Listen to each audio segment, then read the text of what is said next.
Right off the bat, we get the lowdown on the Red Lions, the Roxus Empire's night crew.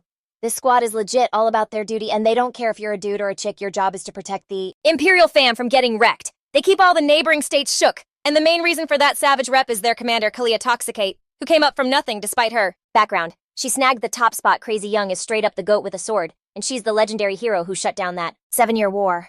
But yo, there's this one little curveball life just threw at her. Scene change to her room. She just took a pregnancy test and is now trying to read the fine print on the package. When she clocked what those 2 lines meant, Homegirl was speechless, and a second later, the instructions just slipped out of her hands. Right then, she let out a scream, totally bugging out, that she's about to have a kid. Hand on her stomach, she couldn't wrap her head around a baby growing in there. Because of the insane daily training, most of the women in the order were shooting blanks. Kalia was dead. Sure, she was in the same boat, so what the hell happened?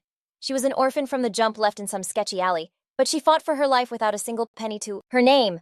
The girl had to grow up eating garbage, but she leveled up fast, saving the Duke's only son when she was just 6. That was the only reason she got hooked up with sword training in the ducal family. Walking that tightrope between life and death, she grinded her way up, grabbing the title of Commander-in-Chief of the Empire. That's exactly what some random dirty nobody orphan left on the street managed to do, become the Empire's hero, earning respect and props from tons of people. But the one thing she wanted more than all that was a luxury she couldn't afford. Snapping back to it, the girl had only one thought, praying this whole thing wasn't a dream. A moment later, Kalia let out a yell of pure joy and started jumping around. This news had her absolutely buzzing. After a couple of minutes, she stopped herself, thinking she needed to chill out, because she's got a baby on board now. Letting out a huge breath, her mind suddenly jumped to who the father could be. However, the list of suspects was pretty damn short, like down to one dude. The father of her child was Shiman Turlo. Even though he's young, he's the top Archmage and a Duke of the Roxus Empire. And he's also a war hero who fights right there with her. Yeah, he's that same Duke's kid she saved at age 6, and to top it all off, he's her closest friend. That's the deal. No matter how messed up it sounds, she got knocked up by her best friend. The dumbest part? This all went down because of one accidental night together. A second later, some not-so-nice words came flying out of Kalia's mouth. She immediately started apologizing to her baby for cussing, because she's just used to talking smack on the battlefield. She promised she'd be more careful from now on, because she wanted to surround this little being with all the best things and the kindest words. Kalia couldn't figure out why her chest felt all warm just from the words, my baby. She could only ever vaguely dream about something like this. It felt like all she ever wanted was to survive, and that's why she always went so hard. As an orphan, she used to daydream about the family she never had. She wanted, even if it was a total long shot, to have a family someday. Kalia thought that even if it was only for a day, like some kind of magic, she would protect this connection sent to her like a miracle. No matter what goes down, nobody is going to stand in her way. But still, she knew Shiman was the father. Should she tell him? Then it hit her that it would be a stupid move, because would the ducal family really sign off on an illegitimate kid? In our hero's opinion, his whole family minus Shiman were total phonies. They always had these fake nice guy smiles on, but you could always feel this glass wall of them not giving a damn. The girl decided for sure that she would never let that happen, because no one would dare try to take her child. It's best not to mess with the Duke's family, but what if Shiman tries to make her get rid of the baby? Kalia was starting to freak out. She couldn't sit still. Even though the guy isn't a people person, she knows he won't be as hyped as she is. Either way, the future kid isn't to blame for anything, because for her, this baby is a blessing. She wants to shield them from all that hater energy. She also knew she could pull it off, because she had enough power and money to protect her kid. In that case, she decided there was no reason to force the guy into a shotgun wedding and make him play dad. In the end, she couldn't even picture them getting married, because since they were little, they were like brothers. Her best friend and the drinking buddy she could just kick it with all night long. That's as far as their relationship went. Besides, the last time they hung out, he mentioned something about the right age to get married and let it slip that he had wedding plans. But that wasn't even all of it, because from what Shiman said, his heart was already taken. After mulling all this over, our heroine once again decided that keeping her pregnancy on the down low was the smartest play. But if anyone demands she get rid of the child or even looks at her sideways, she will tear even Shiman himself to pieces with her own hands. He's smart and has some wild magical powers, so taking him out would be a challenge. But if you map out a plan and see it through... Kalia suddenly snapped back to reality. Was clear she wasn't about to ghost him now, but damn, she felt like this whole thing was spiraling.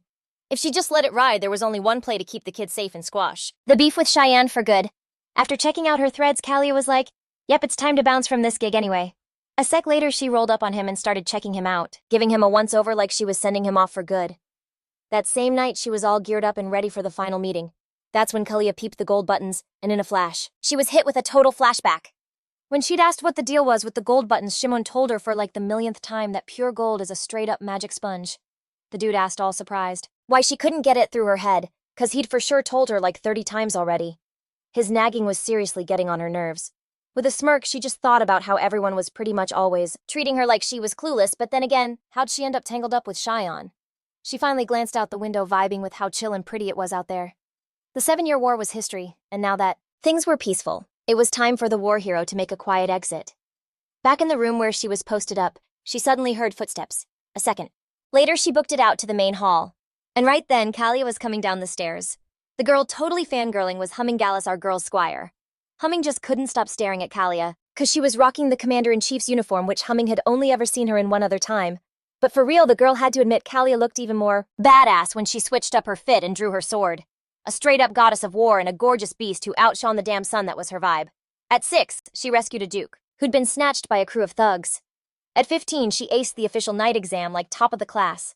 By 17, she hit the first level of a sword master, and at 19, she was a certified master, landing the gig of protecting the prince. And get this, most people don't hit that level till they're like 40. Humming was fresh out of words, except that Kalia was a total legend on a whole other level that no one could touch. The girl hustled over to the general and said, "What's up, our girl?" Gave her a surprised look. Kalia gave her a little pat on the head and said she needed to roll out solo, so Humming could just chill and not sweat it. Humming was so stoked to hear something so nice from her boss that she started blushing on the spot. After a beat, she was like, "Say less, I'll go grab White from the stables right now." She shot up and bolted for the stables to get the general's horse. Kalia chuckled, thinking that even though Humming was a bit of a quirky, simple kid, she was still tough and sharp. A little while later, the girl brought White out. That horse always looked majestic, like it belonged to the emperor himself.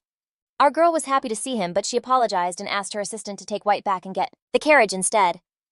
Humming was like, "For sure," but she was totally confused, because Kalia never ever rolled in a carriage. Our girl was thinking to herself that even though she was no genius, she had to get it through her head that riding a horse while pregnant was a bad look, and she needed to be way more careful from now on. After a bit, Kalia hopped in the carriage, and a little while later she finally pulled up. That could only mean one thing: it was go time.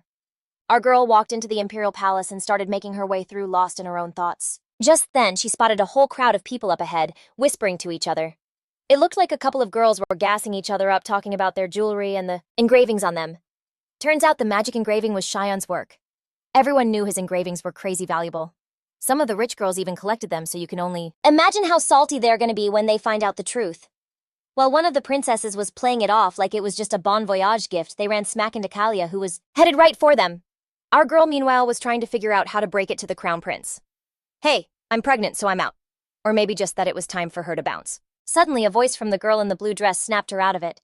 Helena Tyrone smiled and was like, "Kalia, where you off to in such a rush? You didn't even say, 'Hi, I was starting to get offended.'" Our girl apologized, saying she was totally spaced out and didn't even see Helena. She asked her how she'd been. Still smiling, the woman said that nobody's seen Kalia around lately, and they've been waiting for her to at least drop by. "Everything good with you health-wise?" Our girl felt nothing but an icy vibe from the lady's touch. Helena had these emerald eyes she got from her half-elf side. Even at 40, she looked like she was 20 and was basically the queen bee of high society. Just then, from behind the woman, the gushing voice of one of the princesses chimed in, telling Helena she was so sweet for looking out for Kalia. Helena just smiled and said she was basically her mom, and besides, the general and Shiman were the pride of their family. The woman went on about how Kalia grew up to be amazing, but was a total tomboy as a kid. Then the girl randomly brought up how everyone's always buzzing about Kalia and Shimon's friendship. The lady gave this awkward little smile, saying she guessed she was running her mouth too much about her kids. Our girl just stared at the woman who was Shaman's mom, and also the future grandma to the kid she's carrying. Even though Kaya grew up in the Duke's house, she lived in some back room in the shed where she barely got any sun. She ate with the help, and just to see Shiman, she had to get the green light from the old lady. Like, what kind of family makes you ask your own mom for permission to see your brother? All of that stuff really pissed the girl off. But even with all that drama today, she absolutely couldn't care less about the woman's attitude toward her. It didn't make a damn bit of difference which house she was from now, even though she only made it, because the ducal family had her back. Helena acting like she cares is just for show for the crowd. It's all just a fake nice act from a high society chick, which you just gotta ignore in the end. Our girl suddenly grabbed Helena's hand and thanked her for the concern, and she promised to swing by when she had time. The woman flashed another one of those sugary smiles and told the girl to for sure hit her up whenever she felt like it. Helena then dropped that she'd been chopping it up with Princess Michelle, so now she was running late and had to bounce. Our girl smiled, saying she hoped they had a good hang. The woman smiled right back and told her they had a real good time, and with that, she was gonna dip. Right then, Kalia's head started pounding and everything got all kinds of shaky. A second later, it all snapped back to normal, but now nobody was around. Any lady could rock some fancy lace to make her fit look fly, but there was always one major rule. All the add-ons had to be low-key only because you were never supposed to look better than Helena Tyrone. Even the rebels of high society turned into total sheep around her. If she smiled, the whole high society crew smiled, and if she cried, they were all crying with her. Anyway, the scene switches to this room, where because of a huge gust of wind, all the papers went flying. The dude, sitting at the desk, was Royman Roxus, the crown prince of the empire. Looking at Shiman, the guy reminded him he shouldn't just be throwing the window open like that. Getting no reaction, Royman told the guy to get these scattered papers off the floor like now. Just then the dude waved his hand, and a second later all the papers started floating up in the air. Royman watched the docs stack themselves, up all surprised, and asked if it wasn't a dumb move to waste that insane magic on picking up regular papers. Anyway, the guy asked what he was just chilling there for. Was Kalia on her way? Cheyenne, who was peeping the street, was glad the future emperor was so sharp, but that doesn't change the fact he's a tyrant for making people grind. The imperial crown prince let out this big sigh and was just itching to give the kid a good smack on the back of the head. Still, he asked when Kalia was going to show. Without missing a beat, Cheyenne told him she'd be there any minute. Royan was thrown. Why would the commander of the order roll up on her day off? Sighing hard, Cheyenne told him he had no clue, but who knows? Maybe she was just popping in to see Royan. Then after a sec, the guy figured she was really there to see him. Royman was pissed, because he had no idea where this dude got all his confidence from, a guy who wouldn't admit his feelings if his life was on the line. The prince figured something went down between them a couple months back or more, like sometime after that party for Kalia's big win. Ever since then, Cheyenne's been getting all worked up for no reason, or just completely spacing out. On top of that, the second he saw Kalia, he'd start tripping, and sometimes even get mad about nothing. Kalia, on the other hand, was the total opposite, looking cool as a cucumber for the whole 2 months. Cheyenne suddenly said he saw a uniform, which meant she was coming to see His Highness. In that case, he'd just catch her tomorrow before the business trip. The crown prince said he wished they'd stop using his office as their hangout spot, and Shiman just told him that he was already on his way out. Royan started yelling at him, saying that wasn't his cue to actually leave. Shiman just smiled and said it's all good, he didn't want to get mixed up in government business anyway. Watching Shiman hop up on the railing, the prince was like, what the hell are you doing if you're trying to leave? To that, the guy told him he was going to peace out from here, just to mess with Royan. He said he was trying to duck a run-in with Kalia, but still he was waiting for the full story on what they talked about. A second later, the boy hollered at his second cousin, the big-shot crown prince, saying he was out with all love and respect.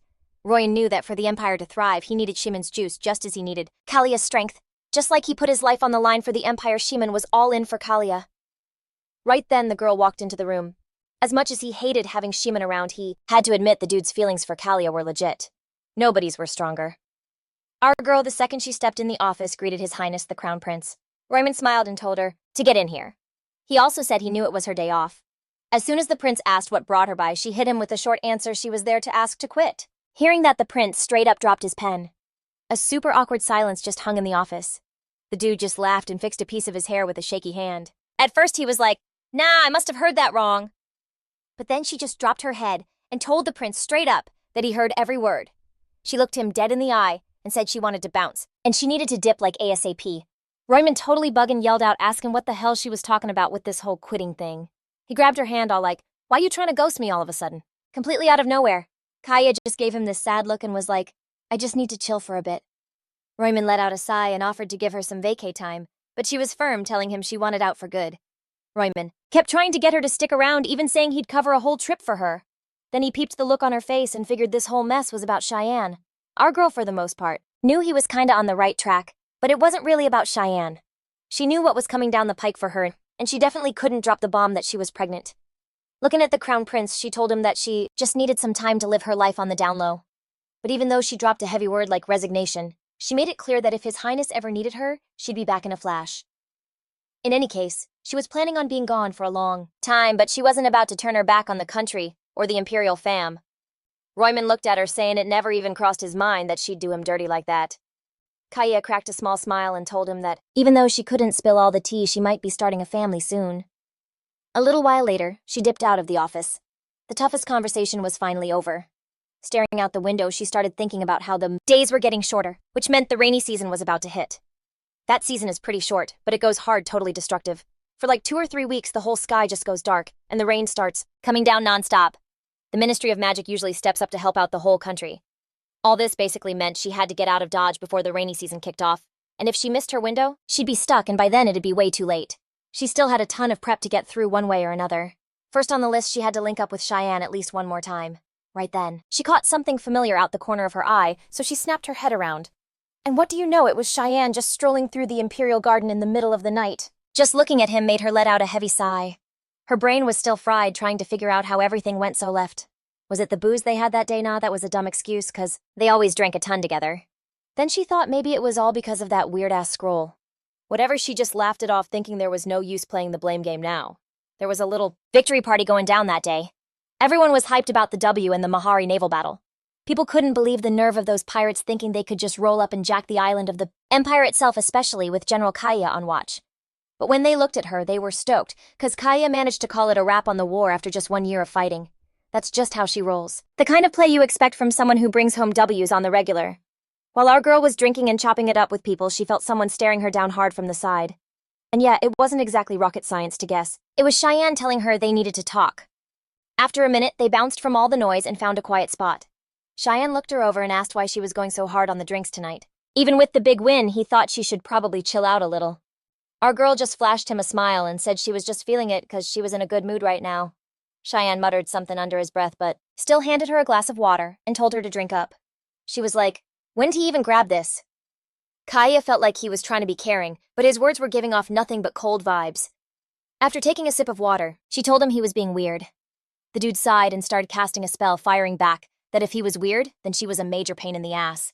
The second he made the glass of water vanish, she figured it was her cue to leave, but Cheyenne stopped her cold. He looked her dead in the eyes and said he had something for her, so she needed to roll with him. Our heroine asked, all surprised like what he wanted to show her, and Cheyenne just reminded her that it was her birthday. She cracked a smile and told him it wasn't even her real birthday. And besides, he was the only one who ever made a big deal out of it. The dude rolled his eyes and was like, "If I say it's your birthday, then it's your birthday." Kalia just laughed and gave in, saying he was always right. The scene shifts to the top floor of the magic tower, straight into Cheyenne's lab. That's when the dude whipped out this weird suitcase full of strange scrolls. He gave them to her every birthday, laughing about it. Kalia was like, "Yeah, I figured," telling him at least he was consistent with this stuff. Cheyenne let out a huge sigh, sarcastically saying, "You'd have to work pretty hard to be that basic before starting to break down what each one did." This first scroll completely wiped its owner's tracks. No one could track her with magic or bloodhounds within a 20-kilometer radius. The next one was an instant teleport scroll. You just plug in the coordinates and it could jump you 100 kilometers away. And the green one was a healing scroll, the most expensive of the bunch. It also knocks out poison and cures sickness within a 10-kilometer radius, and it could even patch up some pretty decent wounds. Kalia was blown away by all this dope stuff, but she still had one question bugging her. Did Cheyenne jack these from the Imperial Vault? Cheyenne just puffed out his chest and proudly said that all these potions were his own creation, custom made by the Archmage himself. That's when our girl suddenly spotted one scroll that looked hella familiar to her. If she wasn't trippin', this scroll could probably summon Cheyenne right to her. The dude grinning told her she totally nailed it. At the same time, this crazy bright aura was just radiating off him. Our girl checking him out had to admit he was so fine it made her want to cuss. She finally got why all the other ladies were bugging out whenever he showed up. Cheyenne hit her with a reminder that the summoning scroll didn't have a range limit. All she had to do was rip it and give him a shout. He put his hand on her face, telling her that even if she was clear across the continent, he'd still track her down. Our girl started awkwardly wiping at her face, saying that if she had something on it, he could have just said so. Seeing Kalia turn all red, Cheyenne was just stunned and had no clue how to even react. He let out a huge sigh and said, "You're such an idiot." Our girl's whole vibe shifted instantly. What was his deal? He figured he might as well have been talking to a brick wall. He told the girl to just forget all that, because he was the dumb one for expecting anything different. For over 5 years, he'd been dropping mad hints, but she still wasn't picking up what he was putting down. Clueless General Kalia, who only had eyes for her sword and the next battle. Kalia was shook by his whole speech, but figured she better not mess with him while he was spiraling on his own. She decided to just dip out quietly while he was busy mumbling to himself. But right before she left, she spotted the scrolls, and of course her eyes locked onto this gorgeous scarlet one. Scooping it up in her hands, she started to read it. If the feelings are there, the body gets all worked up. And since the body's worked up, it means the feelings have definitely kicked in. This scroll was made by some dude named Derek. This guy was on a whole other level from the rest of the mages. Just then, Cheyenne caught her in the act. He shot over to her to snatch the scroll away, but she yanked her hand back real quick. Looking at her, he told the girl to hand over the scroll nice and easy, because that thing was seriously bad news. The girl just smirked and was like, "Nah, I'm good." To do it. Next thing you know, she was darting around the room telling him to come and get it. But Cheyenne didn't even try to grab it. He just gave her this intense, quiet stare.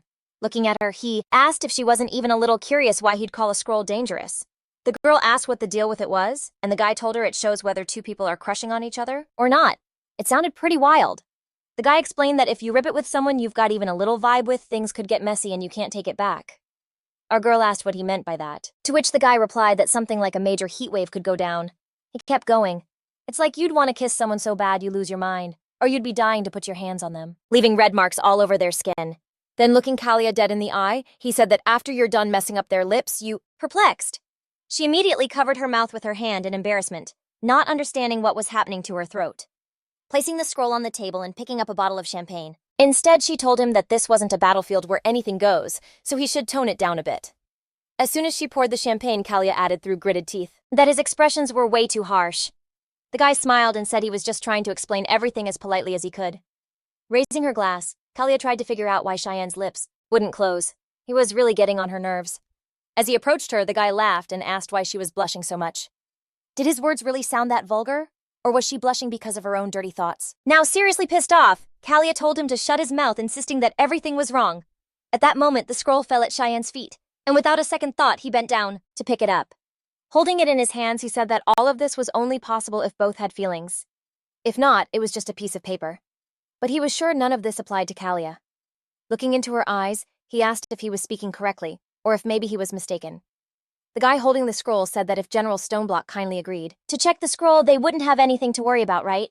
Kalia was furious because he was literally trying to provoke her into testing this scroll. Ever since he was a kid, he always played games like that with people, but she was just as bad because she always fell for it. Now she decided to say that she didn't want to. Cheyenne asked why surprised. The girl answered him that there was no specific reason for it. Cheyenne smiled and looked down. Soon after, he asked if she liked him by any chance, saying that this made her afraid something might happen. The girl was beside herself with rage. Looking at her reaction, he figured he was right. Kalia was shocked that she had come to this. Now he had managed to come up with new nonsense. An angry Kalia grabbed the scroll and asked if she remembered correctly that she just needed to tear it. Without thinking twice, that's exactly what she did. Watching the dust rise into the air, our heroine wondered in bewilderment why she became so sensitive around Cheyenne. The girl couldn't understand what she had done because everything had turned out so stupidly since she had once again fallen for the guy's tricks. However, she looked at Cheyenne and asked if he was happy. She assumed he was enjoying himself teasing her, however her words were interrupted because she noticed something very strange. Looking at Cheyenne, she only saw how handsome he was, and it literally shone in her eyes. Not understanding what was happening, the girl began to quickly rub her eyes, thinking that she was imagining it all. Cheyenne came up to her, hugged her a little, and asked his friend what was wrong. Why were her eyes darting around like that? As soon as he took her hand, the girl instinctively pulled it away and stared at Cheyenne. She immediately remembered the words from the scroll that talked about how much you want to kiss someone that you go crazy. She recalled the words about the desire to touch a partner until there are red marks on the skin or being tormented by someone else's lips wanting to merge into one. Feeling a storm brewing out of nowhere, our heroine decided that something had gone wrong, so she immediately said it was time for her to go. The girl literally ran out of the lab and headed for the exit while Cheyenne called after her. However, he wasn't going to let her go, so he ran up to her and grabbed her hand again. After an awkward silence, Kalia said that she should go back no matter what. Cheyenne immediately reminded her about the scroll and its consequences, but the girl wasn't going to listen to that and jumped on her horse. Soon after, she began to distance herself, not even trying to listen to Cheyenne. However, as she moved away from the lab, the girl felt that something was off, so she couldn't just leave. A few minutes later, the girl returned to Cheyenne, who asked in confusion what had happened. Grabbing him by the shirt, she ordered him to quickly neutralize the scroll's effect. The guy didn't understand what she wanted and why. Kalia spoke again for him to cancel the scroll's effect. As soon as the guy said it was impossible, our heroine kissed him on the lips, their tongues intertwining as they began to kiss. Damn. Cheyenne, he should have provoked her. Our heroine continued kissing, only thinking that all this was on his conscience. But what happened after that is easy to guess. The new life in Kalia's belly will be much more obvious than any words. Closing her eyes, our heroine only thought about what a mess she was. She couldn't understand how it was possible to conceive a child in just one night. And what's more, from a friend who was like a brother to her since childhood. In any case, after some time, they finally met on the street. 2 weeks had passed since their last meeting. The guy sighed and told her that she was a master at avoiding him. Kalia was, of course, surprised by these words, and again the action shifts to memories. The girl apologized to Cheyenne, saying that he was right, and she had treated him badly. She started screaming and assuring him that this would never happen again, and she could swear to it. However, Cheyenne didn't really want to listen to her, so he shouted and told her to get out of his room. She was sad that she came to apologize, but in the end they got even more angry with her. But of course that wasn't all. The action moves to the shouted and told her to get out of his room. She was sad that she came to apologize, but in the end they got even more angry with her. But of course that wasn't all. The action moves to the at the Imperial Garden, the dude was like, "The old heads in the clan are all up in my business about getting hitched lately." Then he looks at Kalia all deep and says he doesn't even know if he has a girl to put a ring on it. Our girl told him he's gotta tie the knot cause they're at that age. If he does, she'd be totally stoked for him. She also told him not to sweat it, promising to take what went down that day to the grave. Then she put her hand out to squash the beef. Obviously, Shiman was not feeling that at all. He got super pissed, and she had no clue why he was blowing up just cause she was trying to be cool with him. No matter how hard she tried, she couldn't remember ever intentionally ghosting the guy. He suddenly says that ever since the war wrapped, it's been a mission to even see her. Staring Kalia down, he added that sometimes he thinks about starting another war, then just laughs at the look on her face. He said he was just messing with her. Our girl let out a huge sigh of relief, but Shiman made it clear, "Don't get it twisted, that doesn't mean I can't do it." Looking her over again, he said that with the mood he was in, he just wanted to wreck some stuff and throw down. Kalia smirked, realizing that's just what you'd expect from a mage with a messed up attitude. Anyway, she decided to get to what she came to talk about. Thinking back to that day, she said, "That was a first for me, so I figured it must have been rough on you too." The dude was totally lost, having no idea what she was on about, when all of a sudden the girl said she figured Shiman couldn't even roll out of bed after everything that happened. Shiman, looking completely thrown, started yelling at her to just stop, and she yelled back that she was being so dumb and that she clearly had more than enough power. He just facepalmed, completely baffled, and was like, "It wasn't that I couldn't get up, it's that I didn't want to." Looking at her, he asked her not to play him about such an obvious difference. Our girl just sighed and decided to let him have that one. She tried to apologize and just drop it, but Shiman was already seeing red. The dude reminded her he literally told her not to say sorry to him. She thought to herself, "Cool, then maybe you could stop being so pissed at me." Shiman sighed and asked the girl if she seriously thought he landed the title of Archmage for kicks. The guy laid it out that some janky spell from a scroll wasn't going to take him down that easy. Our girl shot back, reminding him that they were both totally wasted that night. In any case, she was glad it didn't mess him up as bad as she thought. On top of that, she reminded him again that they were old friends, practically like brother and sister. Were both completely out of it that night. Anyway, she was relieved it wasn't the big deal for him that she imagined. Besides, she hit him with that classic "we're basically siblings" line. The dude tried to say again that it wasn't about that spell-ish, but our girl just blew up screaming that their whole vibe had turned into something way more real. Kalia was once again totally lost on what he was trying to get at. And that's why he got so damn pissed. He was so heated he managed to torch the Imperial Garden again without even flinching, let out a heavy sigh, and just told her to drop it. Right after that, he hit her with the news that he was dipping for 2 weeks to set up some protective magic circles. He promised that the second he was back, he'd break it all down for her so they'd get back to this chat later. Peeping Kalia's confused face, he told her he'd try to get back ASAP, and until then asked her to just stay put. Then out of nowhere, our girl called out his name and hit him with the question that was really bugging her. She wanted to know if he was still on that I hate kids trip, or if anything had changed. The dude was surprised, like, "Yo, why are you asking that, Kalia?" Reminded him that he was the one who brought up marriage. And when you get married, you gotta think about kids, right? She was just wondering if he still couldn't stand them. The guy went quiet for a hot minute. After a beat, he finally gave her an answer. Yeah, he still wasn't a fan. And looking her dead in the eye, he said he'd probably never be able to, love them. That answer just floored Kalia. Lucky for her, he kept talking, saying that it didn't mean he didn't want kids. Our girl could finally breathe again at that point. But then the dude, all confused, asked why. She even brought it up. The girl was fuming inside, thinking, "It's 'cause I'm carrying your kid genius." Of course, she didn't say that out loud, so a second later they were already saying their goodbyes, and the dude was getting smaller and smaller in the distance. That whole talk just proved to our girl that now was definitely not the time to drop the baby bomb. Meanwhile, Shaman, still out there doing his thing, was looking at a ring box in his hand and thinking about Kalia. To him, she was straight up, but had mad ambition. He thought about her lemon yellow hair, the proud way she walked, and how her chin was always up even though her hands were still covered in barely healed scars.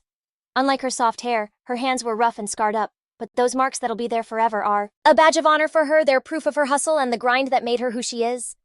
But those stuck-up aristocrats were always pointing fingers at her, mockingly calling her the Iron Maiden. They didn't get that she never let it show on her face, but whatever, Shaman respected the hell out of her, 'cause even with all that, she'd just confidently walk on. By their words were nothing. He was also kinda glad she was a little dense. 'Cause of that, even though her body was covered in wounds, she could keep her spirit safe. Right then, the dude remembered that recent marriage talk Kalia had started. He figured that even if Kalia was a bit clueless if she was bringing it up, then that other woman definitely put a bug in her ear. Just thinking about Lena made the dude's whole vibe shift. He just couldn't stand her. And we flash back to the morning right after their hookup. Kalia had bounced from Shaman's room, which didn't surprise him since she was never one to sleep in. Thinking he'd swing by her place tomorrow, the dude headed down to the Magic Tower lobby when all of a sudden, someone called his name. Some girl was saying she'd almost crushed a whole book while she was waiting, even though she only brought one with her. Anyway, she snapped it shut and stood up, saying she was happy to see him. The girl asked Shaman if he slept good. The dude instantly remembered her from Ryman's victory party. She was introduced as the third Princess of AES. The girl said General Kalia had just dipped, so she figured he'd be down soon too, and decided to just wait for him there. The girl walked right up to Shaman and asked him if he had any clue why she was waiting. The dude was like, "Nah, I got no idea," when suddenly the girl just introduced herself as Lena, the Princess of AES. Looking at Shaman, she said she came to him with a marriage proposal. Lena straight up asked if he would marry her. Hearing that kind of thing on a perfectly fine morning was just wild. The dude gave a slight bow, saying he appreciated the offer, but he was gonna have to pass. He told her he'd act like he never even heard it, to protect her rep. Lena shot back all confused, asking if this was all because of General Kalia. She went on about how she saw Kalia sneaking out of his room super early, and it was way too early for just friends to be hanging out. Anyway, she said she didn't care, because she wasn't about to judge him for who he used to hook up with. Shaman just stared at her, totally lost, saying he didn't get why he was even hearing a word like judge. Like, what did they even have to do with each other? Lena, getting all flustered, shot back that he saved her during the last battle, and besides, they saw each other yesterday. After she tried to sell him on how it was a sweet deal for him too, the dude told her he didn't see any reason to keep the conversation going. Turning around, he added that it was pretty bold of her to just show up, so he wasn't gonna walk her out. Wringing her hands all nervous, Lena was like, "Aren't you even a little curious why I proposed?" The dude smirked and said there was one thing he was curious about. He reminded her that since she'd seen Kalia, he was wondering if she really saw her. In response, Lena was slowly starting to lose her cool. Losing her cool, saying this was just wild. She couldn't wrap her head around how this was all he cared about. Still grinning, Shiman was like, "Yeah, for real. 'Cause in this whole world, the only thing that's got him hooked is her." Dude literally couldn't shoot his shot for 7 whole years 'cause of the damn war. He was trying to tell her how he felt, but Kalia was always out there on the front lines. At least he was hyped that the two of them finally shut that war down. But so what? He's the dude who got hit with a "my bad" the very next day, right after Cheyenne rolled up to see His Highness to tell him he was back, and Romont happily welcomed him in. Anyway, he told Lena to just ask her straight up if she was that curious. After that, he was totally pissed off about that stupid ass note and couldn't even ask Kalia if she'd seen the princess. Either way, he was mad salty because saying sorry to a guy you just hooked up with is just cold-blooded. It was like she was treating it like some big mistake, and if that was the vibe, Cheyenne figured he'd just own up to being a total clown this whole time. It's been a solid 7 years since he knew he was down bad for the so-called Iron Lady. 8 back to the present. Shiman just walks up to Royman, who's like, "Yo, let's grab a drink." Anyway, the guy asks if something major went down, or if maybe his chat with Kalia was a total bust. The Crown Prince just lets out this heavy sigh and says all the proposals were basically pointless. Turns out he got an engagement offer from Nathan. In exchange for helping out in the war, they asked for the future Empress spot. Cheyenne remembered that the prince himself had already guessed that they were gunning for the empty spot as his wife. Royman's like, "I get all that," but he still couldn't shake his bad vibes. Shiman walks over and tells him he could totally turn it down if he wasn't feeling it, and on top of that, he'd cook up as many excuses as the prince needed. What's more, the dude grins and says if he really wanted, he could even make Nathan lose her mind. After the Crown Prince had a good laugh, he told his boy not to do that, 'cause he didn't want to drag his cousin's good name through the mud. Cheyenne just sighed and was like, "I'd if you don't want to, whatever." After a beat, he straight up asks what he and Kalia talked about. Royman gets this awkward grin and says there were some small issues with keeping the soldiers in line. The prince didn't want to say the wrong thing, 'cause he knew that no matter how chill Shiman was, he flipped a switch whenever Kalia was involved. Roman just blurts out to his friend, "Bro, if you're that obsessed with Kalia's every move, you might as well use magic to shrink her down and just carry her in your pocket." Cheyenne instantly pictured this tiny adorable Kalia and got all red in the face from the cuteness overload. Seeing that Royman was just like, "Yep, I really gotta watch my mouth." All of a sudden, an embarrassed Cheyenne was like, "Look, if there's nothing else major, I'm gonna bounce. I've got some urgent research to do." Royman then randomly decided to bring up Shimon's business trip. He was thinking to himself, man, he shouldn't go. But for some reason, he just couldn't get the words out, all because he kept picturing the look on Kalia's face. Shaking it off, he just wished his boy a good trip and added that it was gonna be whack around here without him.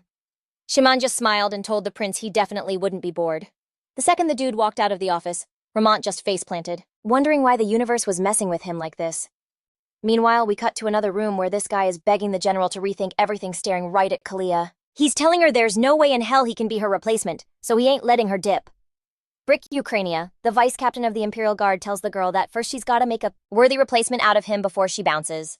Our girl was already over Brick acting like this for the 3rd day straight, and she just didn't have time for his drama. The girl told Brick Ukrainia to get up. But the dude just kept yelling, saying that if the knights found out, all hell would break loose, and even worse, the enemy could try to pull up and attack. Kalia tried to explain that in any case her leaving didn't mean the Empire was gonna lose all its muscle overnight. Plus, everyone knew the country they just beat had zero juice left to jump back into a fight right away. Our heroine was about to add something else, but an already blushing Brick said that in that case, other countries would just jump them. Kalia shot that down, saying a war needs time and a legit reason. The dude was still bugging out, yelling that she couldn't just leave like that. Anyway, out of nowhere, the dude screams, "Yo, if you're gonna quit, you at least gotta tell us why." The general remembered she'd already said it was just personal circumstances.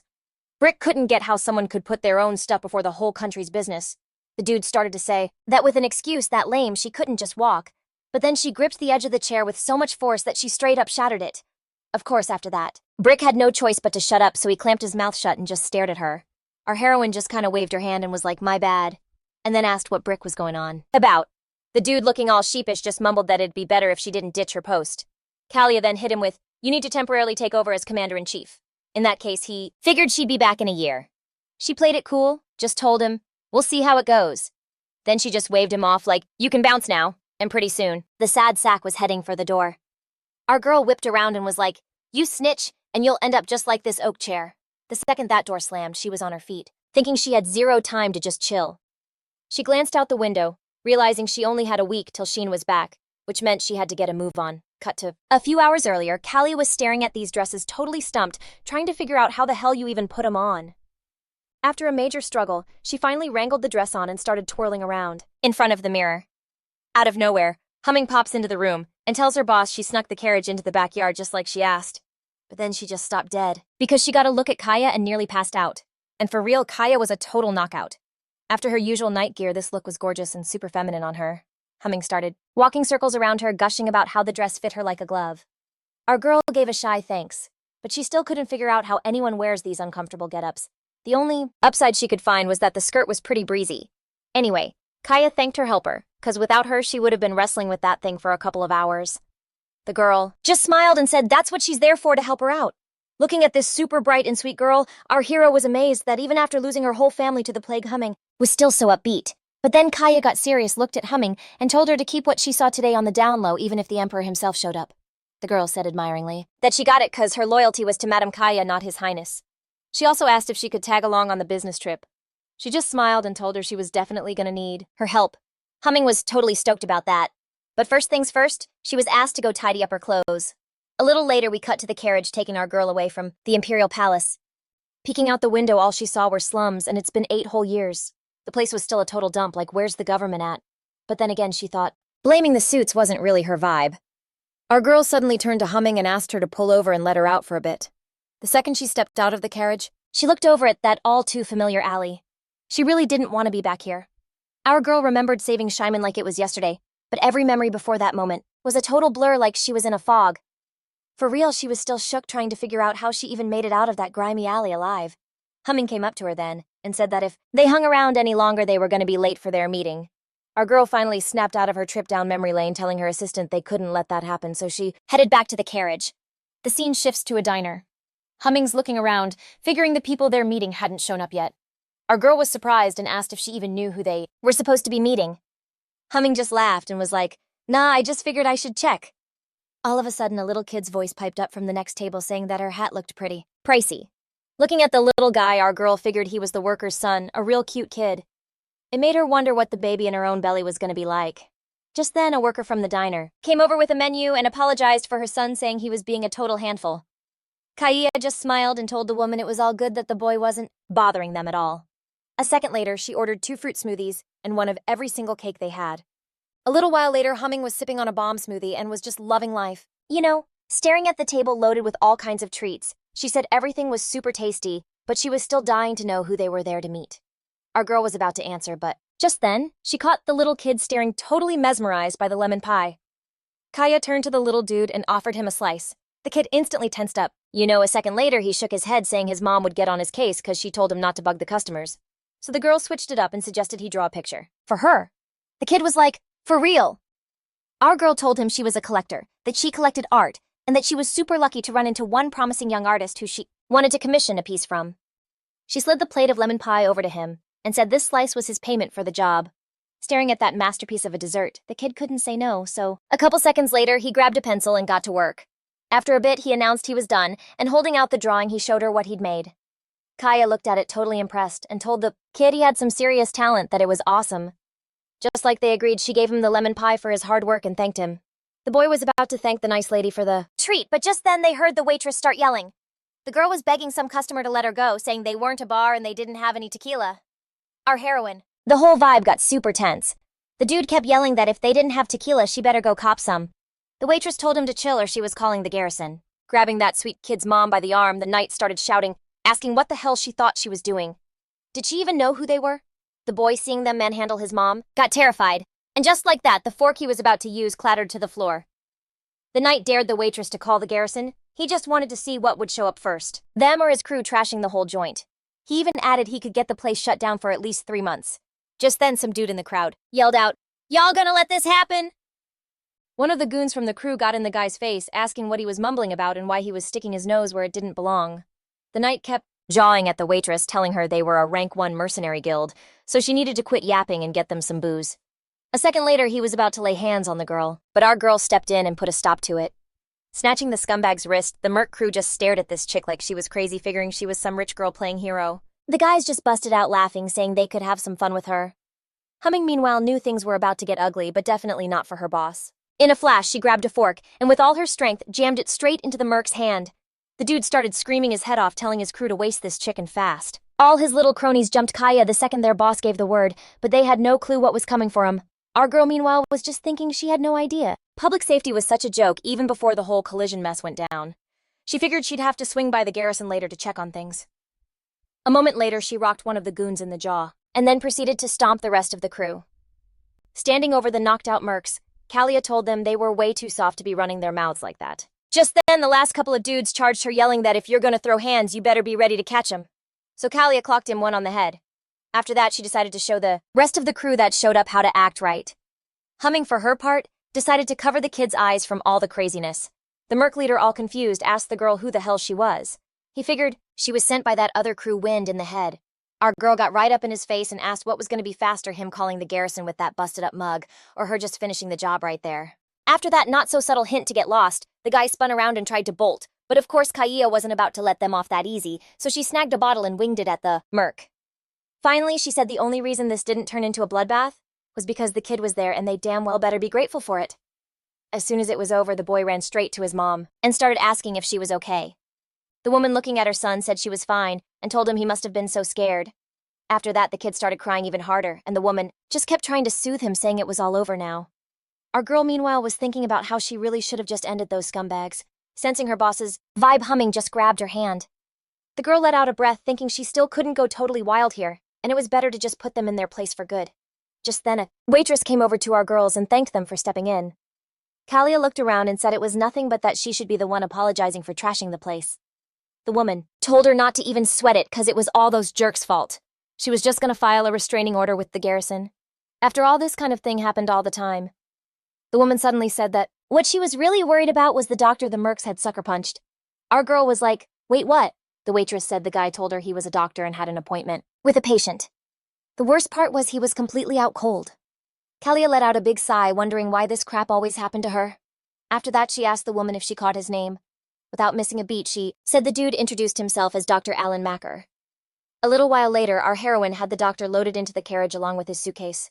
Then she remembered she'd bought the painting from the kid, so there was one more thing to take care of. The heroine went up to the boy and asked for his name. The kid told her his name was Clark. Walking up to Clark, our heroine told him that if you want to protect the people you care about, you gotta get either real smart or real strong. She said she didn't know how to get smarter, but she could definitely tell him how to get stronger so you don't get punked by bullies anymore. The girl asked the kid if he wanted to learn how, and he, without a second thought, just nodded. Kalia told him to head over to the Knight Academy and drop the name Josiah Tavin, and they'd hook him up with the right training program. Clark's mom just stared at her, totally baffled, and couldn't figure out who this lady even was. Not just anybody could get into a place like she was talking about. Anyway, our girl told the boy that the lessons there are super long, and he wouldn't be able to just hang around waiting for his mom like now. She asked, "Think you can handle that?" The kid rolled up on his mom, and with some serious puppy dog eyes asked if he could hit it up. Peeping the fire in her son's eyes, the woman told him if he was down for it, then he could roll. She said soon as she was off the clock, they'd bounce over there. Our girl then chimed in, saying she'd totally vouch for Clark, but if he slacked on his studies, he'd get bounced, no questions asked. Kalia couldn't even get the words out before the kid's mom was all over her with a hug going on about how clutch she was. The woman asked for the name of their hero at least so she could send a thank you letter or something. Kalia was all shy, like, "Nah, it's cool, you don't gotta do all that." She just said again that if Clark goes to the academy, he's out ASAP, so the main thing was just to make sure he's actually showing up. Aight, so after that, our girl made a beeline for the carriage where Dr. Allen was chillin'. It was time to dip. Meanwhile, Clark threw his sis a wave saying they'd for sure link up again. Aight, fast forward to that night. Dr. Alan Macker, who's finally up, asks if they're all set to go. Our girl said yeah, they were pretty much good to go. All that was left was to grab his suitcase. But the second she got her hands on it, the dude totally buggin' snatched it back saying she shouldn't be lifting heavy stuff cause in the early days of a pregnancy, you gotta take it easy. He told the lady she wasn't even allowed to push herself like she used to. The most important thing was to get her to a chill, stable place. Vibe. Our girl let out a big sigh thinking that Alan was exactly the dude they said he was. He don't look it, but he's a total worrywart. Meanwhile, the doc eyed the last suitcase and just figured that was all Kalia's gear, so he was like, I got this. Alan was super on top of it. Kalia told him it was light and she could handle it, but the doc immediately cut her off, saying don't even trip about maybe wiping out with the cart. Now that she's gonna be a mom, she's gotta be on her A game and stay safe for her little one. Yo, just hearing the word mama, our girl couldn't even process they were talking about her. Right then, the dude held out his hand and was like, aight, let's bounce. Our girl suddenly hit him with a what? If I wasn't pregnant, but like on my way out. He just smiled and told her, nah, that ain't it, cause a mom-to-be is just as delicate as a newborn. At least that's his take. The second the crew stepped outside, they spotted Humming. Our girl immediately hollered at her. Looking at her, she said, if you stick around the capital, you could level up under a way better mentor. Humming was like, that's straight up cap, cause you're my one and only mentor. Even after Kalia said they were heading to some sleepy town, Humming said she couldn't care less. She just wanted the green light to roll with Kalia. After patting her assistant on the head, our girl finally caved and was like, aight, fine, letting her tag along. So then the girl hit up Jacob and told him she was out. And she asked him to get a letter to the dude as soon as he showed up. The butler just dipped his head and was like, say less. He said he'd be hyped for the day she came back. Finally, before they dipped, our girl threw one last look back at the palace, knowing it'd be a minute. A little later, the prince got the news that Kalia bounced. Rayon was stoked, but he knew as soon as Shiman found out, he'd be on his case for real.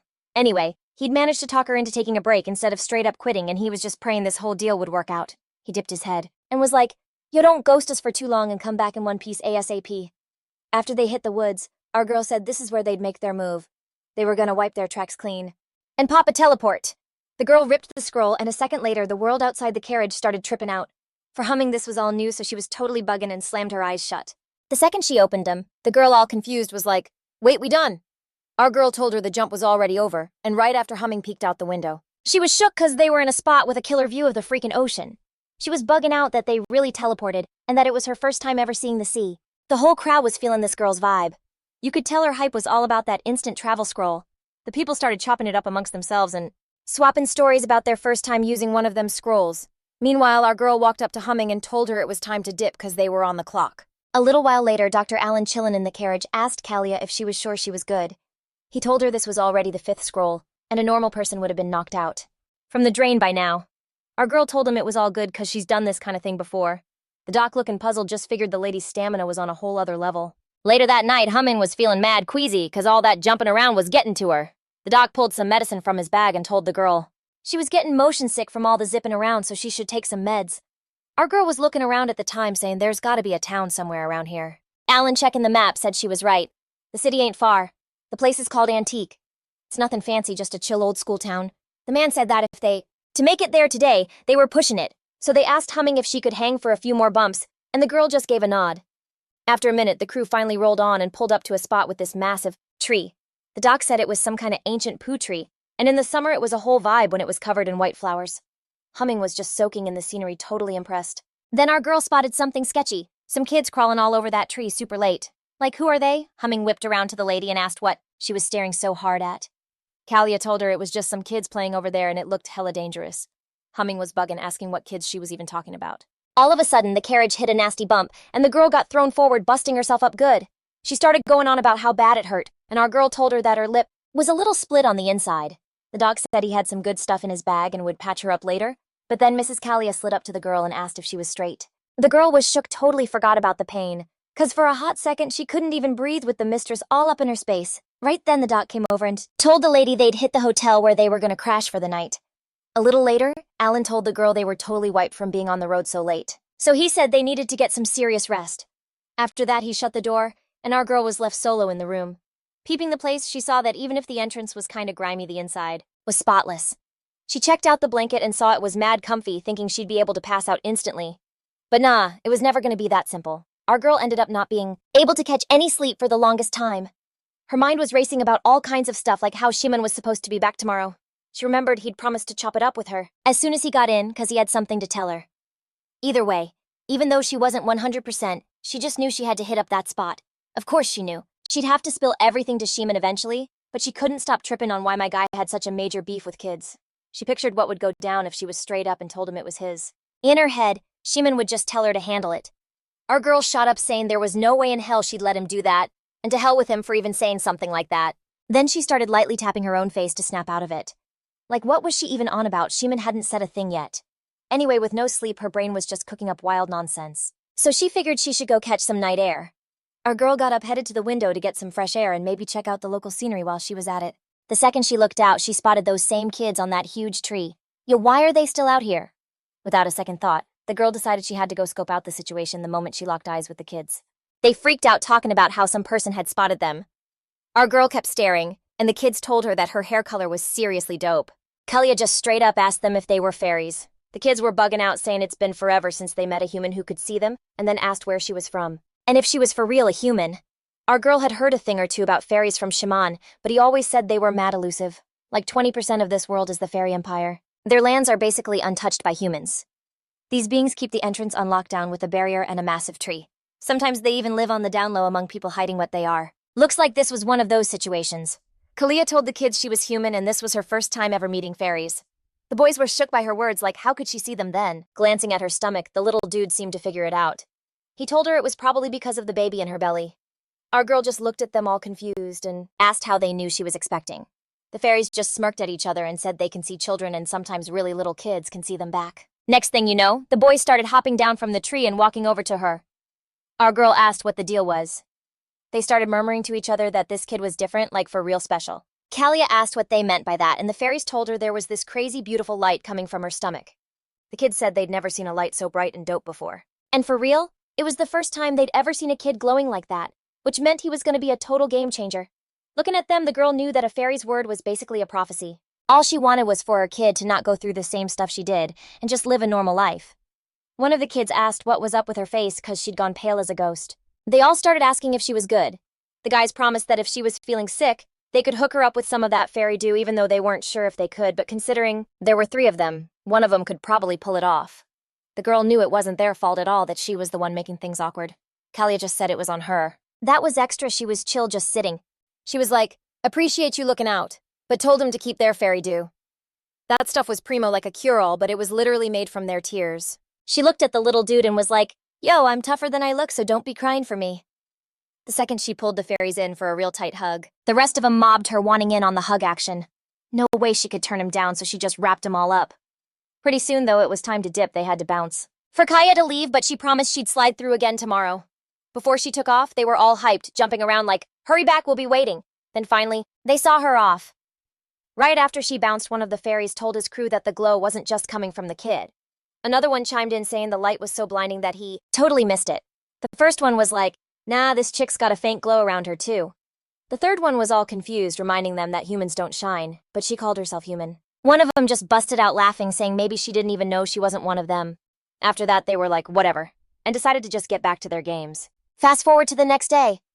Our girl, true to her word, rolled up to say her goodbyes to the fairies and started calling out. After a minute, still nothing, which was super weird. She figured they were probably just knocked out.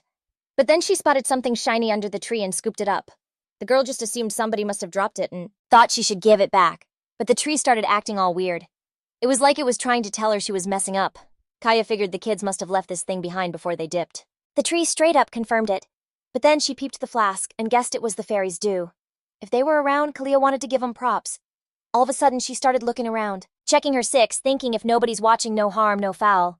She was on a tight schedule and had nothing to give the fairies as a thank you, so she decided to leave her breakfast cookies at least. She gave the tree a pat and asked it to pass on the snacks and her thanks to the little ones when they woke up. She also promised to swing by on her way back. Then the girl was like, all right, I got a jet. Last thing, she asked it to keep her on the down low if anyone came asking. Our girl, done chopping it up with the tree, went on her way. The whole time, some dude was posted up watching her and sipping on wine. Peeping Kaya, he was wondering who this chick was. He thought it was mad weird how she was all gentle with the tree, stroking it and talking to it like it was her boo or something. Dude kept sipping his wine, figuring this random chick was just straight up nuts. Like a second later, some other girl gets tossed into the room, stumbling into the apartment. She was reaching out, begging for help, when this dude with red hair leaned in and was like, "Yeah, we got you." He hoisted her up onto the balcony and told her to just stand there and watch. The tree. Said he picked this room for a reason. After a few ticks, he asked the girl if she could see the fairies. She said she couldn't see squat. So the dude just grabbed her by the head and was like, "Well, Melina, if you can't see him, then us trying to fix you was a total waste." So he told his inner beast to go wild, and next thing you know, this dark vibe just loomed over the tree. And it just blew up. That's when the girl saw it, and it was messed up 3 little kids huddled together inside the busted tree. At that exact moment, our girl looked out from her ride, totally freaked and stared past the fence. Humming was like, "Yo, ma'am, what's good? You forget something." Kalia said, "Nah, that wasn't it. She just had a real bad feeling because she couldn't figure out what the hell the Prince of An was doing here. The An Kingdom is that neutral spot next to Roxus that stays out of all the drama. No wars, no alliances. It has never messed with other countries. She'd only been there one time to cop some supplies for the medics. One of the dealers told her there was no better fix for patching up wounds than An Cream said they wouldn't be sorry for buying it." Right then, their chat got cut short by the Prince of An himself, BADDIE, who clocked the girl and figured that she had to be the famous General Kalia. He walked up to her saying he'd heard all about her, like how she was the one who put the Imperial family back on the map. The dude started to reach for her, but she told him to back the hell up, because if he laid a finger on her, she'd slice his wrist open. BADDIE threw his hands up like, "Whoa, so scary." Said she was way more savage than the stories let on. Staring at General Kalia, the dude asked, all surprised, if she had to be so extra. He guessed she was just as touchy in person, and now he was kind of curious if he ever got the shot. He'd love to get her out of her uniform himself. And even though he played it off like he was talking about her cap, a massive bolt of lightning just blasted out behind him and straight up zapped one of the horses. Looking at what was left of the horse Borf was freaking out, yelling at his crew to find whoever pulled that stunt and fast. Our girl recognized that signature move, lightning magic. For sure this is somebody's trademark. Plus the magic was clean, left no trace, which meant it was a dead giveaway. It was Shiman's work. Back to the present. Meanwhile, Kalia was still deep in thought. Humming something to herself, was trying to get her lady's attention. The girl was like, "Yo, what's on your mind?" Because they were already at the teleport spot. Our girl told her she needed a favor. She asked her to hold up a sec because she had to hit up Brick with some info. The girl knew she should give a heads up about Prince Annie, just in case, because that prince was bad news. She had to get the intel to the prince on the down low. The second our girl fired up the comms, a confused-looking Brick popped up on the line. Kalia was like, "It's me." The dude heard her voice and totally freaked, asking where she was and saying Cheyenne had everyone and their mother on high alert trying to get her back. Said yesterday after his one-on-one with the crown prince, he booked it to her place, but when he found out she was gone, he totally wrecked it. The latest word is Cheyenne's been posted up there since last night, not letting anyone near. During the day, he tore the place apart like it was nothing, demanding to know where she was. Brick said he was so freaked out he thought he was a goner. Like, what did the house ever do to him? Anyway, our girl told her assistant he needed to dig into something, and it was about the N Kingdom. She told him that Prince Anne just rolled into Antique.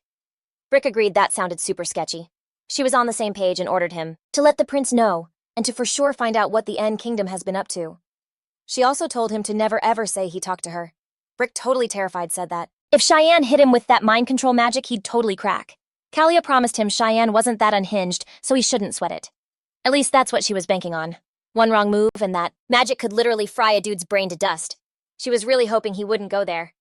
Anyway, she sighed, thinking they weren't like a thing or anything, just friends. Right, but you probably remember this, just a friend, is the guy who leveled an entire mansion because she went missing. But point taken, our girl figured if Cheyenne was already back, there was no more time to waste. She also knew if she just waltzed back in and that Prince spotted her, things would just get way more complicated. Finally, she knew she had to bounce ASAP, so she hit up Brick again. The dude still had another job for her, so Kalia's assistant immediately asked what he could do. She yelled, telling him he had to find Cheyenne right now and tell him she was an antic. The second she said it, Kalia looked out of the carriage and called to Alan and Humming, saying, "We're dipping now." The girl ripped another instant teleport scroll and said sorry to Humming, who was chugging a whole bunch of potions, but said it was all good. A little while later, both Humming and Alan were in total shock. In just one day, they'd covered 500 kilometers, and honestly, it was a lot. Our girl apologized, saying it was a code red situation. Handing over some potions, she told him to drink up, saying they needed to crash. Then day turned to night, and night to day, over and over. In the end, both Alan and Humming were totally wiped. No surprise there, because they were dead tired. They'd been on the move for 2 days straight with no sleep, and they'd blasted through 900 kilometers using scrolls and the carriage. Figuring Cheyenne wouldn't be able to track her right away, she decided she needed to crash for a bit too. The scene cuts to a woman opening her door, and looking all confused, she asked the new arrivals who they were. Kalia said hey, and told her that her cousin was feeling pretty rough. They were looking for a place to crash and asked the woman if she had any empty rooms. Without even hesitating, the woman swung the door wide open, saying they definitely had rooms for them. That same evening, Dr. Allen checked out the baby. He told the lady that luckily the baby was growing just fine. After showing her the baby, the doctor asked Kalia if she could see him. He thought he was a real cutie. Our girl, meanwhile, was shook that it had only been a little while and the baby was already so big. The man suddenly said he was glad she wasn't getting morning sickness, but either way, he figured she always needed to be careful. Looking at her, he said that from now on everything she eats, sees, and hears could totally affect the baby. A second later, in a shaky voice, he said he was going to head out and told Kalia to get some serious rest, not really noticing how wrecked the doctor seemed. Our girl was wondering if Cheyenne was able to find those kids. She didn't know about the others, but she was positive that Cheyenne would be able to see those kids because that elf blood of his lets him see spirits. The girl suddenly figured it had to be that she could see the kids because she's carrying a baby who's got Cheyenne's blood in them. Kalia hoped nothing bad would happen to Cheyenne, but she also noticed something weird. Even though they were miles apart, Cheyenne was like taking over her thoughts even more. Kalia guessed it was because the baby was thinking about its dad. Our girl said sorry to the baby. She promised that Mommy really loved Cheyenne, but only as a friend, like a brother. And brothers are supposed to have each other's backs and protect each other, not mess each other up. That's why Mommy left, and that's why she had to fight him that day.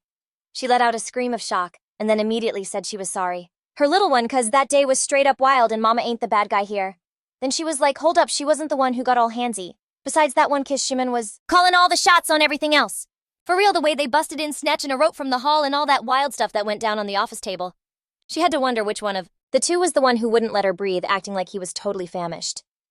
Thinking back on that night made her blush like crazy, but our girl looked at her baby head held high and said Mama wasn't the one at fault. But for some weird reason, she was feeling all hot and bothered that night, so she bounced outside to catch some air. Meanwhile, the scene flips over to Antic, where Shiman was posted up in front of this massive tree. My guy started working his magic, hoping he could bring the tree back. But it was no use, and he had to face the fact that it was a lost cause. Magic wasn't going to fix this. The tree needed time and some good soil, plus that special dew of the fairies, the kind that's made from pure happiness. But what Shiman just couldn't get was why Kalia straight up ghosted him, leaving nothing but a single letter. The scene jumps to her wrecked estate, where Shiman was just sitting there holding this letter. It started out to my dear Shiman. She mentioned it was the first time she'd ever written to him. The wild thing was, in all those 20 years, they'd never once sent letters back and forth. But honestly, if it wasn't for that one day, they probably wouldn't have ever even looked at each other. Fate's a trip, you know? The real tea is that by that exact moment, Brick rolled up with a message from Mrs. CIA. The second he heard she was in Antique, my guy shot up like a rocket. A second later, he hit up his watch, and in a couple of seconds, boom, he was in the city. He started scanning the area for her immediately. That's when he spotted a massive tree getting zapped by some lightning magic. On top of that, there were kids huddled up inside the tree, shaking and holding on to each other for dear life. The dude sighed hard, 'cause he was on a mission to find Kalia, but was like, who the hell is this now? Opening his eye, he knew he had to know a mage with that kind of power. None of the mages he rolled with were dumb enough to split a fairy tree with a lightning bolt. I mean, think about it. Kalia wouldn't be that sloppy, so there had to be a damn good reason for her to show. My guy instantly threw up a shield and a reflex skill and started to face off against the lightning. As soon as the magic fizzled out, Cheyenne vaulted onto the balcony where the attack came from. Sucks though, inside the apartment, all he found were traces of a quick teleport. Of course my dude wasn't about to let that slide, so he fired up his tracking skill and went on the hunt. A few seconds later, Cheyenne was hot on the trail of the clowns, who tried to smoke the fairy tree. The second he hit the ground, he saw a girl's body in front of him with a nasty wound in her chest. The guy, after checking her out and sensing the dark energy, figured out 1, they were fairies, and 2, this was probably the work of some demonic beast. Cheyenne hit up Derek right away and told him to follow the scent, coordinates to come scoop up a body. Then my man used his powers and threw up a protective shield around the tree. Right then, someone whispered in his ear that he was giving off the exact same kind of light. Shiman, totally thrown, whipped around and asked who just talked to him. The voices were coming from up high and they belonged to the fairies, thanking him for saving their skins. The guy started yelling up, asking if they'd seen Kalia, a drop-dead, gorgeous and powerful woman with light green eyes. The fairies just smiled, saying that the cookies were fire and the stranger was glowing with the same light. They were barely making sense, half asleep, and all but one thing they got out was that Shiman had the same glow as that beautiful man. The guy totally lost it, screaming, who are you talking about? You mean Kalia? But at that point, the fairies were completely out and started to fade away right in front of him. He was begging them to tell him more, but the kids just poofed and Shiman was left hanging. The scene cuts to our girl, who sees Alan wandering out of the room, off in the distance. She called out all confused like, yo, where are you headed? When he didn't react, she stopped him and said there was a fence up ahead and he shouldn't go there. Still, the guy walked right up to her and called her Nadia. Our girl was shook by the name, but it rang a bell from somewhere. Then Alan just starts crying, begging for forgiveness because he wasn't able to protect her. Kalia had no idea what his deal was. The doc kept on apologizing for not saving her, and then it finally clicked for our girl that Nadia was the name of his wife who passed away. She had a what the hell moment, realizing the dude thought she was his dead wife. Either way, she decided she couldn't just ditch him while he was sleepwalking, so she backed up and started shaking him, trying to snap him out of it. Good news is it didn't take much to wake him. The second the doctor came to, he started shaking his head all dazed and asking where the hell he was. The guy turned beet red, asking if he seriously fell asleep and walked outside. Kalia told him it was good that he was at least aware of his issue. Alan got even more red, explaining that when he's super tired or sick, he sometimes starts to sleepwalk. He said he was almost cured, but the last few days, he'd gotten so worn out the whole thing started up again. He apologized for making such a weird scene. Our girl told him it was no big deal, even though he did cry. A little. Alan just slumped to the ground, saying he never meant to act so out of pocket. Our girl sat down next to him and asked who this Nadia was they were talking about. Was she on the right track thinking it was his late wife? The guy let out a huge sigh and said yeah, that was her. Kalia just assumed he was still crazy in love with her. Alan said he wasn't sure, but even now, every thought of her just makes his heart feel empty, but still he doesn't feel sad. He said he definitely missed her, but it was a different vibe from being sad now. Besides, he didn't even want to bring her up. Looking kinda down. Anyway, he's basically saying he wants her to be happy for him even if they ain't together. Our girl just smirked and was like, "You're still super into me, huh?"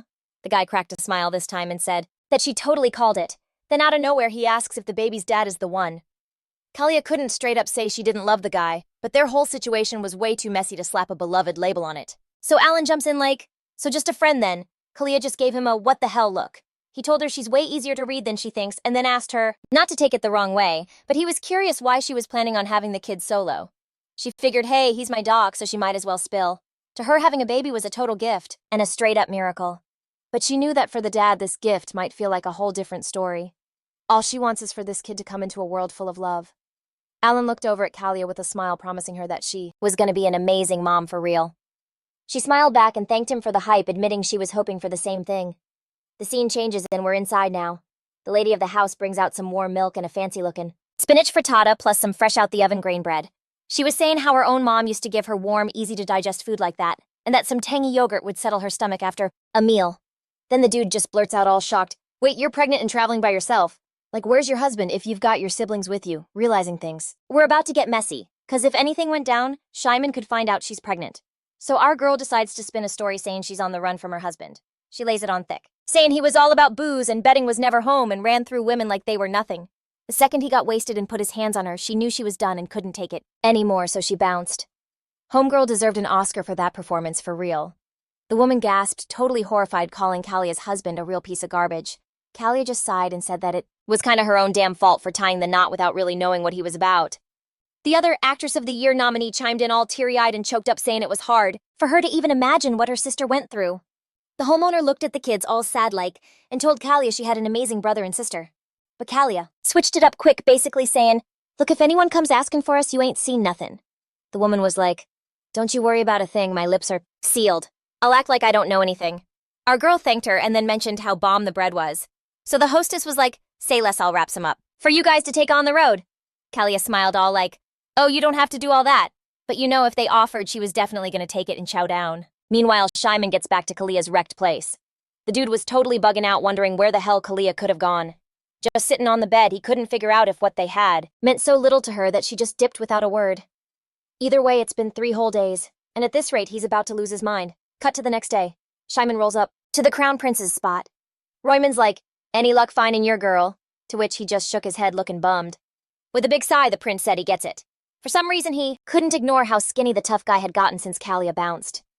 As he kept getting dressed, the prince figured that even if Shiman ditched the imperial family, it would be bad news. He couldn't be allowed to completely lose his mind. Royman then brings up that sketchy body he found. He'd heard it looked like one of the fairies. Right after that, he decided to just come clean, saying he'd just gotten a weird report. Some foreign big shot bought up an old imperial fortress right near the fairies' forest. The thing is, word on the street is this rich dude has a thing for collecting fairies. Shiman already knew this, but there was a time when humans and other races didn't get along. But that's like ancient history. Now, 'cause of the treaty, everyone's supposed to be chilling together, elves and fairies included. Maybe it's just talk, but to keep the peace, they couldn't just turn a blind eye. Royman kinda smirked and finally got to the point. Shiman could go check it out himself and get the lowdown. The kid suddenly faced his highness and said he got why he covered for Kalia's disappearing act she asked him to. She's stubborn as hell, and Royman's always had a soft spot for her. Logically, he totally got it, but his heart just wasn't buying it. So for a while, he decided he was going to tap out of imperial family business. Even though they're technically an imperial order, their whole operation has been running outside the borders for a long time. Shiman started hinting that they were only hooking them up with magic because they were loyal patriots. Looking right at the crown prince, the kid said that even though his words might sound messed up, he wasn't feeling very patriotic right now. And as for being devoted, the person he was devoted to wasn't even here. Royman let out a huge sigh, saying he'd already said sorry like a million times.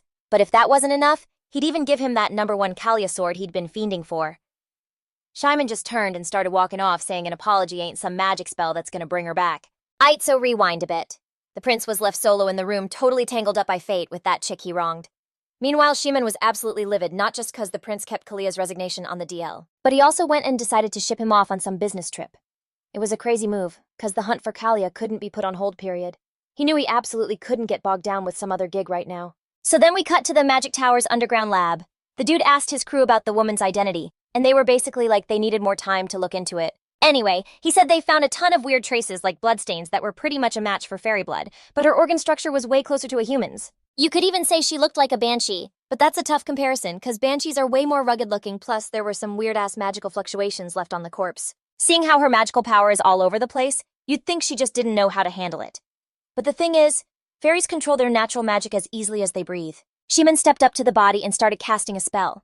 He realized Theon was right on the money, because the girl's magical energy was a complete and utter mess. It was like someone had forcibly pumped her full of magical power. Finally, Shiman turned to his assistant and was like, "So what's the verdict?" The crew immediately started looking at each other all shifty-eyed, totally lost, like trying to figure out who was going to break the news. In the end, one of them spoke up.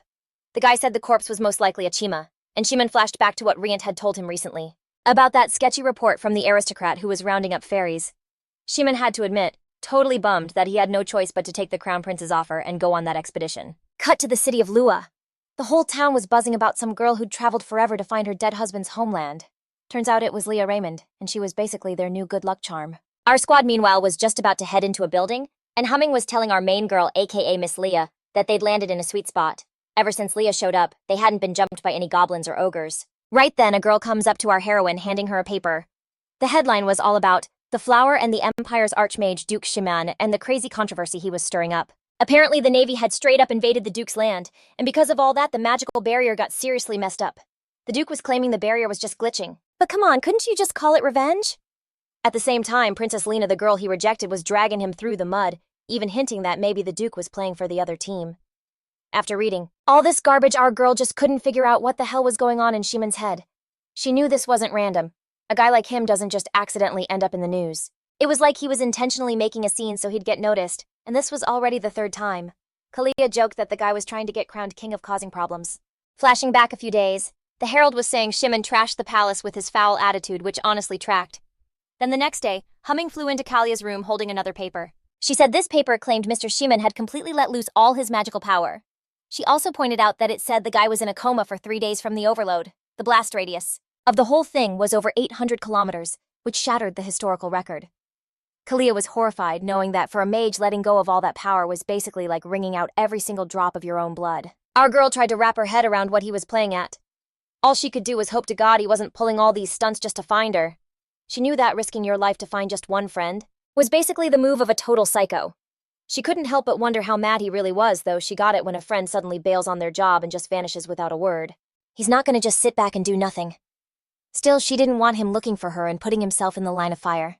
Our heroine turned to her baby and said, "Look, this is what your father is like. And not only is he strange, he's got a nasty side too.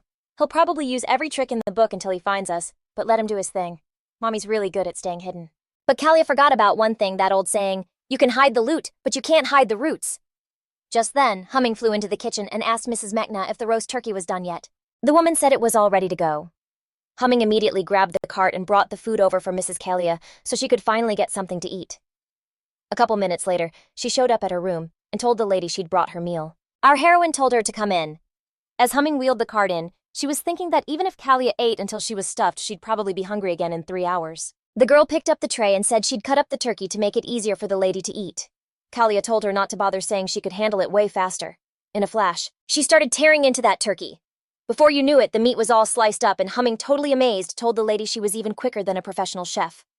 Our heroine shot her a crazy smile and said cooked meat is way more tender, so it's way easier to slice up than when it's fresh. Meanwhile, Alan, who had decided to say what's up before his business trip, was just standing in the doorway completely stunned, trying to figure out what the girls were even talking about. Peeping into the room, he saw the lady was still grubbing, and he'd just told her there was a whole list of stuff to watch out for, like getting the sugar and packing on pounds. The real downer was this all went down right when he had to bounce. The doc was screaming in his head for the lady to just chill on the food, while our girl finished her meal with some tea and said she was feeling a little stuffed now. A bit later, the girl stepped out for a walk. Humming told the lady it was giving major southern vibes, like winter's way warmer down here.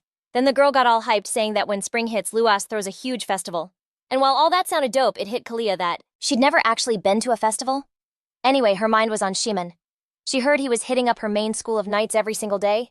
Like, why was he even trying so hard to get on the front page of the Herald? Our girl said out loud that she just couldn't figure out his deal. Humming totally took that to mean her stomach was empty again and she was already hungry. The girl just laughed, saying there was no way she could digest all that in 10 minutes flat. Humming let out a sigh of relief, because otherwise she would have thought Kalia was some kind of eating machine.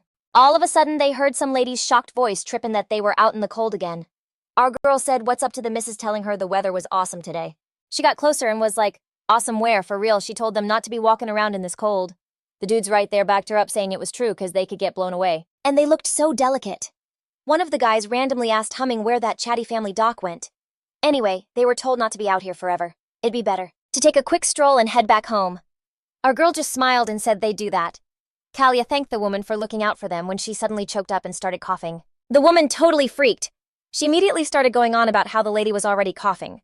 The girl said she'd grab a hot water bottle when out of nowhere the dude behind her said that he could give her his. Kalia looked at them surprised and asked if she could for real take it. The man told her that moms-to-be gotta take extra good care, so she should def take it. Our girl was totally stoked that everyone was looking out for her so hard. A little later, they kept it moving and Humming spotted some bomb-looking fruit, so she decided to cop a few. The woman hooked them up with a plate of fresh apples, saying they were the best. Kalia took the gift, saying they smelled amazing. Then just like that, with one move, she snapped an apple in two, and our girl played it cool, saying they must be really tasty. The dude was just staring totally bug-eyed at what just happened. The girl just smiled, saying the apples must be super ripe, that's why they snap so easy. Soon after, the girls gave a quick bow, and once again thanked the folks who helped them out and wished them good business, then they bounced. As she was walking away, our girl thought that it wasn't as easy to play the weak card as she thought. The scene jumps to the 5th month of her pregnancy. Ellen was telling the lady that the most important thing is the whole prenatal vibe. She had to only listen to good things, eat only clean food, and peep all the beautiful stuff. The baby in her belly feels everything right along with her. Our girl held out her hand and asked for a book. The doc told her he'd read it to her and that she should just get comfy. The guy said there are studies showing that a dude's voice carries better in the womb. Our girl just smiled and said she was already hip to that. That's why they tell a baby to listen to their father's voice. Alan told her that was facts, but Kalia reminded him that he ain't the kid's dad, so she'd read the book herself as the mom. Alan decided not to push it, so he was cool with her reading, but said she had to read loud so the baby could hear her good. Leaving the room, the doctor wished his lady a good night, and then shut the door behind him. He had this weird pang in his chest from Kalia's words during the time he'd been hanging with the girls. Without even thinking, he'd slipped back into feeling like a dad again. But he knew Mrs. Kalia was spot on. He wasn't a father anymore, and what's more, he could never be one again. Still, even with all that, he was grateful to Nadia for the fact that with her he'd known what happiness was.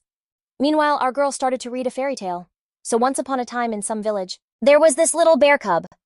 All his homies were shook when they saw the rough skin on his paws and his sun-bleached fur. He didn't have a lot of the stuff his friends had, but one day a massive hurricane ripped through the bear cub's village. The hurricane snatched all the animals' swords, shoes, and hats. The animals were mad salty at God. But then God showed up and said he gave them everything and didn't take a thing. Y'all just weren't looking. The animals tried to figure out what God meant, and then they saw the bear cub who was grabbing some grub. The bear cub had learned to get by using his own 2 paws. And then the animals got it. Their claws were sharper than any sword, their paws were faster than anything, and their eyes could see for miles. Only the little bear realized he had so much, even though he thought he had nothing. Even though he could be anyone with his strong paws, sharp eyes, and all the wisdom he'd picked up the hard way, the bear cub decided to hit the road. After that, that little bear grew up to be a big deal, and was so skilled he became the baddest bear on the planet. Kalia put a hand on her belly, asking her little one if they could hear her, promising that just like the bear they could be anything they wanted, do anything they dreamed of. She was going to give them all the happiness in the world, and have their back no matter what. With the story over, it was time to hit the hay. Then it hit her, even though she always put it away before bed tonight. Something was just bugging her. When Kalia opened the box, she knew that even if Shiman wasn't a dad in practice, she had to do this for the baby's vibes. Staring at Shiman's photo, our girl thought it would be kinda whack if the kid ended up looking just like him. But then again, if they didn't, that would be a shame too.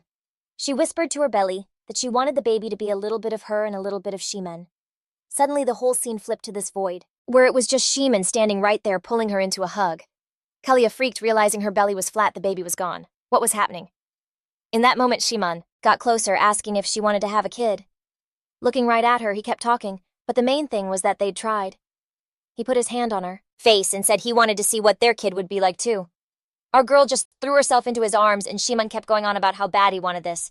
But right at that moment, as they got closer and their lips met, Kalia had the sinking feeling this was all just a dream where Shiman actually wanted a kid. Still, time and time again, he'd turn to her, telling her how much he missed her, how he was going crazy wanting her. He was practically begging for her to come back, promising he'd be good and wouldn't say a single messed up thing to her. Holding her tight, he swore he wouldn't act like a little brat. Pressing against her again, he started pleading for her to come back and not leave him hanging. Just as their lips were a couple of centimeters from the connecting again, she realized this had to be the dream version of Shiman she'd cooked up. Suddenly, flashes of their childhood when they were 2 peas in a pod hit her. Our girl decided this was all just nonsense. She couldn't want this from him. You just don't think about a dude who's been like a brother your whole life. The girl knew she didn't want this at all, but for real, she could feel the warmth of his skin like he was right there. Kalia felt his love in every fiber of her being. Could this all really be just a dream? As soon as they kissed, she was dead set that it had to be a dream, because no way was Shiman actually in love with her. Soon after the morning came, and our girl shot up in bed totally confused and started looking around. She couldn't believe she'd disrespected her sacred baby-growing body with such a wild dream. She woke up right when something major was about to go down. Shaking her head, she decided it was just a natural thing. With a snap of her fingers, the girl chalked it up to the good old influence of hormones. Plus, the fact Shiman even showed up was totally because she peeped his photo before bed. Anyway, our girl figured the baby must have been pretty surprised too. So she apologized, saying she totally didn't do it on purpose. A little later, she went downstairs, and seeing Mrs. Mana, she said, "Wow, you're here bright and early." The woman said hi back to Miss Kalia, saying the streets were already buzzing with nomads today, so it was easy to get up. Stirring some oatmeal, she guessed it was 'cause of the festival coming up. Everyone was so full of energy. Mana then randomly asked the lady if she'd ever seen nomads before. Our girl said she'd run into them a few times on the road. The woman said she figured, and that there were probably more of them in the capital. Anyway, they're charming people even if they are loud. She then asked if she should get breakfast started for the lady. Kalia told her she'd just eat with everyone else. In that case, the woman decided to make some juice. Our girl just stared at her wide-eyed, 'cause Mrs. Mana mentioned she had 5 kids. Handing her a tray, she said she'd grabbed some bread on the way, so the lady should dig in 'cause it was probably bomb. She smiled, saying it was just the thing to get her appetite going before breakfast. Kalia thanked the woman, saying it was the perfect little snack. As she spread jam on the bread, the girl guessed that Mrs. Mana's house must be wild. The woman laughed and said it wasn't just wild. Sometimes she felt like her eardrums were gonna burst. The second and third kids are always beefing. The youngest is a total handful like all youngest kids are, and the firstborn is always off at the dorm. The only saving grace was that at least the 4th one was chill, though he did get into it with his dad a couple of days ago, and was still salty about it. Kalia looked at the woman and told her that it sounded like they were a pretty tight-knit family, though. After that, our girl for some reason got all red and started chugging her juice. The woman looking at her figured she wanted to ask something. Kalia jumped up, all flustered, saying, "No, that's not it." Once she chilled out a bit, she decided to just admit it, saying she didn't know if it was cool to ask. But since the lady had 5 kids and a ton of experience, she just had to. Mana, wiping her hands, just laughed and told her to spit it out and not be shy. She guessed the girl was feeling some discomfort. Maybe her stomach was. Our girl was all awkward, saying it wasn't quite like that, blushing hard as she spilled that she dreamt of Xian as the baby daddy. It was the first time she'd ever had a dream like that, and she was wondering if it was even normal. Looking at Em all embarrassed, the girl said she couldn't figure out why she'd dreamed something like that, but it felt super weird and she was cringing hard. The woman was kinda shook and a little confused by her whole story. A dream about the kid's dad. That asterisk kinda dream.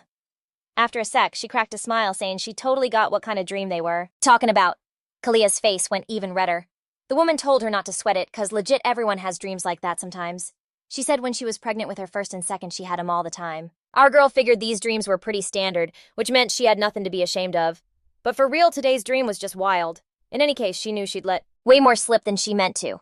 And she remembered someone telling her there was no shame in getting down with your partner.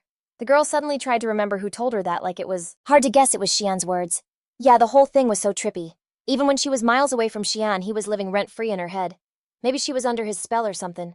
At this point, Mrs. M told her that when you have those dreams, it means the uterus is contracting, so she should take it easy. Our girl just smiled sweetly, thinking to herself, if M would be so worried if she knew, she could snap bones with her bare hands. Anyway, M said it was time to set the table, 'cause the boys would be up soon. As Kalia kept eating, she decided she could live like this for a bit. She thought it over and figured it wasn't so bad living low-key as the fragile and sweet Kalia. Right back to the checkup. The doc asked Mrs. Kalia if she could see the baby's head and legs starting to show up. Then he pointed to the spot between the legs, talking about the little round thing there, and guaranteed her that it was a boy, and everything was crystal clear. The girl, totally floored, started saying that yeah, it was so obvious you couldn't deny it. Her baby was already so impressive, worked up that she felt sick. Alan calmed her down, reminding her that this was exactly why she shouldn't get too stressed. My dude started to cast a healing spell, but Kalia swore she wasn't in any real pain. The doc told her they couldn't let her feel any pain, and after he finished checking her, he said luckily it was just a muscle cramp, but they still couldn't let their guard down. The 9-month-old baby's growth was already way past the average. He weighed 3.7 kilos, but if he keeps this up, he could weigh up to 5 kilos on his birthday. Alan told the lady that such a big, strong little dude could put the mom in danger during labor. Kalia, on the other hand, decided to hype up the baby for growing so well. But the doctor had to explain to her that no matter what kind of superhuman strength she had delivering a kid, this big one tiny mistake could mean it's lights out. Then looking her over, he told her it wasn't just the baby who'd grown, but she had also managed to gain 14 kilos, and that wasn't healthy for her. Plus, he said she could pack on more weight every week during her last month. He decided to put a temporary ban on her access to candy. He also said he'd pass the word to Humming so she wouldn't be sneaking her sweets. Our girl let out a huge sigh, thinking she only ate it because the baby was going ham in there. Seriously cut back on her meals. Our girl was unbelievably stoked about this major act of kindness, so she nodded and said she got it. The story jumps forward a couple of days. Our crew was walking through a field of flowers, and Humming was gushing to the lady, saying that all these flowers had finally bloomed. Sitting in front of him, she said that these flowers are called lohas, and the whole festival is named after them. The girl suddenly hopped up and suggested they take a walk around the area near the fairies' forest. The doctor asked, surprised if that place wasn't closed off. Humming sighed, saying, Alan, you must not be in the loop. During Lua, the fairies' forest is open to everybody, with the village guards keeping an eye on things. Mad people come to see it. But at that moment, the girl's attention was snagged by the desserts being sold a little ways away. So of course our girl gave her a purse to go buy them. Alan was like, for real, we just got here and you're already hitting the sweets. Humming said she used to love this stuff, but after her family died, she never got to go. Looking at Mrs. Kalia, she just assumed that she'd been to tons of festivals since she'd traveled all over the country more than once. Our girl admitted that they just soak up this festival, see everything, have a blast, eat, chill out, and then do it all over again. This time it was on her. Putting her hand in her pocket, the girl also told Alan she'd buy him something. She was craving some grub, but her wallet was MIA. Like, where'd it go? Just then the doc slides his wallet over, saying he's got this round and she can get him back tomorrow. Seeing she was all kinds of moved by that, Alan told her that since she was feeling it, she had to drop the whole Alan Suicide Squad thing for good. Humming was on cloud 9. She totally freaked, yelling that she'd never say it again for real. To make it up to him, she decided to join his crew effective immediately. Alan, all flustered, yelled at the girl to just knock it off. Our girl, standing behind them, was just cracking up to herself. Looking up at the sky, she felt genuinely happy, but couldn't shake this weird feeling of emptiness, like she'd left a piece of herself behind. Anyway, she brushed it off, 'cause it's not like she had anything to leave in that neck of the woods. Then we cut to Cheyenne, who can't sleep, 'cause his mind is just stuck on Caius. Even in his dreams, he could feel her warmth so clearly.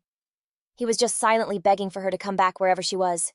He made up his mind about how he was on his last legs. But then he was like, what if Kaya doesn't come back even after that? He thought if they just stayed friends, they could keep that close vibe going, but that was a total bust, too. Getting the Archmage title and the Genius rep was all just to be with her. Without her, there's no room for happiness, or any kind of good feels in his life. From the second she saved his life, he was all hers, but he couldn't get why she was so clueless about it. If he hadn't choked and just manned up, he could have pulled the trigger on his plan. Anyway, staring at the ring, he wondered if it even made a difference. Flashback time. The mages are strolling through the city, chopping it up about the magic circle restoration progress. The maintenance was supposed to wrap up by evening. One of the dudes suddenly asks what else is on the schedule. It was said the last thing on the business trip's agenda was a visit to the academy after lunch. Turning to Shiman, they told him the magic branch wanted to have a word with him over dinner. The guy's just like, I'ma pretend I didn't hear that. His boy's Theon, an 8th rank Archmage, and Henry told their friend they'd politely turn down the branch's offer. Also in the crew was Derek Diardo, one of the mages who answered to the Imperial family. Right then they bumped into some ladies who were straight up eyeing Shiman with total admiration, saying he was the finest dude in the whole empire. Cheyenne couldn't care less though, 'cause in his eyes everyone but Kaya was just a rock. His friends thought he was a demon. This trip was supposed to last a month, but he chopped it down to 2 weeks. A pace like that could kill a guy. Henry figured with demands like that he should just do everything himself. Derek meanwhile was bugging that he couldn't mess this up. Remembering the Scarlet Scroll, he thought that thing was his masterpiece. He'd heard that after it was used, a rope was found in the bedroom. Derek was tripping, just imagining a scene where Miss Kalia, knowing her way around magical items, got pissed and tied up Mr. Shiman. In the end, he figured something was way off, so he'd better watch his step if things got real. Cheyenne would have had his head by now, But as you can see, he's still alive and kicking all in one piece. He decided to wrap up his business ASAP, and the second he got back, he'd get on that scroll. Figuring it was time to bounce, the boys started heading out. But then something caught their eye. Looking over, they saw some dude holding a sign that said a pink pearl was for sale. Shiman, totally confused, asked what pink pearl they were on about. Henry told him this pearl was only found in this area and was super rare. This gem is so popular in Tanya that it almost never leaves the region. Shiman sighed like he got it. He just figured it was a useless rock that would just collect dust at the house. Theon also chimed in that he'd heard about it. It's a crazy, beautiful, and hella expensive pearl. Henry suddenly cut in, saying it's not just about looks and cash. With his own ears, Shiman heard that in Tanya the pink pearl is all about eternal love and a happy family. They even say that whoever gets it will check out on the exact same day at the exact same hour as the person who gave it, so even lovers are cautious about gifting it. The guys all started to turn to Shiman, and to their shock saw he was already booking it to the man's shop. Henry, like everyone else, was shook that Cheyenne had just dipped out like that. A little while later, the deal for the pink pearl was done, and our boy walked back to the crew saying it was time to roll while Theon and Henry just stared at the guy completely baffled. Derek knew 100% that the Duke was going to give this pearl to Lady Kalia. He was hooked on the whole eternal love, happy family, and kicking the bucket on the same day spiel. He immediately started scheming on the best way to present it when he got back. Meanwhile, our girl was sitting for a portrait and just about to nod off. The artist laughed, saying the painting wasn't going to work if she was dozing off. Kalia asked how much longer she had to sit, and the artist told her he was almost wrapped up. He also mentioned that the color of her eyes was unreal, but it was it's wild, but right then she heard snoring next to her, and when she turned, she saw Humming just sitting there completely passed out, which was hilarious, cause Humming was the one who offered to sketch her. But Homegirl was out like a light, not even flinching when she was touched. Looking at the artist, our hero was like, yeah, that portrait of Humming is gonna be of a whole different person now. Still, she figured she should get some sleep while she could. And just like that, our girl was back in a memory standing in front of Humming, telling her to run back another 100 swings with that same vibe. Humming said she was on it no problem. Kalia asked if it was tough, but Humming just played it cool, saying everything was fine and 100 swings was a piece of cake. She also pointed out that once a woman has a kid, it's way harder to make time for stuff like this. So if she didn't learn from Kalia now, then when was she ever going to get the chance? Our girl just smiled and said she'd done what she could as her mentor. Then out of the blue, she asked if Humming had ever thought about picking a different teacher. Humming said she was all in on being Mistress Kalia's student.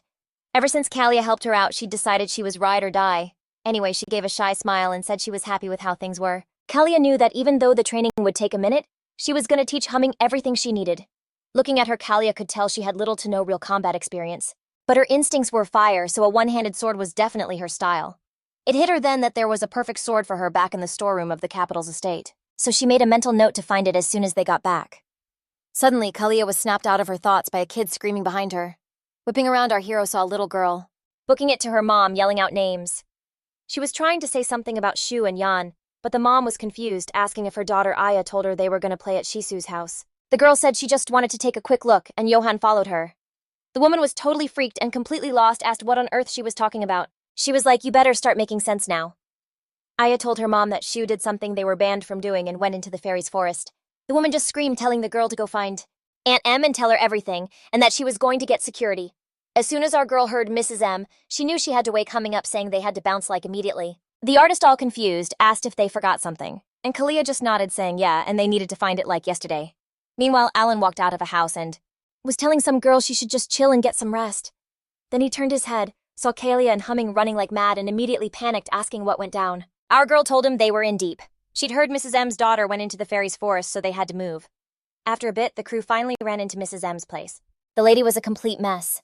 In a shaky voice, she said something bad happened at home, and she had to leave early. Our hero told her that everything was under control. The second the woman was gone, Kalia turned to Humming and Alan and told them to hit up security and keep tabs on the situation. She said they had to find out when the kids went into the forest and how long they'd been off the grid. Humming said they could handle it. The doc, though, asked Kalia to just hang tight at home and wait for them. Kalia promised and told them to get back fast. After a while, the guys came back with the info. It had already been 2 hours since the kids disappeared. They'd climbed over the fence to get a balloon stuck in a tree in the fairy's forest, and that's how they slipped in. The kid who was left ran straight to his mom. Hearing it had been 2 hours. Kalia decided it was way too soon to give up. But if the kids had wandered deep into that forest by now, it was scary to even imagine what might have happened. Alan suddenly said that even full-grown adults have a hard time making it back from that forest. Kalia agreed that it was true, so if kids were in there, their chances of returning were basically zero. The guy shouted that the guards were trying to get a search party together to head into the forest and find the children. Looking out the window, he knew the sun was about to set, and after dark, the fairy's forest turned into something way more terrifying than any demon's playground. They'll only go in with backup, but since no one's volunteering, they're just stalling. By the next day, the parents will go looking themselves, and of course Mrs. M will be one of them. Alan, picking up on what Kalia was putting down, asked if she was planning to go into the forest herself. He reminded her again that it was a death trap. Our hero just said she knew. The fairies' forest is crazy dangerous, but that's just for regular people.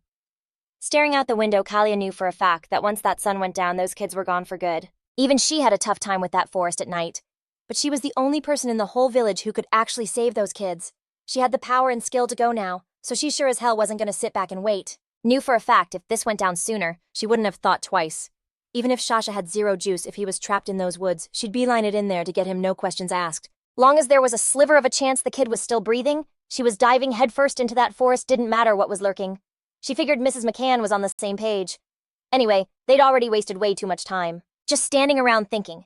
She hit up her crew right away, told him she needed a solid. She told Alan to post up at the forest entrance. The doc freaked out, totally confused, but the girl told him to chill, that everything was going to be cool. The kids couldn't have gotten that deep, and there weren't any demonic beasts hanging around the entrance. Taking Alan's hand, she said that, "If you just watch out for the illusions, it's no big deal." The doc yelled back that those illusions were seriously bad news. She just waved it off like, "Don't even sweat it, the illusions don't work." Said sorry for dragging her into this sketchy situation, but she was the only one she trusted 100%. The second the girl asked if Humming was down to ride, she didn't even hesitate. She just yelled that she was totally down for the trip.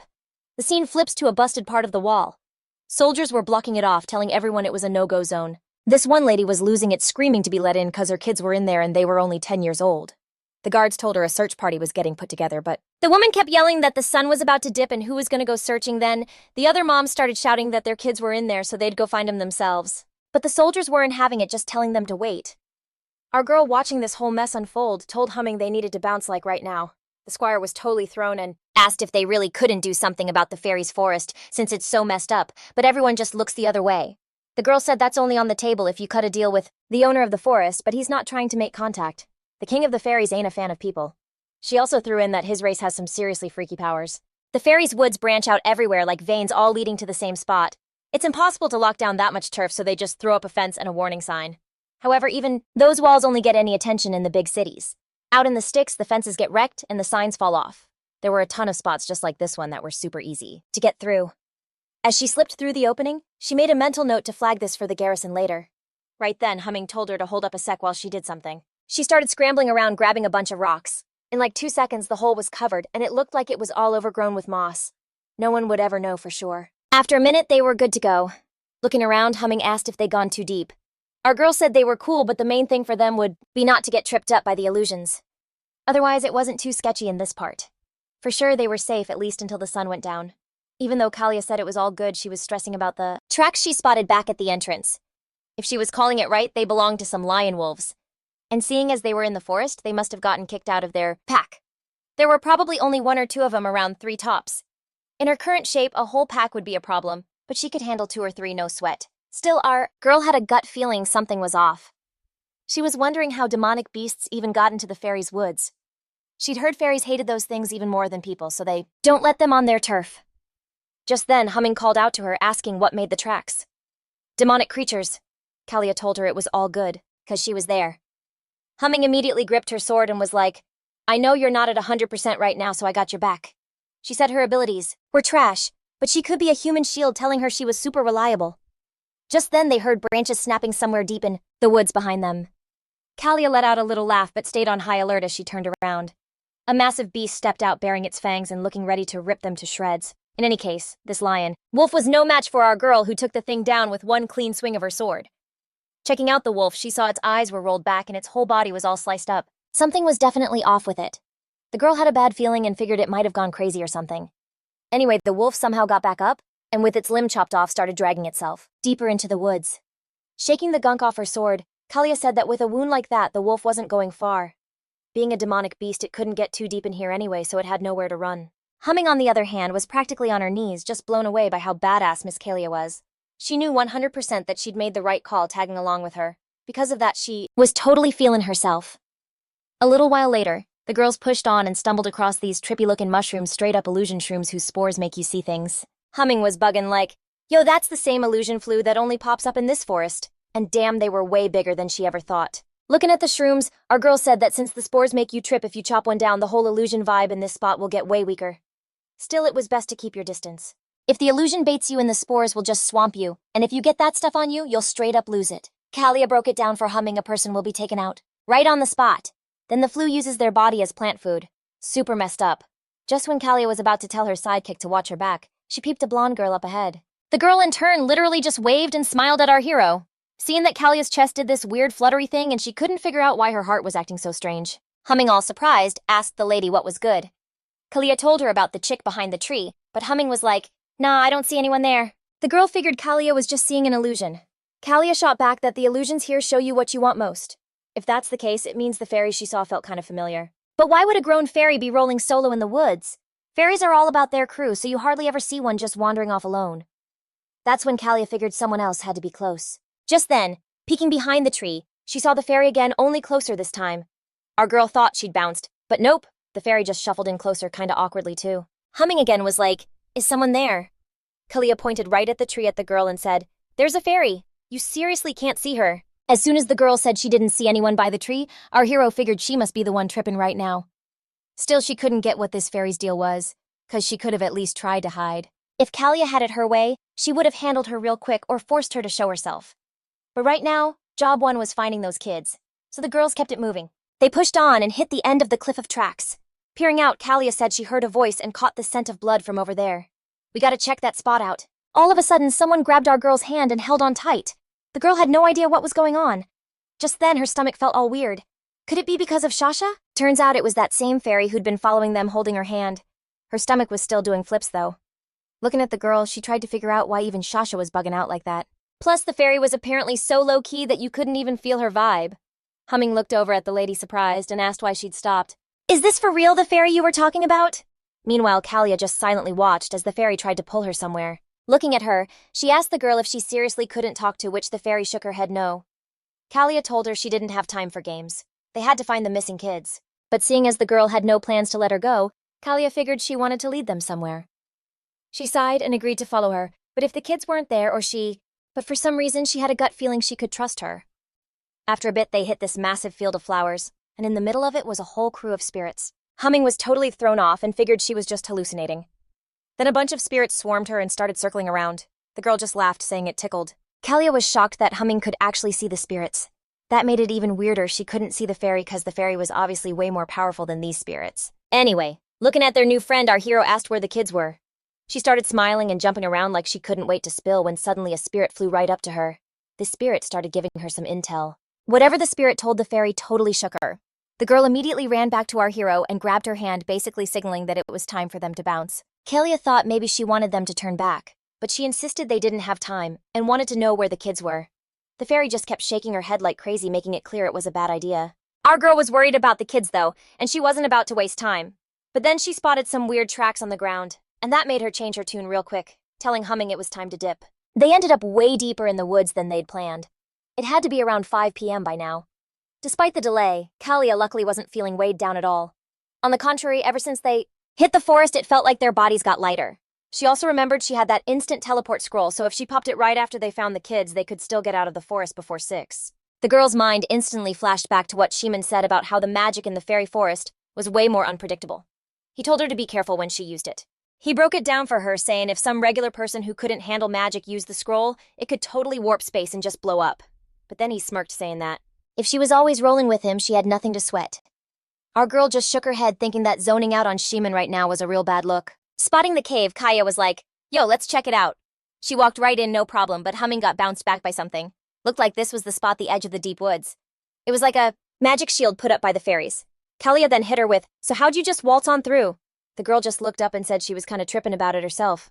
But then she figured, if this was fairy turf, then there shouldn't be any animals in here. Either way, our girl decided it was time to stop messing around, so she grabbed Humming's hand and pulled her through. Inside, the girl was totally hyped about it and knew right away it was because the lady hooked her up. Our heroine was like, "True, but we'll figure out how we got in here later."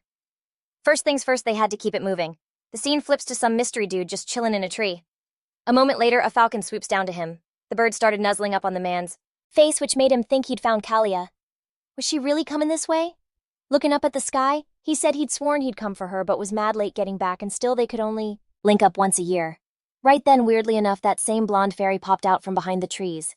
When she saw the dude, she straight up launched herself into his arms. Judging by her eyes and that smile, she was crazy happy to see him. The man smiled and hugged Kalia back, finally reunited with his precious daughter. Looking at Kalia, he apologized for her old man being so late to the party, and told her he cooked up a birthday gift that was gonna blow her mind. He suggested they peep the Oscar stars together and open the gift, but Kalia? Meanwhile, the scene cuts back to our girls.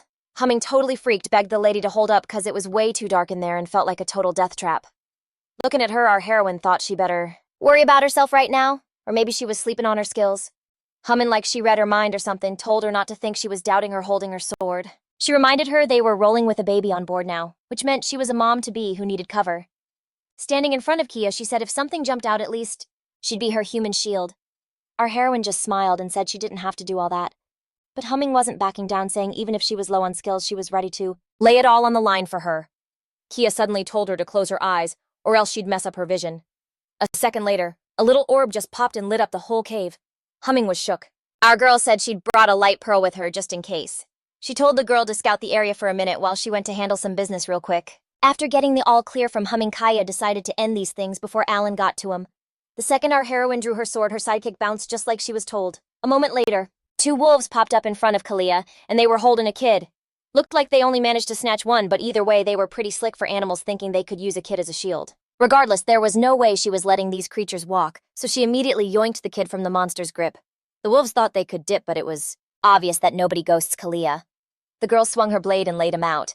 Just then, she clocked one of the wolves trying to sneak off, but it was Crystal. Clear from his homies what happens when you try to run on Kalia.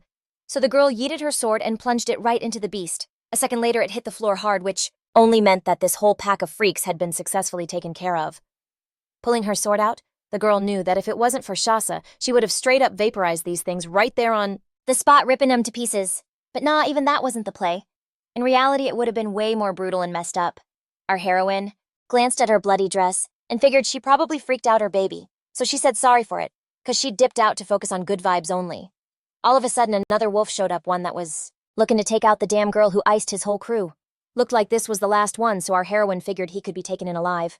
If Shiman were here, she was sure he'd be able to squeeze some info out of it, but since she was flying solo, she didn't dwell on it. She thought if she just took out a leg, grabbing the wolf alive would be a piece of cake. But her hopes got wrecked when, while she was still plotting, a massive sword came flying straight at the wolf.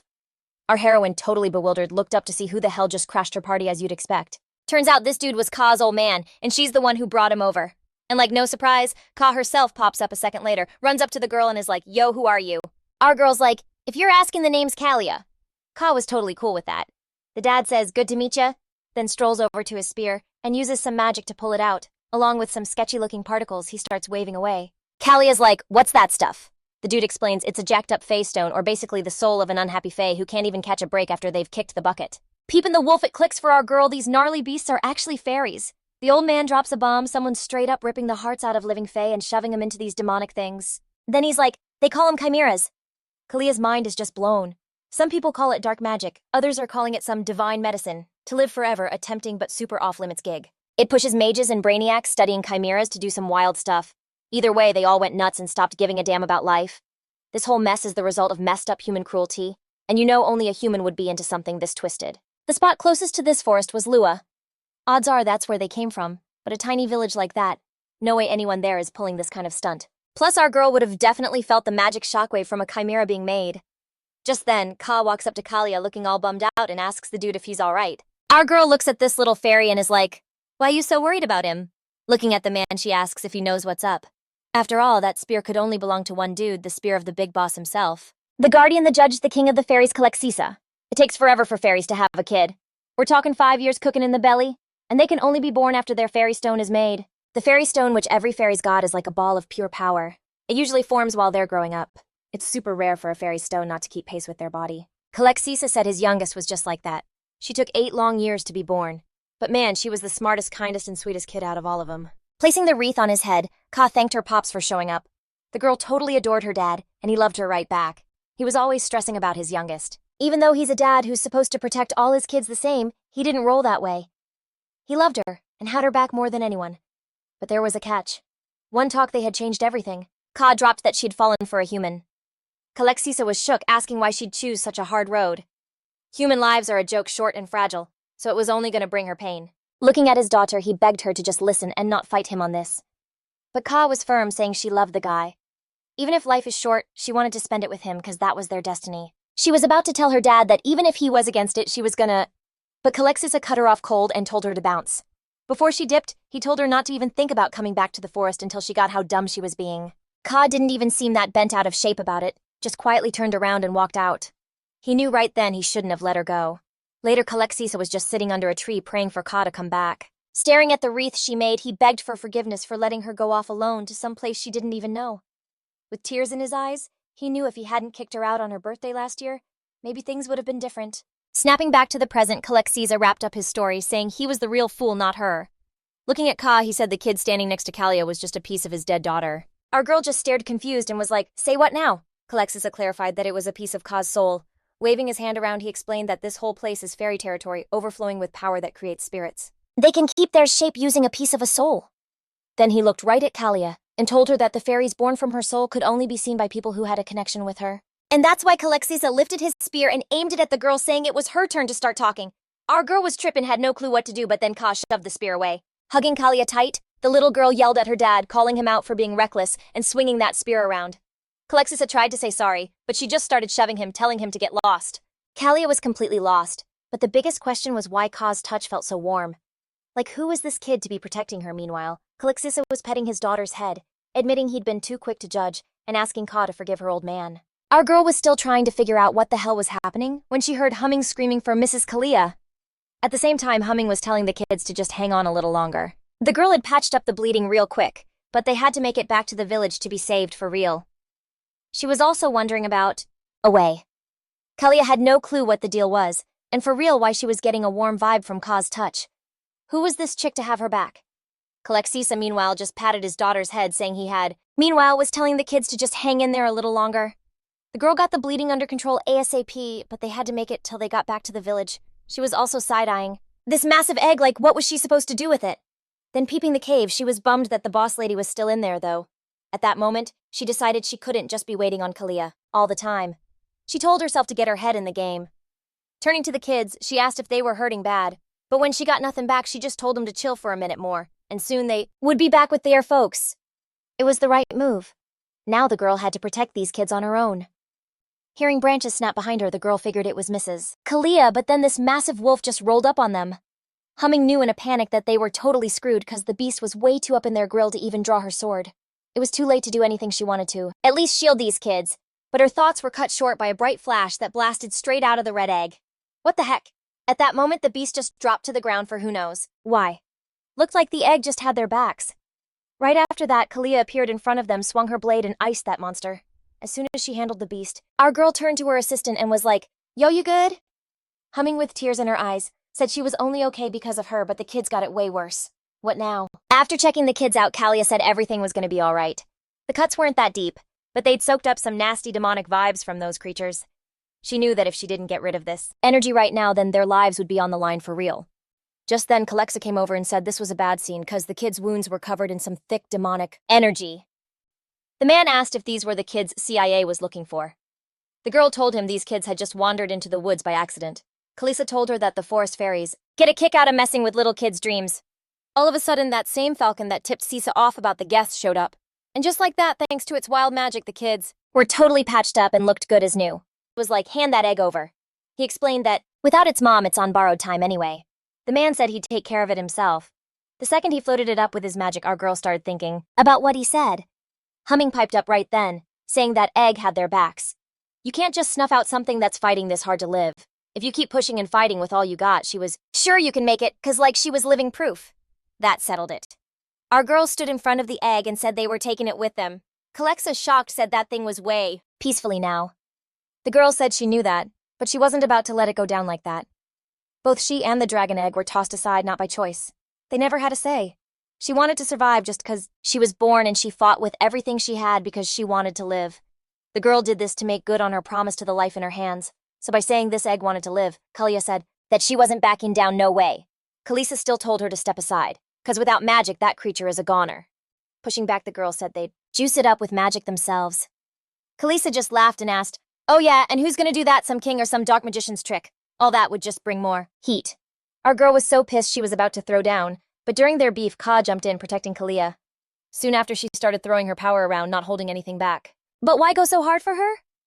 Breathing out hard, the man was basically stuck. After a minute, Kalia touched Kalia and said there was something about her like the vibe of his own kid's soul. As soon as he took her dust in a flash, he waved his hand and broke it down into tiny pieces. After that, he waved his hand again and threw up a shield in front of the crew and told them they could do whatever they wanted with that egg. Right after he said that, he called up the spirit of Liella. This is a mid-tier fairy of the night and starry glow.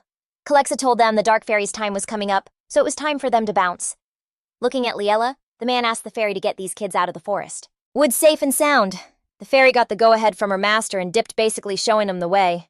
Our girl was about to follow, but just then Ka snatched her up. She clocked Kalia. Magic, he was just downloading info left and right. Turns out fairies were a major cash grab, and these wild aristocrats were throwing down serious bank for him. It was just some street thugs talking big, acting like they had it all on lock. To snatch up fairies on the low, and that the crown prince wouldn't even trip. The only real static they might catch was from that cursed Archmage Duke, and word on the street was General Kalia was ghost too. That's where the intel stopped. Maris Santi, man, he'd been moving real shady lately. And just like he thought, the dude was on some weird stuff. Just a year ago, the sickness was straight up eating his limbs, rotting him down to the bone, but lately out of nowhere, he's been bouncing back. Cheyenne knew for a fact this wasn't the kind of thing you just walk off. Everything was sketchy as hell, so one way or another, ain't nothing stopping the plan. He hooked him up with some pills and told him to spread the love in the cities he pointed out. The second they got their orders, they dipped back into the portals and vanished. All this time, he'd been juicing them with his magic, no regrets. This run, they'd get way deeper than the last. But damn, his mind went straight back to Kaya. He had to know just how far she'd run. Every thought of her was pure torture. Cheyenne missed her like crazy and was so pissed he was ready to burn the whole world down. He knew if he went any further down that road, he'd straight up lose his mind. But he knew he couldn't let that happen yet. No way, not till he found her and put her on lock for good. Lucky for him, all his grinding paid off because he finally caught a lead on her. After a minute, some random dude started talking about a high-class lady with light yellow hair. He also said the girl was always rolling with a cute chick with a bob haircut. Stroking his beard, the guy remembered another person in her crew. He saw a super tall, classy, good-looking dude. Peeping Cheyenne, the guy said he remembered the stranger because he was blown away by how he took care of the ladies. That was it for Cheyenne. He didn't get what the hell was going on, or why Kaya was rolling with some dude he'd never even seen. If he couldn't track her with magic, he figured he'd find her his own damn way, even if he had to tear up every single city. He swore that the second they met again, he would lock her down so tight that she could never ever bounce on him again.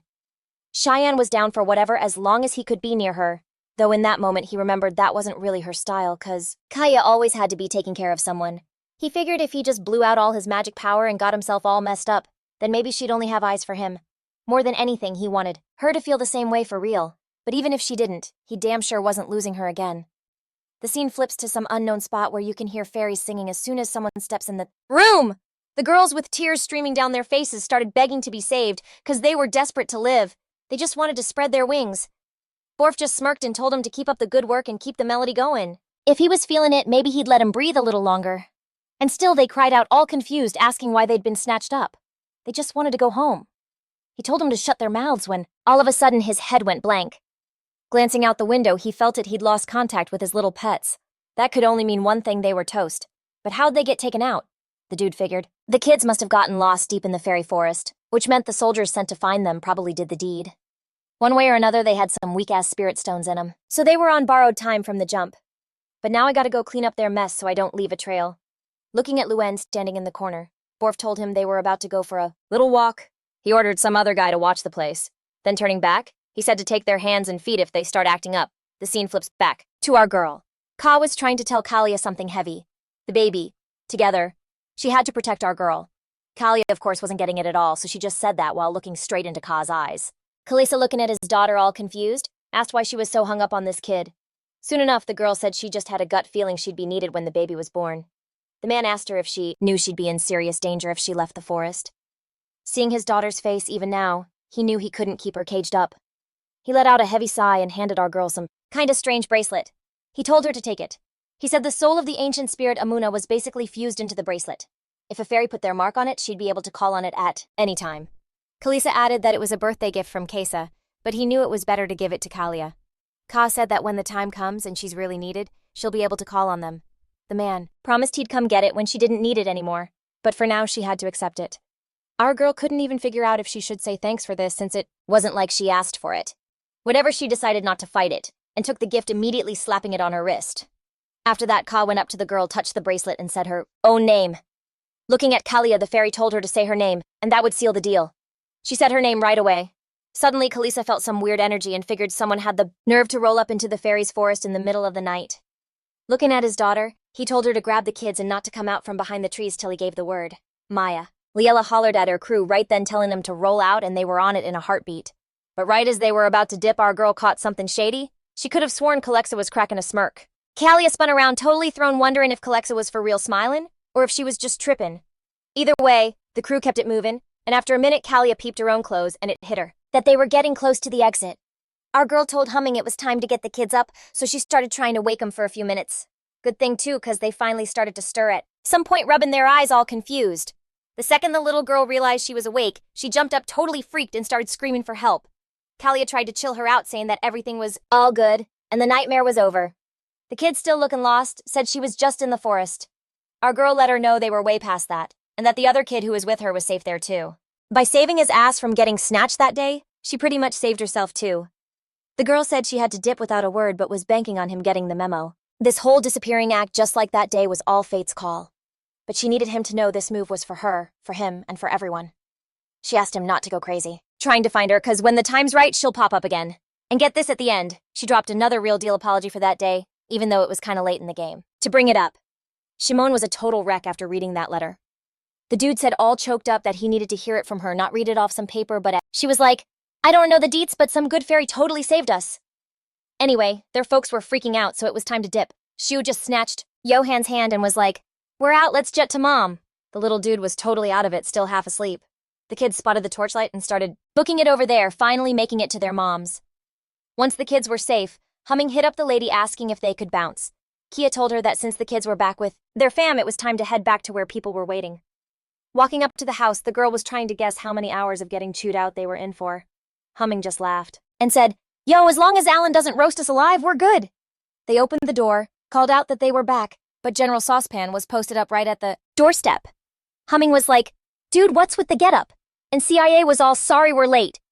A second later, the dude started yelling, saying he was waiting for them out by the forest, but then it got dark and they were total no-shows. Alan ripped the saucepan off his head and pulled them into a hug, saying they were a couple of walking train wrecks for real. He said that it was getting dark, and since they hadn't bailed back yet, he was about to go searching.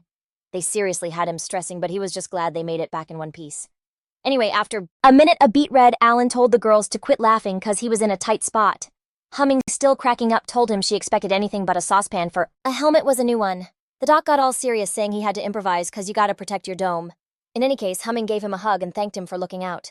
Alan smiled back but asked her not to be late next time. Looking over at CIA, the doc asked if she was for real okay, mentioning her stomach cramping up. Our girl told him it was just the baby kicking. She's noticed Shasha has gotten way more active lately, which Alan says is cause the baby's gearing up for the big debut. Man, he was still blown away by it all. Pregnancy's always a wild trip. Kalia just smiled and agreed with him. Right then, Humming, checking out the lady, thought maybe chilling here wasn't so bad after all. Kalia had a much more peaceful vibe than back in the Empire. After all the stuff she's been through. Good thing she can finally catch a break, but sometimes she seems a little on edge. Humming was trying to figure out why. It's like she lost something major, but I can't put my finger on it. The girl figured her mentor wanted to bounce back home. Then it hit her, who's the baby daddy? She started racking her brain trying to figure out who her lover could be, but Humming just couldn't not know about her love life. I mean, if you're talking dudes close to CIA, the number one suspect is Duke Cheyenne. A long shot would be Crown Prince Royman. A pretty sketchy thought, and the girl realized with a jolt that one of those two had to be the dad. That T could literally flip the entire empire on its head. Our girl looked over at Humming all confused and asked what was up with her. Humming just waved it off like, nah, just spacing out a little. Then Humming randomly turned to Alan and asked if he also took care of animals. Alan asked what kind of animal she was worried about, and she just pointed at the egg and said, that thing. Getting a closer look at the egg, the dude was like, whoa, completely stunned, saying he never thought he'd ever get to see a real-life dragon egg. CIA asked him what the move was. Alan told her he'd only read about them in books. He needed to run some diagnostics first. Firing up his magic, the egg started pulsing with a bright yellow light. The scan started, and Alan was just muttering to himself, totally stumped. Our girl asked what the deal was. The guy said it was his first time messing with a dragon egg, so he couldn't give a for sure diagnosis, but it looked like the egg was fading. The second he said that, it felt like the egg was just drained. Humming shot up in a panic, remembering when the egg saved her and the kids. The girl yelled, totally shocked. This egg used its own magic to save us.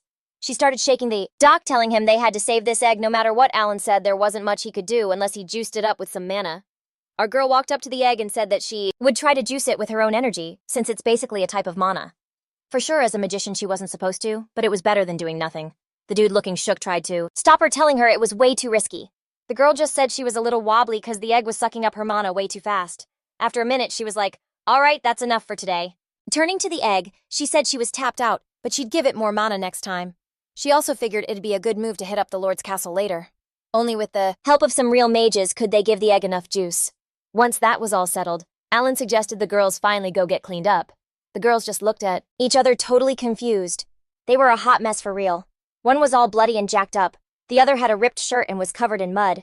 Pinching his nose, the dude said that he'd watched the egg and that they needed to hit the showers and crash. Then the scene cuts to the fairies' forest. Orit right then runs into Kalisa and is just like, yo, who even are you? Figuring this dude was a fairy, the kid was like, I can't even see their special vibe. Besides, he was pretty sure a forest this small wouldn't even have a fairy protector for real. Out of nowhere, this image of a blonde hottie pops up in his face. The dude straight up clutched his chest, tripping because he had no clue why he suddenly felt so weak. Kalisa started talking to the new guy, telling him he's got some seriously forbidden energy flowing through him. Then he peeped the kid behind him and was like, yo, same deal with him? Clocking that wild energy, Borf knew that kind of power, that heavy vibe that's hard to even stand against, had to be from the Fairy King Luan. Just then, someone jumped in front of Borf, shielding him from Kakasa. Right then, the man eyed the keeper, saying he could feel some demonic energy on him. A second later, another creature just like him showed up next to Len. Kalisa freaked out, yelling that these things weren't demons at all. He was like, yo, what did you two even do? You mixed a Chamara with a demon?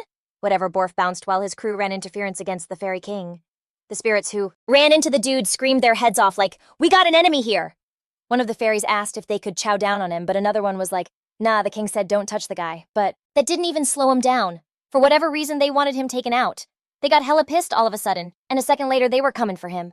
But their whole plan got wrecked when Borf spotted him and wasn't about to let them get their hands on him. In a flash, that fairy was lights out, and her sisters just watched, totally bugging. The guy decided he couldn't leave any witnesses, so in a split second they were all lit up. The scene cuts to Borf's crib. Chillin' in a chair, the dude was still shook that he'd run into the Fairy King himself. Leaning back, he hit up Dayon.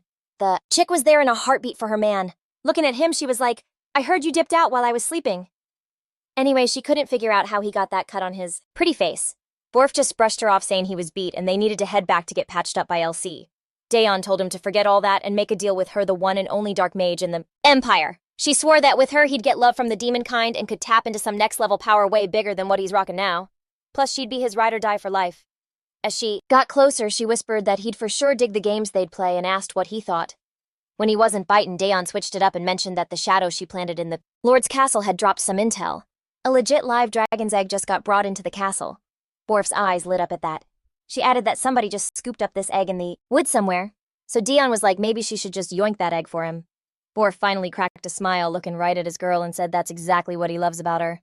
The action cuts over to the Lord's castle. The butler's telling the guests the big boss had to step out for a minute because of a fire, but he'll be back real soon, since the Lord told him to hang tight. For a bit, the butler brought out some tea, which our crew just sipped on in silence. Humming was the one who finally broke the quiet. Turning to Alan, she reminded him that the lady of the house said that the mages weren't going to make it anytime soon. The man nodded, saying that best case scenario, they won't be there for 1 month, or if he hustles, it'll take about 3 weeks. In this case, Humming was all confused, asking what they were supposed to do with this little thing. Alan told her they had to get the egg to the closest magic outpost, because over there they'd be able to juice it up with the mana it needs. Humming said, got it, and then switched gears. She was curious about Miss Sia's estimated due date. Was it getting pushed back, the man said it was? Because her kid was growing at a crazy fast rate, so the birth was going to happen within 1 week. The girl was worried about her boss and asked if her health was all good, and the doc said with total confidence that she was in the clear. Like the lady herself said, her swelling had already gone down, and her body was feeling way lighter. He figured she would still have a rough go of it. Anyway, since she wouldn't be able to move around much after the baby comes. Humming just laughed, deciding to call Alan out for being way too overprotective, even though it was kinda late to say it. Alan gave the girl a confused look, and she suddenly turned away like she'd said something she shouldn't have. Humming explained that Miss CIA was a total rock star yesterday, even though she was basically in pre-labor, but she was moving around way too easy. She wrapped it up by saying it felt like the lady was a straight-up goddess of the wind. The doc, totally baffled, told the girl that after giving birth, she would temporarily have to be on strict bed rest since any wind-like moves were a big no-no. No matter what, Humming swore that if anything went down, she'd ride or die to serve. The goddess of the wind. Alan had no clue how to deal with what Humming was saying and doing when all of a sudden someone walked in. It was the Lord, and he was sorry for making them wait. He jumped right in saying he'd heard about the dragon egg they brought. Humming held out the egg and was like, "This is it," but added that it's in real bad shape right now. The man said that it was his first time ever seeing a dragon egg for real, so he was kind of clueless on what to do. So he asked them to give him a minute and dipped out again. Viscount Shelton hit up the magic branch telling them that, he hit him up because some respectable folks had brought him a freaking dragon egg. The kid lost his mind like, no way is that for real a dragon egg, and started bugging out about its size, its temp, and what the shell was like. Alan cut in saying, "Look, a baby's already formed in there, but it's getting colder by the minute." The magician started tripping, saying that if they were going to spill the deets, they had to do it now, because they were on a 3-day clock. The magician backed up immediately, demanding all the info. Turns out even if they threw all their magic at it, it'd take 2 weeks easy. A second later, the magician popped back in, saying they just had some people free up and that this one person would show up within 24 hours. Alan shut that down quick, saying some rookie or low-tier mage wasn't going to cut it. The dragon's about to hatch, and it needs a ton of mana. The operator on the line said not to sweat it since they were sending in the big guns, some high-class magicians. Alan just laughed at that, saying it'd be wild if the little guy just sucked. All that dude's magic dry, though. He knew it wouldn't happen. A few seconds later, he reminded them the guy would be there during the day, and just like that, the call ended. He straight up vanished. The Viscount turned around, all relieved, saying he was glad someone would be there within 2 days. He was just praying the egg could hang on. Alan suddenly turned to the Lord like, "Yo, we need to talk." He laid it out that he and his little sister found the egg in the woods a couple of days ago, and the kids probably got in through a hole in the fence that they never fixed. Even though everyone got home safe, he felt like he was partly to blame. The Lord suddenly cut him off, getting straight to the point. He wanted the Viscount to claim he was the one who found the egg, no matter how bold that sounded. The Lord was thrown like, "Dude, that's kinda messed up. There's a huge reward for finding a dragon egg." A massive reward. But Alan stood his ground. He knew that to save this thing, they had to call in the mages, and the only way to do that was to hand the egg over to the Lord. The Viscount let out a huge sigh and agreed, but promised on the spot that he'd use the reward money for the village. With that settled, the boys started to pass the egg to the Lord, but as soon as the man laid a finger on it, he got zapped. The Viscount jumped back, totally stunned, and the butler grabbed him before he could fall, while Alan freaked out, asking if he was okay. Humming just stared at the egg, trying to figure out what just went down. The butler suddenly lost it, yelling and accusing them of trying to off the Lord with the egg as bait. The Viscount said he was cool, but it looked like the egg wasn't trying to stay there by choice. But something real strange happened to the Viscount. Humming peeped it, the Lord's pupil suddenly went all vertical and his whole vibe changed. Right then, the Lord suggested the boys guard the egg until the mages showed up and that they could crash at the estate for a while. Humming and Alan were seriously spooked, realizing they had stepped into some deep stuff with the wrong crew. The scene cuts from the Lord's dark castle to a sunny hammock with a dude just soaking up the sun. Turns out the guy was Derek, just 4 days into his 36th vacation, but of course work had to blow up his phone. He was like, "If this ain't urgent, I'm out." But the voice on the other end started screaming that he had some mind-blowing news. The guy was shouting loud enough for everyone to hear that a live dragon egg had been found and was about to hatch. Derek shot up all confused, asking, "Why am I just hearing about this now?" While throwing on his robe, he said he was heading back to the branch immediately, but the operator told him the egg hadn't even been brought to the magic tower yet. They knew about it, but they couldn't get their hands on it. The operator was like, "Sorry to drop this on you, but you gotta be the one to save the egg. That's top priority." The guy asked what he was talking about. The operator told him the egg was super close to where he was kicking back. Derek was surprisingly stoked and said he'd take the gig. He was gonna be the first person to see that egg. The operator then switched gears and asked if he knew a place called Amo. It was another branch, and Derek was supposed to grab a mage from there to take with him. The guy was like, "Why do I need a +1? The operator told him to get serious, reminding him the egg was on the verge of hatching. He was gonna have to pump it with a massive amount of mana, and even he couldn't pull that off solo. Derek was doubtful, like, "You really think they have a mage there with enough power? Last I checked, they had nobody." The operator just laughed, saying it was a wild coincidence that a certain magician was there, and that the guy should just swing by the branch and he'd see what's up. A little while later, the guy was walking with his bag, just thinking a dragon egg about to hatch for real. Derek got lost in thought about what would happen if the hatchling marked him. The legend says that once in a lifetime a dragon marks the one it trusts the most. It was usually its parent or partner, but he was hoping if he poured a crazy amount of his mana into the egg, it would think he was its mom. Even though he gave up his shot at being the youngest Archmage, Derek was positive he could lock down the title of the first mage with a dragon. The scene shifts over to the Amo magic branch. The girl at the front desk asked the deputy minister Derek if he was trying to find the ministers. The dude had no clue why the minister was even in the picture, but the girl kept on saying the minister was shacked up at some temporary estate and she'd show him the way. And you wouldn't believe it, Derek was shook when they rolled up to Shiman's temp digs. If the dude had only known his partner in crime was going to be Mr. Shiman, he never would have ditched his vacay. Letting out a heavy sigh and strolling to the door, the dude figured it was probably for the best, cause with Mr. Shiman cash flow wouldn't be an issue. Then right when the guy went to grab the handle, someone beat him to it and swung the door open from the inside, smacking him right in the forehead. Derek hit the deck and started rubbing his dome like what the hell just went down. Shiman was just standing there in the doorway hitting Derek with a, "What are you doing here?" But Derek totally blew off the question, staring at the spirits all bug-eyed and asked where they popped up from. Shiman just cracked a smile and was like, "We made a deal, that's all." All the critters swarmed the new guy. After Shiman gave him a hand up, the dude turned around and asked, all confused like since when could Shiman control spirits? The Duke told him he got the hang of it a couple months back.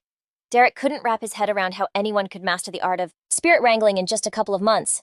All of a sudden, Shiman started to dip. Derek was like, "Yo, where you off to?" And Shiman, acting all surprised, said they were going after the egg. Derek was stoked because he was already in the loop, but he was like, "Are we sure it's cool if we both go?" The guy told him that was way too extra. They could just snag the egg themselves today, and tomorrow Derek could bounce back to the tower with it. Derek asked him what his plan was, and Shiman just said he wasn't finished with his own stuff yet. Derek knew it. He just knew it was all about Mrs. Kalia. She had to get back ASAP, if only for the magic tower, which had pretty much turned into the Demon King's crib since she bounced. Shiman used to show some signs of being human, but now he was a little wild. They were heading straight for the zone where he vanished. Figured he'd turn up eventually. A second later, the guys popped an instant teleport spell and were off on their mission. Meanwhile, the very same mole spirit that went missing crawled out into some random place and peeped somebody. And what do you know, this stranger the mole spirit ran into was our girl Mrs. Kalia. She pegged it right away. Seeing as the spirit popped up outside the forest, it had to be an outsider. Kalia was only in the area because she'd heard the crazy news about a forest fire looking out the scene. Lucky for her, she saw the fire hadn't gotten too out of hand and was already put out. She instantly glanced at her bracelet, praying Ka was all right. Still, she decided to circle back to the mole spirit to see what was up, but the little guy started sinking into the ground. The mole spirit vanished in a flash, but then the spirits of the forest showed up asking what the deal was. Turns out someone was checking them out. And yeah, it was our girl, totally interested. The spirit only recognized her because she was with the king. Kalia gave a big happy what's up to the forest fairies. She was super relieved that everyone was safe and sound. Then out of nowhere, the lost mole spirit popped up right next to our girl, giving her the puppy dog eyes. The little mole dude hopped up and started wagging his tail like crazy. Kalia figured he was the one who called the forest spirits over and was totally grateful. Our girl turned to the spirits talking about the fire. She asked if they were all good. The fairies told her they were chilling because the king had tucked them away deep in the woods. Kalia smiled and asked, "So what's the word on Ka, is she around?" The spirits said she was hibernating right now, but if they called her, she'd show up. She just needed to power up first. They also mentioned that the girl had only ever made an appearance on her birthday. Kalia was crazy happy that nothing bad had happened to her. The fairies grinned, figuring she wanted to meet up. They told her to just hang tight, and Ka would show cause this was her home turf. Our girl was still looking confused, so the spirits explained that a super old tree gave them the scoop. Back when she was alive, the girl was all about this forest like more than anything, so pieces of her were still all over the place. Plus for the king, who was torn up about his daughter dying a really ancient tree, brought her into being. But doing that totally drained the tree, so it conked out. Anyway, the fairies had to bounce because they couldn't be away from their spot for too long. They were cool with the fact that a human was worried about them. A moment later, they said their goodbyes and took off. And just like that, our girl was left alone with the mole. Anyway, she turned to the little fella and said it was time for her to head out, too, because her crew needed to get back home. She set him down on the ground and figured she should probably get him back to his owner so the little guy wouldn't get lost roaming the forest by himself. Then, right after she said that, her stomach started killing her so bad she couldn't even hide the pain. The mole spirit got super bummed out seeing her hurting, and our girl had no idea what was happening, because Alan told her she still had plenty of time before the baby was due. She told the mole she really had to jet, so she said her goodbyes. The mole was all like, "Catch you later." So Kalia bounced and headed for her crib, but the little dude was all bummed out and couldn't just let her dip, especially with his stomach feeling all messed up. Then boom, he gets this dope idea, and a second later the mole starts digging a tunnel after her. Back in the village, the first person our girl spots is Mrs. McCann. Kalia rolls up on her and says, "What's up?" The woman gives her a happy hello back, just assuming she was out for a walk. Right then, a voice pipes up from the kid with her also saying hey to Miss Leah and introducing herself as Shizu. Our girl was totally cool with meeting Shizu. She told the kid that Mrs. McCann had told them a bunch, but Shizu was just looking at her with total awe, asking if it was for real, that everything, but she was 100% sure that Miss Leah had carried them out of the forest. McCann was like, "Yo, where are your manners?" telling her she was putting the lady on the spot. Shizu figured she was out of line, so she said my bad, but then asked Kalia if she wanted to come inside. A little while later, they're all in the house just sipping tea. McCann was explaining Shizu's side of the story, how the kid said she saw a fairy who saved her. But after hearing the whole thing, she could only think of Miss Leah. The woman barely got out a thank you, and then asked her not to do it again. Smiling, the woman said she always knew Kalia was a strong, amazing woman even before she got here, but she felt like Kalia wasn't looking out for herself at all. The woman told our girl that she needed to take way, way better care of herself. All of a sudden, tears just started rolling down her face. McCann said she was truly grateful to her for giving the kids a shot at coming back alive. But she felt super ashamed that even in that crazy situation that could have hurt her and her kid, she couldn't do a thing.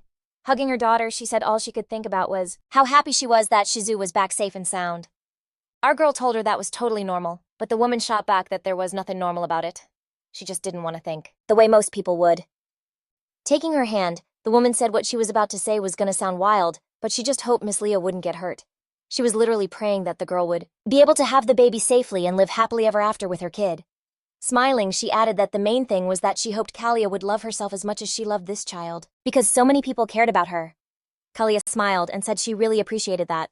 Soon she turned to Shasha. She said that even though her mom didn't know it, it seemed like a ton of people. Also for her and Humming constantly stressing over them. Even Mrs. McCann, who they've only known for a minute, says she owes her life to her. Yar. And of course Cheyenne, who told her that he would follow her wherever she went, saying it had always been his job to watch her back. Becoming a mom, she was finally getting a lot of things she never understood before, and it made her want to live even more. For real, is there anything more touching and hype than a baby about to be born? Just as the girls were about to dip, Mrs. McCann suddenly said she'd almost forgotten the message that she was supposed to pass on. Like she said before, her husband worked security at the Lord's estate. He told her that Humming and Alan had stopped by the estate recently. There was just one little problem.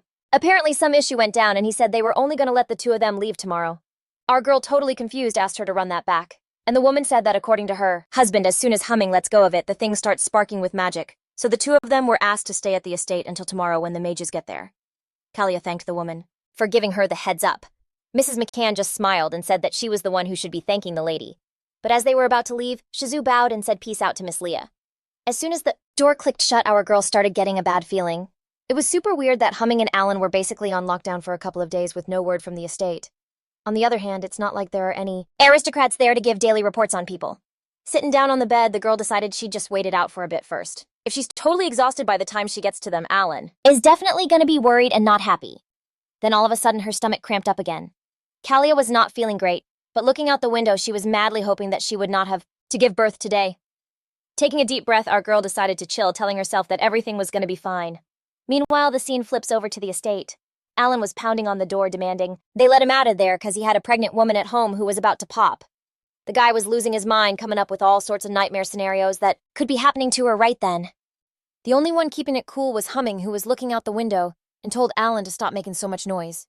Even though they needed to get out, judging by the guy's plan, he was just going to wear himself out for a crazy long time. Everyone was just pretending they couldn't hear them. Alan, plopping down on the floor, decided to ask Humming what her deal was, acting hesitant too. But the girl shot back that she wasn't tripping. She just had zero hope left. The only thing they were banking on was some message that probably didn't even make it. Alan was totally stressing, praying Mrs. Kalia wouldn't just bust in on them. Humming, still clutching the egg, was like, "Yeah, I'm freaking out too." The dude pushed himself up off the floor and said to himself how Kalia had told them 1,000,000 times to watch their backs. But for real, Alan was getting some seriously bad vibes. The girl told the doc to chill out, because they still had time before the baby was due. I mean, not every woman pops a kid out right on schedule. Alan told her that sometimes babies don't even show up on their due date, so there's no way to know for sure when it's gonna go down. But he was bugging for a good reason. Rolling home a little late and totally unprepared one time turned into his worst nightmare, all over some dumb little mistake. The dude lost not just his kid, but the kid's mom, his girl Nadia, and the baby vanished in a single day. There was no way in hell he was letting that happen a second time, so Alan was desperate to bounce, saying they'd be back in the AM. Meanwhile, Humming figured she wasn't about to just sit around, so it was time to scope out other ways to escape. Peeping the window, she figured she could probably make the jump. Then out of nowhere, she heard a muffled thud behind her. Turns out Alan had just dropped to the floor for some reason, and the shadow from under the door was creeping out even more. The girl was totally freaked, because she had no clue what was going on, so she started inching her way toward the window. Right then, the lock clicked and the door swung open. Standing right in the middle of the doorway was some wiped-out-looking dude. Humming was like, "Oh my god, what is happening?" when the guy just lunged at her without a word. But damn, the girl knew that with the egg, her powers were useless, so all she could do was beg him to let her go. She quickly realized that talking was pointless with a guy who was clearly out of his mind, so Humming swung her leg and nailed him right in the gut. The second the dude stumbled back, he started muttering some weird stuff to himself, and a shadow started forming under him. The girl felt some seriously bad juju and knew she had to bolt like right now. But no luck, the shadow started getting bigger and coming right for her.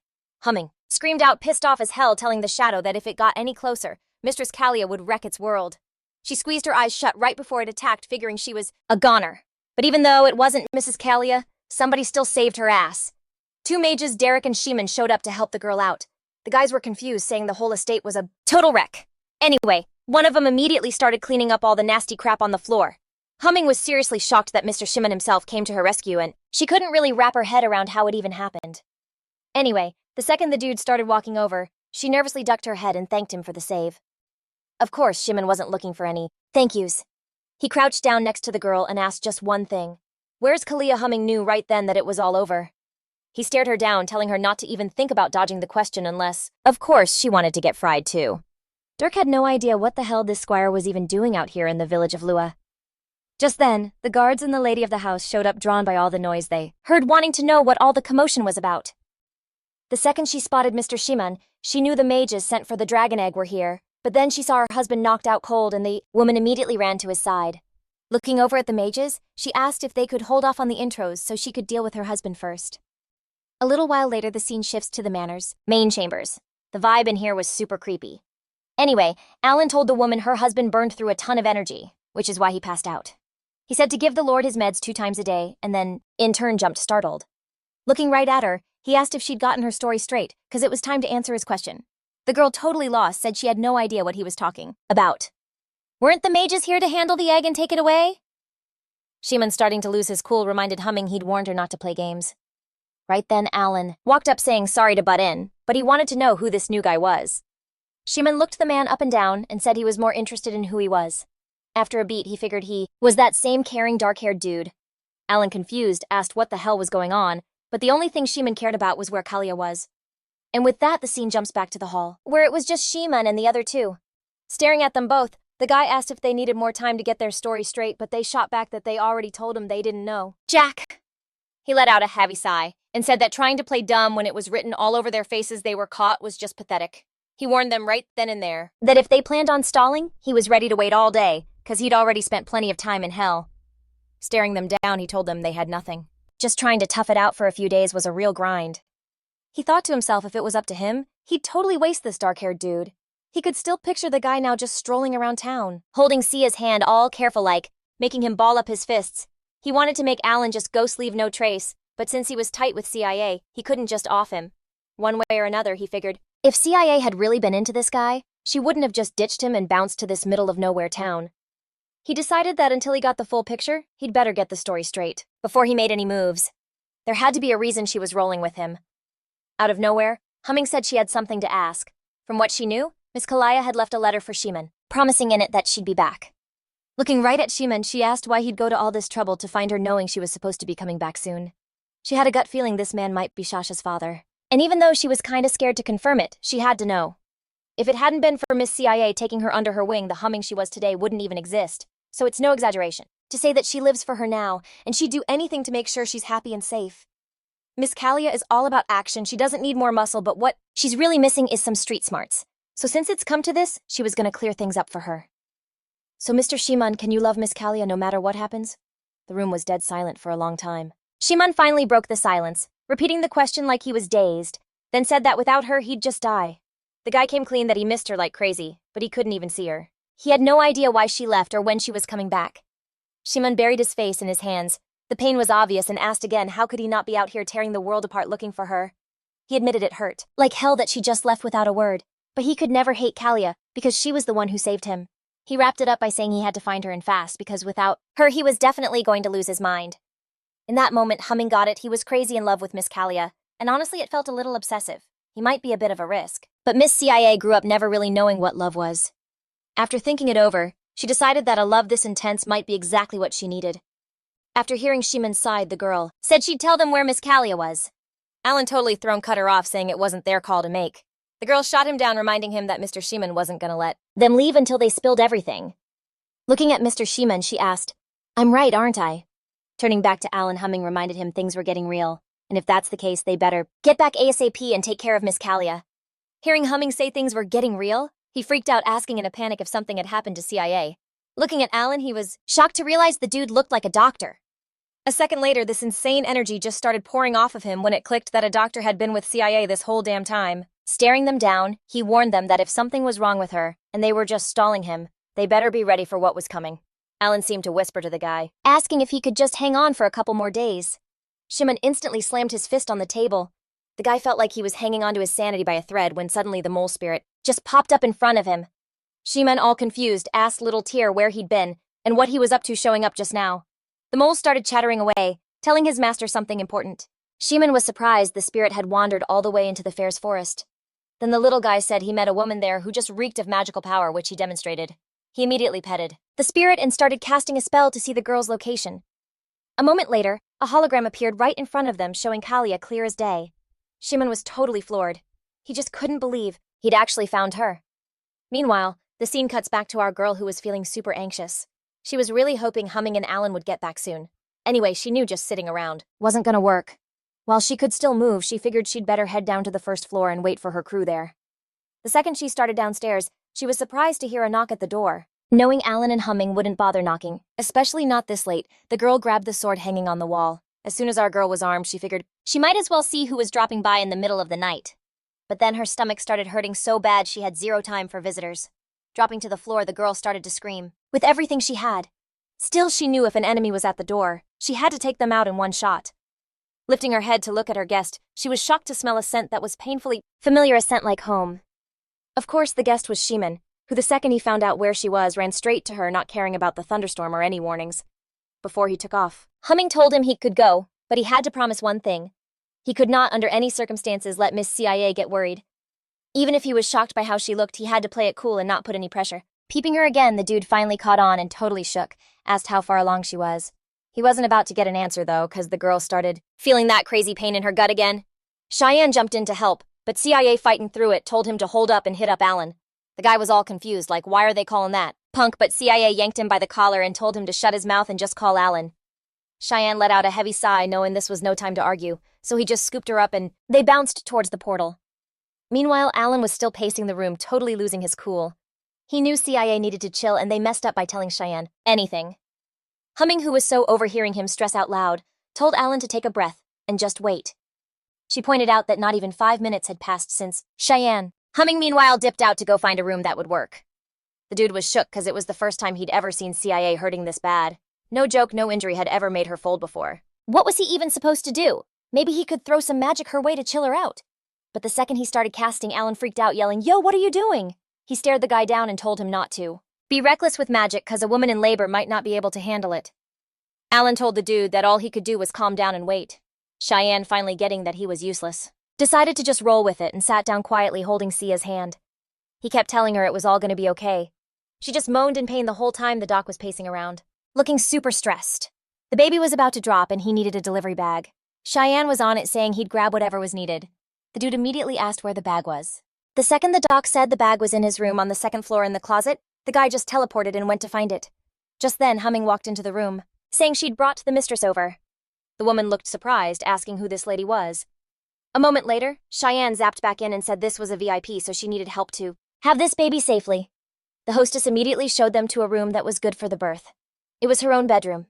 The bed could be tossed, so it was cool to put the woman in labor there. Once they got CIA on the bed, Alan said that thanks to the Lord's wife hooking it up, some maids from the estate who knew how to deliver babies would be there any minute. The man immediately said it would take time for the baby to show, so all they could do was wait it out. Alan turned and told Humming to hit him up when her water broke or her reading hit 100. At that point, Cheyenne grabbed the doc, asking where he thought he was going when CIA was hurting so bad. He told him to do something. Shaking off Cheyenne's hand, the guy reminded him that pulling any crazy stunts would put both the kid and the mom in danger. From here on out, CIA had to tough it out herself. Looking at her, he said even though he couldn't take on her pain, it was the husband's job to be there and help her ride out these contractions. Alan told Cheyenne that the guy who should be holding her hand right now wasn't some doctor because he wasn't little Shasha's dad. The dude said that having a kid is crazy hard, so he asked Cheyenne to stick by Mrs. CIA until it was over. And just like that night turned into day. The whole time Cheyenne sat right next to CIA and held her hand. Looking at her and feeling totally helpless, he told her that if he could, he'd take all her pain for himself. Then out of nowhere, her eyes finally opened. The guy immediately asked if she was all right. CIA, totally confused, asked what he was doing there. Cheyenne just smiled and told her he was here because she needed the support. Anyway, the dude said he Wasn't gonna ask any questions right now, because what mattered was figuring out how to stop her pain.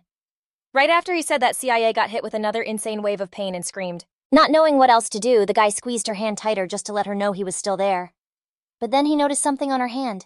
He'd been so out of his mind he didn't even see this bracelet, which was definitely not some ordinary trinket. Like, why was she rocking something like this? But his thoughts were cut short by Tia's agony as she screamed, unable to get any peace.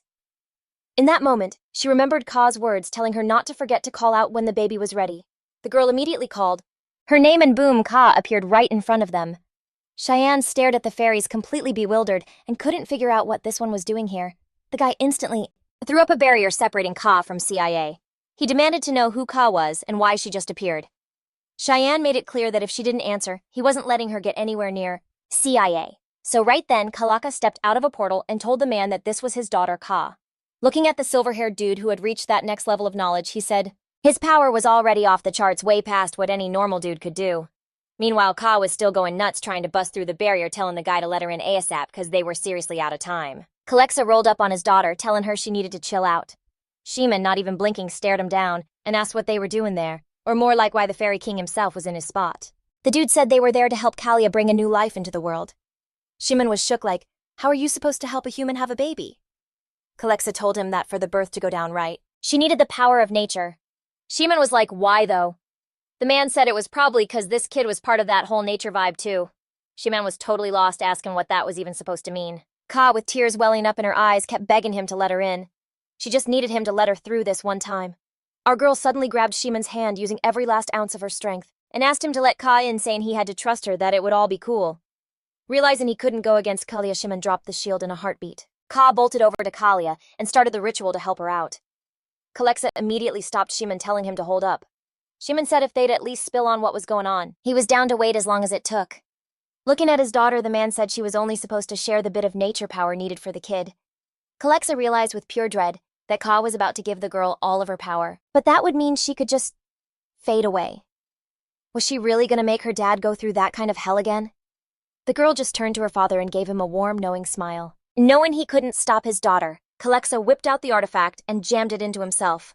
No way in hell was he going to lose his daughter, not even a piece of her. He chanted the spell Chasham Kumbra and drew some of his own blood. That blood straight up turned into a soul stone, which he asked to link up with Ka. Shiman, just watching all this madness, was like, for real, what are you guys even doing now? The man explained that Ka was trying to create something for the baby, even if it meant her own soul could get wrecked in the process. This thing was in the baby's stomach, but it wasn't fully cooked, and Ka was trying to finish the job. But she was out of juice, so he stepped in to do it instead. They were talking about the fairy stone. Shiman looked horrified as he put it all together, and Kalexa laid it out the baby's fairy stone wasn't finished. But here was the wild part, that blood magic only works on people who have the Fairy King's blood. Hearing that, our girl couldn't make sense of it. For real, did she have fairy blood in her veins? But how? Anyway, she had to put a pin in those thoughts, cause another wave of pain hit her like a truck. Kalexa turned to his crew and told him it was time to call in the human Dr. Stat. The second the spirits got the order from the king, they phased right through the wall to go find Alan. A moment later, Humming and Alan burst into the room with the fairies right behind them. The doc immediately rushed over to Kalia, and Humming was yelling at everyone not to just stand around but to get ready to catch the baby like right now. Seeing how worried his daughter was, Kalexa promised her everything would be fine. Their part was over. This was human territory now. They just had to trust him and wait to see what happened. Fast forward a little. Kalexa was holding a passed-out Ka. Shiman was on edge, just waiting, and Humming was pacing all over a total mess because she was so freaking worried about her mentor. Suddenly, a loud baby's cry came from the room, and Shiman knew it was go time. As soon as he got in there, the scene was pretty wild at first glance. There were bloody cloths everywhere, the maids were cleaning up the aftermath, and the doctor was standing over Kalia. Alan was holding the baby, saying the little guy was born perfectly healthy, weighing a massive 46 kilograms. Of all the kids he'd ever delivered, this one was the biggest by a long shot. Placing the baby in his mom's arms, the man told Kalia she'd been through a lot. Alan was on cloud nine, so happy he'd been there with Kalia through the whole thing. Shiman and Humming were right there too, just standing and watching it all with the biggest, dopiest smiles on their faces. Later that evening, Kalia was out cold, but Shiman stayed right by her side watching over her. Looking at her, he kinda laughed to himself, thinking how she always knew how to just flip his whole world upside down. But for real, it was incredible to see Kalia again after so long. Just looking at her made his heart feel like it was gonna beat right out of his chest. He gently stroked her hair and told her how totally amazing she was. He swore he'd always protect her, 'cause she was his everything. Shiman begged her to never ever leave him again. And right in that heavy moment, our girl's eyes fluttered open. Shiman lit up and told her that he was so damn happy she was finally awake. She was super out of it, not really getting what was going on, or why Shiman was holding and stroking her hand. And just like that, it was the next morning. Humming came by to check on Shasha. She was blown away by how cute he was, and immediately greeted him, saying she was so stoked to meet him. She also said he had no idea how long Mrs. Kalia had waited for his arrival. She just kept gushing over him. The girl said that even she was really hyped for him to be here. Anyway, she said they were all going to get along great from now on. Soon after that, she was out like a light. But she didn't just fall asleep. It was Kalisa's doing. She told her she didn't need to see what went down next, so it was better for her to just sleep. The man was left alone in the room, and just stared hard at the child. During this time, Cheyenne was helping Kaya walk, but still told her she wasn't fully recovered, so she needed to take it easy in the room. Suddenly, he hugged her and asked her to lean on him for real, but Kaya's face went red and she started saying she was fine. The guy laughed and asked, all confused, why she was swaying with every step. Kalia told him she was just feeling hot. The girl couldn't figure out what this rascal thought he was doing, but she couldn't help but admit that during the time they hadn't seen each other, dude had a serious glow-up. He pulled Kaya in close, whispering that just a light touch from her was all he needed. Kalia was so shook she could barely keep her feet on the floor from that level of fine. Like, what was his secret weapon? Anyway, she was getting this weird tingly feeling inside, but it wasn't a bad vibe. With a deep sigh, she just decided to roll with it and let him hold her. Then boom, they finally clocked what was going on and saw Humming passed out, and the Fairy King just chillin' in the room. You already know Kaya instantly had no time for Shiman. She shoved him off and was like, Kalexa, what are you even doing here? I thought you were bouncing back to the forest. With a grin, the dude said they were stressing about the kid, but with him around, there was no need to trip. It hit her right then, his whole speech about blood magic only working on people inside the room. Hold up the Fairy King's blood. She remembered him saying that. But she's 100% human and doesn't have that fairy stone glow, so how the heck could she have fairy blood? Maybe the Fairy King himself was about to spill the tea and give her the answer to her question. Just as Kalia was about to ask, the dude cut her off, saying a newborn fairy only gets the king's blessing once in their life, a real one-time deal. Peeping at the baby, he said that every single kid in the fairy crew had gotten his blessing. Then he glanced over at Kaya and Shiman and was like, it was just a thought. Before looking back at Shasa, he touched him and started blessing him with arms and legs that would never get tired on the grind for what he wanted. Of course, he had to throw in a blessing for a sharp mind that wouldn't get foggy even when things get confusing, and the wise eyes that see straight to the truth. He wished him ears that wouldn't fall for sweet talk, a smooth voice like a songbird, and the cherry on top at the end was a kiss from the Fairy King, sealing the deal on his blessing. Looking at the kid, he told him to always respect his parents and not to peace out before they do. Right then and there, Shasha woke up and started reaching for the king, grinning and totally stoked to see him. Kalexa was just melting over how cute the little dude was, getting this weird urge to scoop him up. The dude lifted him, but here's the kicker. For some reason, Shasha just started wailing his head off so loud it even woke Humming up from her nap. The girl shot over to Shasa on instinct, still kind of tripping on how the whole crew managed to get here. Anyway, she figured the little man was just hungry. So Kaya went over to her kid, and scooping him up, said they were gonna head to their room. Humming told her to be careful, and Shiman wrapped his arms around her again, saying he's got her and would help her get there. Right then, Kalisa walked up and asked if he could swing by and visit sometime.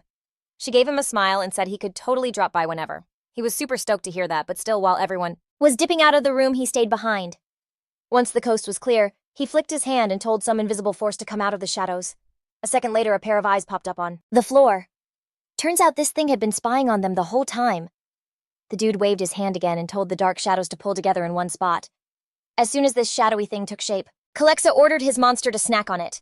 A second later, all that dark energy got sucked up, and Kalisa told the monster it worked for him now. He ordered it to go back to its old boss, the one who sent it, and spill all the tea on what it saw except for this little chat, obviously. Meanwhile, our girl had just finished feeding Shasa. Now the little guy was all smiles.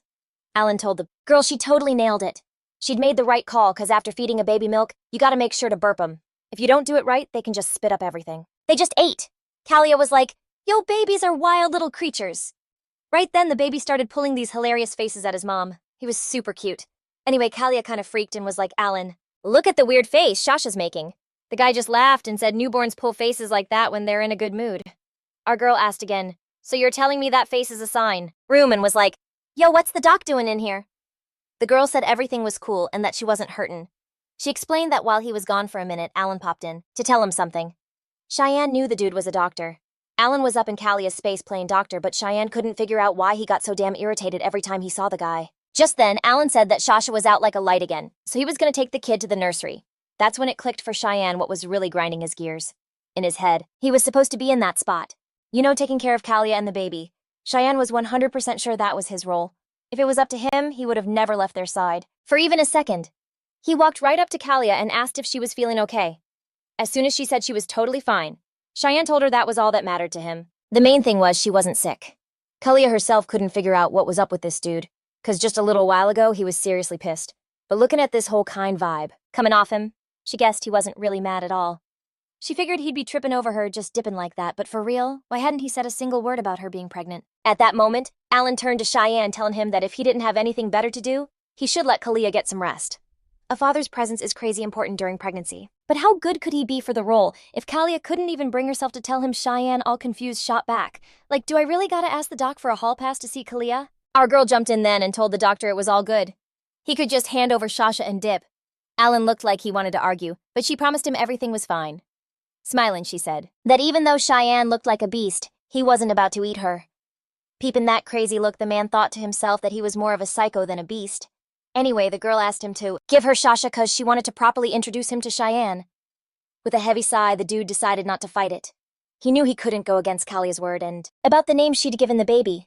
The girl said Shasha's his birth name and she's still thinking about what his real name should be. That's when Cheyenne said that someone used to call him that when he was a little kid, and it looked like that someone had totally spaced on it. Kalia, confused, asked if that was really her. Sitting on the bed, Cheyenne just nodded. The girl couldn't get why she didn't remember that. Cheyenne smiled and looked down at Shasha, saying what's up and that he was glad to finally meet him. Seeing the baby seriously munching on something but that happy little moment didn't last long. Cheyenne shot a sharp look at her and asked all messed up why she'd left him. He had to know why she never said a damn thing about the baby. Kalia kinda shyly said she needed a break, so she decided to quit. She apologized for not saying anything. She just figured if he found out he'd try to make her stay. Cheyenne, staring her down, told her to stop lying to him cause he knew that was his kid. Kalia had no idea what to do. Even though he was way nicer to the baby than she expected, he wasn't the whole ducal family of Tehran. She got it now. Cheyenne's mom's words were a warning to keep it in the friend zone. Even though it wasn't about feelings, this is how it all shook out in the end. But at the end of the day, it's her kid. Responding to Cheyenne's question, the girl told him straight up that he wasn't the baby's father. The guy, totally floored, yelled, asking what the hell that meant.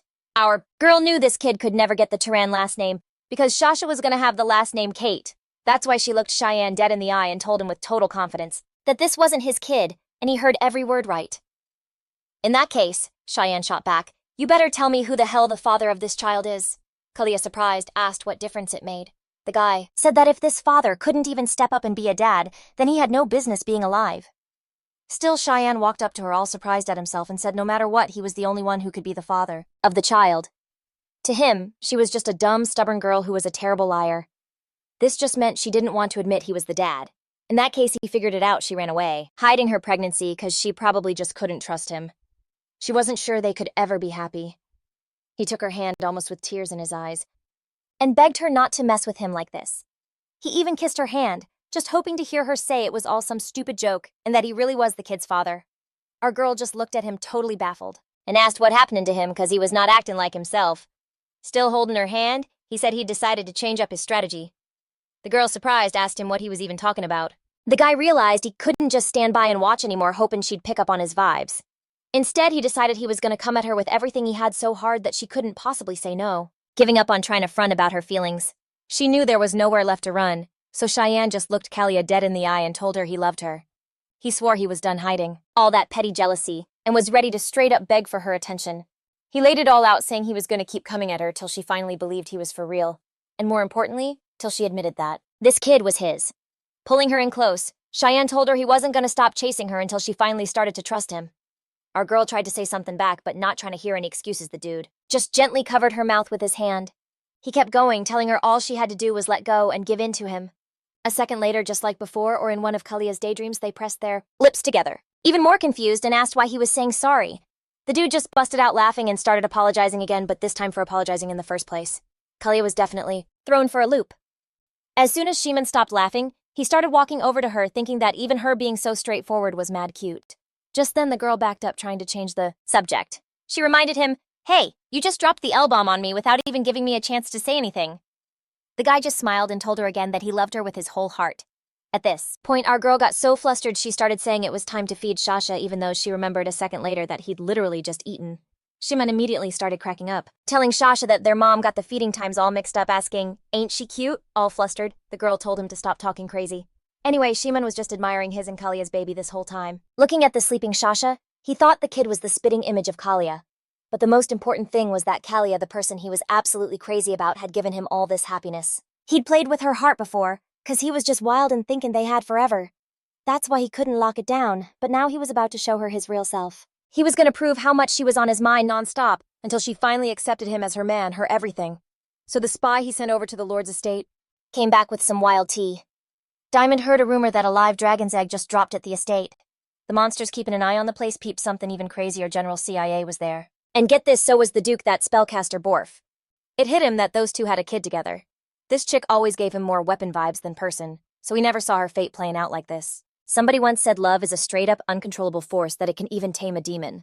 Right then the demon slid up to her man and asked what he was staring at so hard. The dude shot back that he felt like he'd just stumbled onto something real juicy.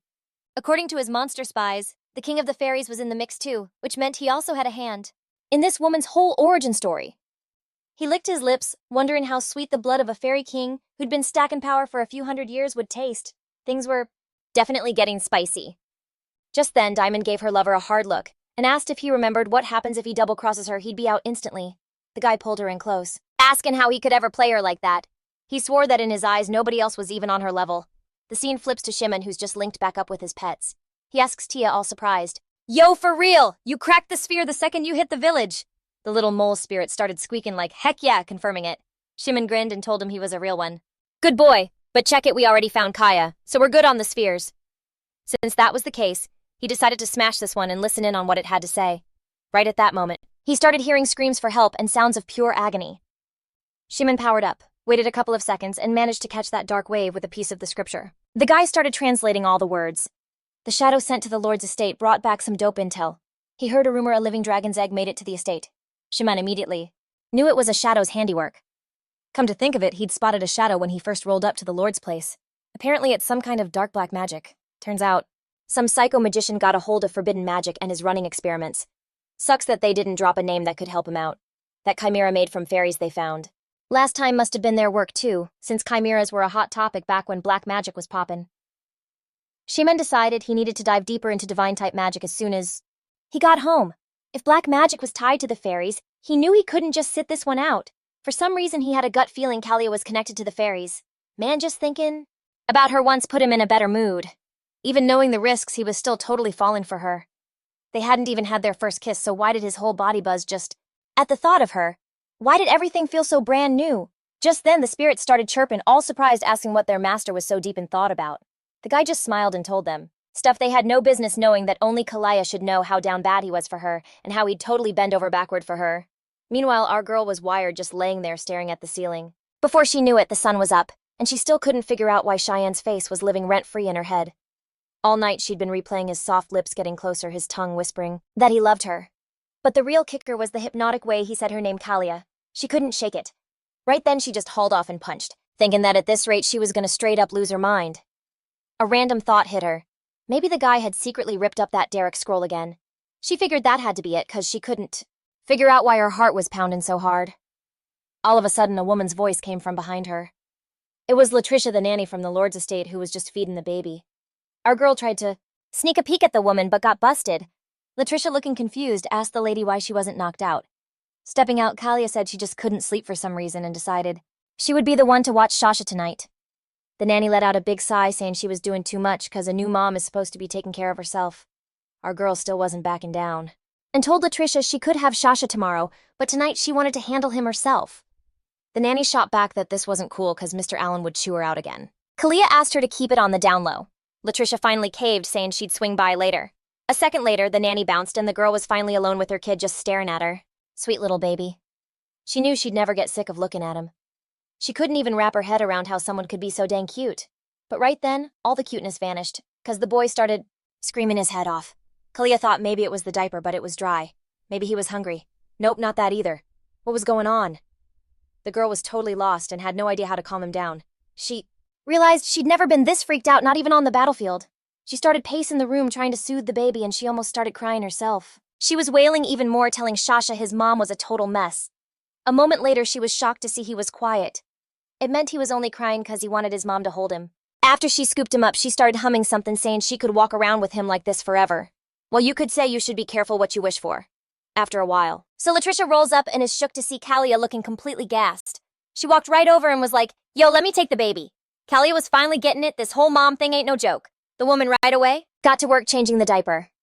Kalia was just watching, totally impressed, and told Latricia she was a natural with kids.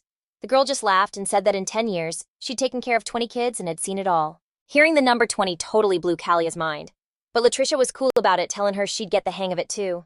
She said, "Just give it time, you'll feel way better. Even when it's tough, you just gotta hug your kid and give him all your love. For real, that's all it takes to make him happy." Right then, Humming walked in and straight up asked the lady, all confused what she was even doing there. Kalia got all awkward and mumbled that she couldn't sleep. Humming put two and two together, realized she'd been up all night, and started ushering her to her room, saying that she needed to get some rest, and that she had to hit the sack like right now. A little later, the girl was laid up in bed thinking that even though it was a struggle, she would for sure take the night shift with Shasha every now and then. That's just what a mom does. She seriously couldn't stop staring at her sweet baby. It was wild to think she was a mom no matter how she sliced it. It still felt surreal that this was her kid.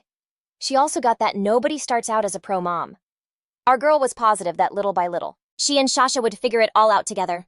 Meanwhile, Cheyenne was posted up outside Kalia's room with a gift for her, and Shasha really hoping they'd be into it. Humming, looking puzzled, said there was zero chance he was waking the lady up since she literally just crashed. She straight up steered him to another room and hustled him inside. Humming dragged him to the nanny's room, who was kind of surprised to see some dude show up. Latricia said that Shasha was in a great mood, so he could totally hold him. The woman mentioned that Miss Kalia had just finished her shift with him, and even though it totally wiped her out, little Mr. Shasha was pleased.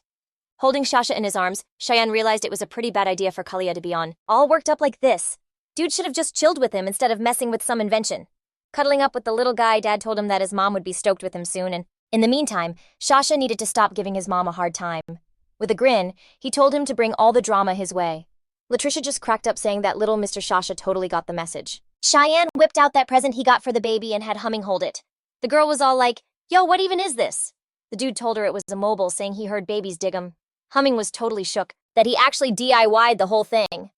Anyway, the girls were like, "Bet let's get this thing set up over Shasha's crib right now." Cheyenne meanwhile peeped Shasha's wild eyes and told him he had peeped those gorgeous eyes. Shasha, same as always, was making a funny face.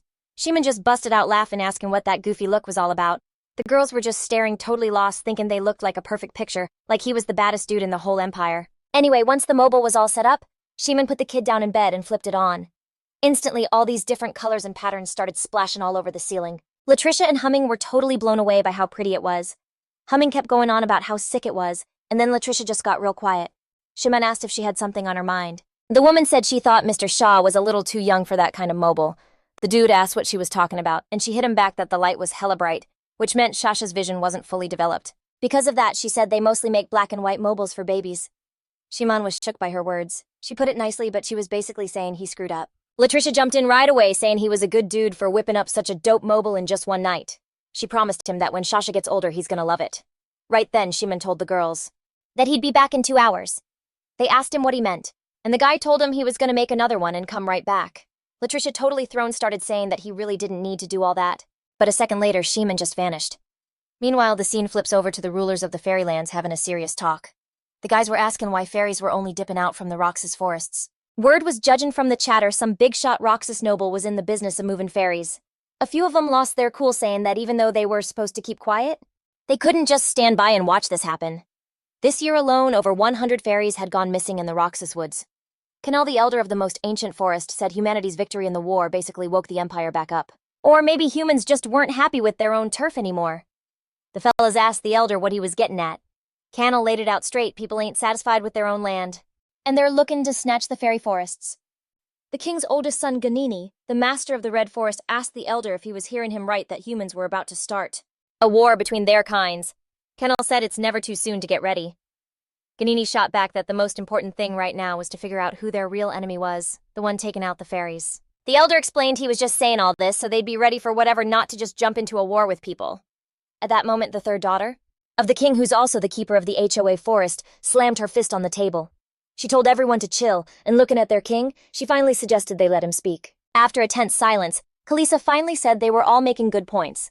It was time to break the forest's silence. Ganini asked His Highness if he was getting this right, that even the king was ready to kick off a war between races. Ha was completely stunned by her father's answer, and jumping out of her seat, she asked if he was serious. Kalisa said that the human Sima host he ran into in the HOA forest had ruby red eyes and fiery red hair. One of the elders asked, all confused, if red hair was a sign of the demon race. Kalisa told him that the beastmen that guy was controlling were actually chimeras from the demon race, saying that using the bodies of demons to cook up a chimera was just too much. Kalisa decided to ask his most ancient tribesman what he thought. Kanel replied that, "The king's will is their will. The king's goals are the goals of the forest itself. Everything goes by what the king says." After a while, Kalisa was walking with his children. Ha asked if she could head back to the forest and start prepping for war. Ganini told his sister to take a breath because the war hadn't even started yet. The girl reminded them that those lowlifes were turning their own kind into chimeras, and on top of that, they'd even brought the demon race into the mess. Ha asked to remind them whose bright idea this was. Ganini tried to say something, but the girl asked him not to piss her off because if he had something to say, he'd better just spit it out. The guy told his sister not to be so harsh. The girl sighed and said there wasn't a single creature in the world that didn't get on her nerves. Especially Ganini. At that moment, they came to a tree where a fair-haired girl was lying. Kalisa told the kids to be quiet. A moment later, the man walked over to the woman and, taking her hand, kissed it. Ganini smiled, saying that even after being apart for so long, they were still beautiful together. Ha laughed, telling her mother she'd been sleeping for more than 25 years. "Isn't it about time you woke up?" At that exact moment, Furiosa, the second son of the Demon King, and the guardian of the origin tree appeared in front of them. The boy asked the guests what brought them here. Ha ran and hugged the boy. Furiosa said that everyone was so busy he didn't expect to see them even once a year, but he was glad they came. Kalisa suddenly said that when Ka went missing, Leia used way too much of her power, trying to find her and got sick. The man wanted to know what kind of trail Ka left behind, the one Leia tried to find. Then looking at the children, he said that he might have found that trail. The trail of Ka that their mother had been searching for. Ganini asked again, totally bewildered. "Wait, did you really find a lead? Is she alive?" Kalisa looked down, making it pretty clear what the girl's fate was, but he still said that he knew a way to find out how she died. He called everyone over and told them to follow him. They would definitely see for themselves what was up. The second they laid eyes on it, Janini Hoa and Furiosa weren't playing around. They were dead serious that whoever messed with their little one was going to get wrecked, period. A little later, they rolled up to the treasury. The crew was totally clueless, and Calexa was just like, "Loot everything from here to there." The kids were eyeing some specific gear, but the man just smirked and told them to just do what he said. Meanwhile, Cheyenne was tripping like he never thought Shasa could just zap the mobile, so how was he supposed to remix the thing now? Then it hit him, he heard those creatures from yesterday were after the dragon egg. If that's the case, they'd probably come for him again. The dude decided he had to give Derek a heads up and was about to bounce a second later. The second he cracked the door, Cheyenne saw Derek just sprawled out on the floor and was like, "Bro, what are you even doing down there?" Glancing at the egg, he just scoffed, knowing the guy drained all his magic into the dragon, thinking about how gassed he was. Shiman, my dude, just flicked his finger and was juiced up again. The second Derek woke up, he knew he had to hit him up for a chat, so he strolled over to his egg. And for real, it hit him that if it wasn't for this egg, he never would have even met Kalia.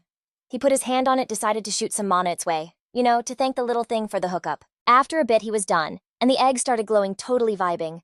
Figuring his work here was a wrap, Shiman decided to bounce to the next thing on his list, already thinking about how to pimp out the mobile. Meanwhile, our girl Kalia finally woke up feeling super rested after crashing hard. She was totally recharged, but looking out the window, she was trying to figure out her next move, cause she knew she couldn't just crash at this spot forever. Then it hit her she'd promised His Highness she'd be back as soon as Shiman tracked her down. So yeah, that meant she had to go. She'd only dipped in the first place, so she could have her baby in peace, no drama. But now that Shasha was here and Shiman was clued in, the girl suddenly replayed that smile and his whole vibe when he was talking about changing his ways and how he was totally falling for her. It was a bold move for real, dropping a bomb like that out of nowhere. I mean, it's not like she was weirded out by it. Real talk, she was into that kiss too. That's when she knew she was catching feelings for Shiman. But then his mom popped into her head and she wondered if she could really get with Shimon. Still, he did say he was going to win her over, so it was probably just a matter of time before she caved. One way or another, she decided whatever happens, happens. First, she'd head back to the capital, get Shasha her last name, and have a real talk with the head honcho. Just then, she heard some weird noise behind her, or more like in the next room, so she immediately whipped around to see what was up. Meanwhile, in the baby's room, a whole light show was going on. Humming was geeking out, saying she'd never seen a mobile that dope before. Latrika looking at Shasha said the kid was digging it. Kalia peeked in, trying to figure out what Shiman was even doing. Just then, the guy heard a rustle behind him, and to his luck saw Kalia was finally up and about. He walked over, grabbed her hand to show her what he'd made for Shasha. The girl, all confused, was like, "What is that?" Humming said it was a mobile, but usually they just hang over the crib. This one, though, sings and projects a picture, which is sick. Right now, the baby can only really see black and white, so I made it black and white, but check it. You can flip a switch and the whole thing goes full color. The dude said he even threw in some lullabies. If you want to add your own tracks, you can swap them out. It's got some magic in it, too. But the effect is pretty low-key. Shiman grinned, looking at the girl, and asked what she thought of his creation. Kalia, just staring at the whole beautiful setup, couldn't look away, so it was obvious she was blown away. The guy looked kinda confused, like, "Is that all you got?" Kalia, surprised, asked what he was talking about. Shiman's whole vibe switched up in a split second, telling her to forget it. Humming leaned in and whispered that she needed to gas him up a little, 'cause he really went all out. So the girl patted Shiman's head and he was like, what are you doing?" Kalia replied that she was gassing him up. Looking right at him, she said she was beyond grateful he made such a magical mobile. He took her hand, thanked her for the props, and said now he's happy. Kalia, kinda surprised at herself, noticed that normally she would have snatched her hand back like it was nothing, but now she couldn't. She had no clue what was going on with. All the way, and you guessed it, the forest guardian fairies stepped out. Shiman instantly jumped in front of Kalia, saying that even though he trusted their king, he still wanted to know who was rolling with him. Kexa, seeing the dude wasn't gonna chill, explained. "These are the elders and guardians who protect the forest. They're also the children who inherited my blood." Our girl, surprised, asked why Ka didn't come with them. The man said that Ka was in a deep magical sleep right now. That day she burned way too much energy on Kalia and her child. Feeling mad guilty, Kalia figured Ka must be in a really bad way. Kalisa told her, "Look, since this child's soul was fragmented from the jump, if you push it even a little, the pieces we gathered will just shatter." Looking at her bracelet, he said, "Even now it was a real struggle just to get her here." Kalisa told the girl that once Ka recovers, she'll become... her spirit's kinda chained to the bracelet for now, but there's a silver lining. She can bounce around freely wherever this thing is, so she'll get a piece of happiness at least till it's toast. Busted. She'll get her freedom even if it's on a short leash. Anyway, Kalisa switched it up, saying it was time for presents. The second he clapped his hands, a bunch of portals popped open and carts loaded with treasure just dropped out. Our girl holding Shasha was bugging out like, "What the heck is all this?" The dude just laughed, saying he already told her these were gifts. Kalia hit him with a, "Hold up, you mean all this is for us?" Peeping the look on her face, he was like, "Yeah, it's all for you and your kid." Our girl just couldn't even get why they were getting all this love. Walking up, Kalisa was like, "Yo, for real, you still don't see how your kid's got her blood in him? And more importantly, why did Kay, who couldn't even remember stuff, go so hard to protect you?" He cracked a smile, saying he was shook when he first met her with her stubborn-ass look and the way she just charged ahead all confident, never looking back. For some reason, he felt like she was a dead ringer for his youngest daughter who he'd lost. Our girl shot back that he could say they were alike, but she did not see the resemblance between her and Ka. Kalisa was like, "Maybe so, but either way, I'm dead sure it's a piece of Ka that's left. The kid is all that's left of her, or better yet, the kid's a treasure that she laid down her life to protect." Kalisa said he was sorry for only dropping this on Kalia now, but no matter what, she grew up to be an amazing woman, his daughter's kid. Wiping away the tears that just kept falling from her eyes, the man told her she was his granddaughter, Kalia. The waterworks wouldn't stop, and she couldn't even process what was going down. Her granddad kinda apologized for taking so long to find her. Cheyenne jumped right in to back Kalia up, telling her not to hold back and just let it all out, 'cause after all, these were happy tears. When she felt like she was about to break, he'd be there to catch her. Our girl always told herself she wasn't lonely. She thought she was good even with nobody around, but the real tea is she was hella lonely. And just like that day turned to night. By then, Kalia had finally chilled out, saying she was okay. Right then, Hoa came up to our girl, ready to get to know Kalia, telling her that she was her aunt. The woman immediately pulled our girl into a hug, saying she was crazy happy to finally meet her niece. She promised her that from now on, no matter what went down, she would always protect her and the baby. Then Furiosa popped up behind her, saying from this day on, all the Furiosa trees were her homies. No matter where she was, if there were trees, all she had to do was call out for her uncle. Then whenever she could just chop it up with him.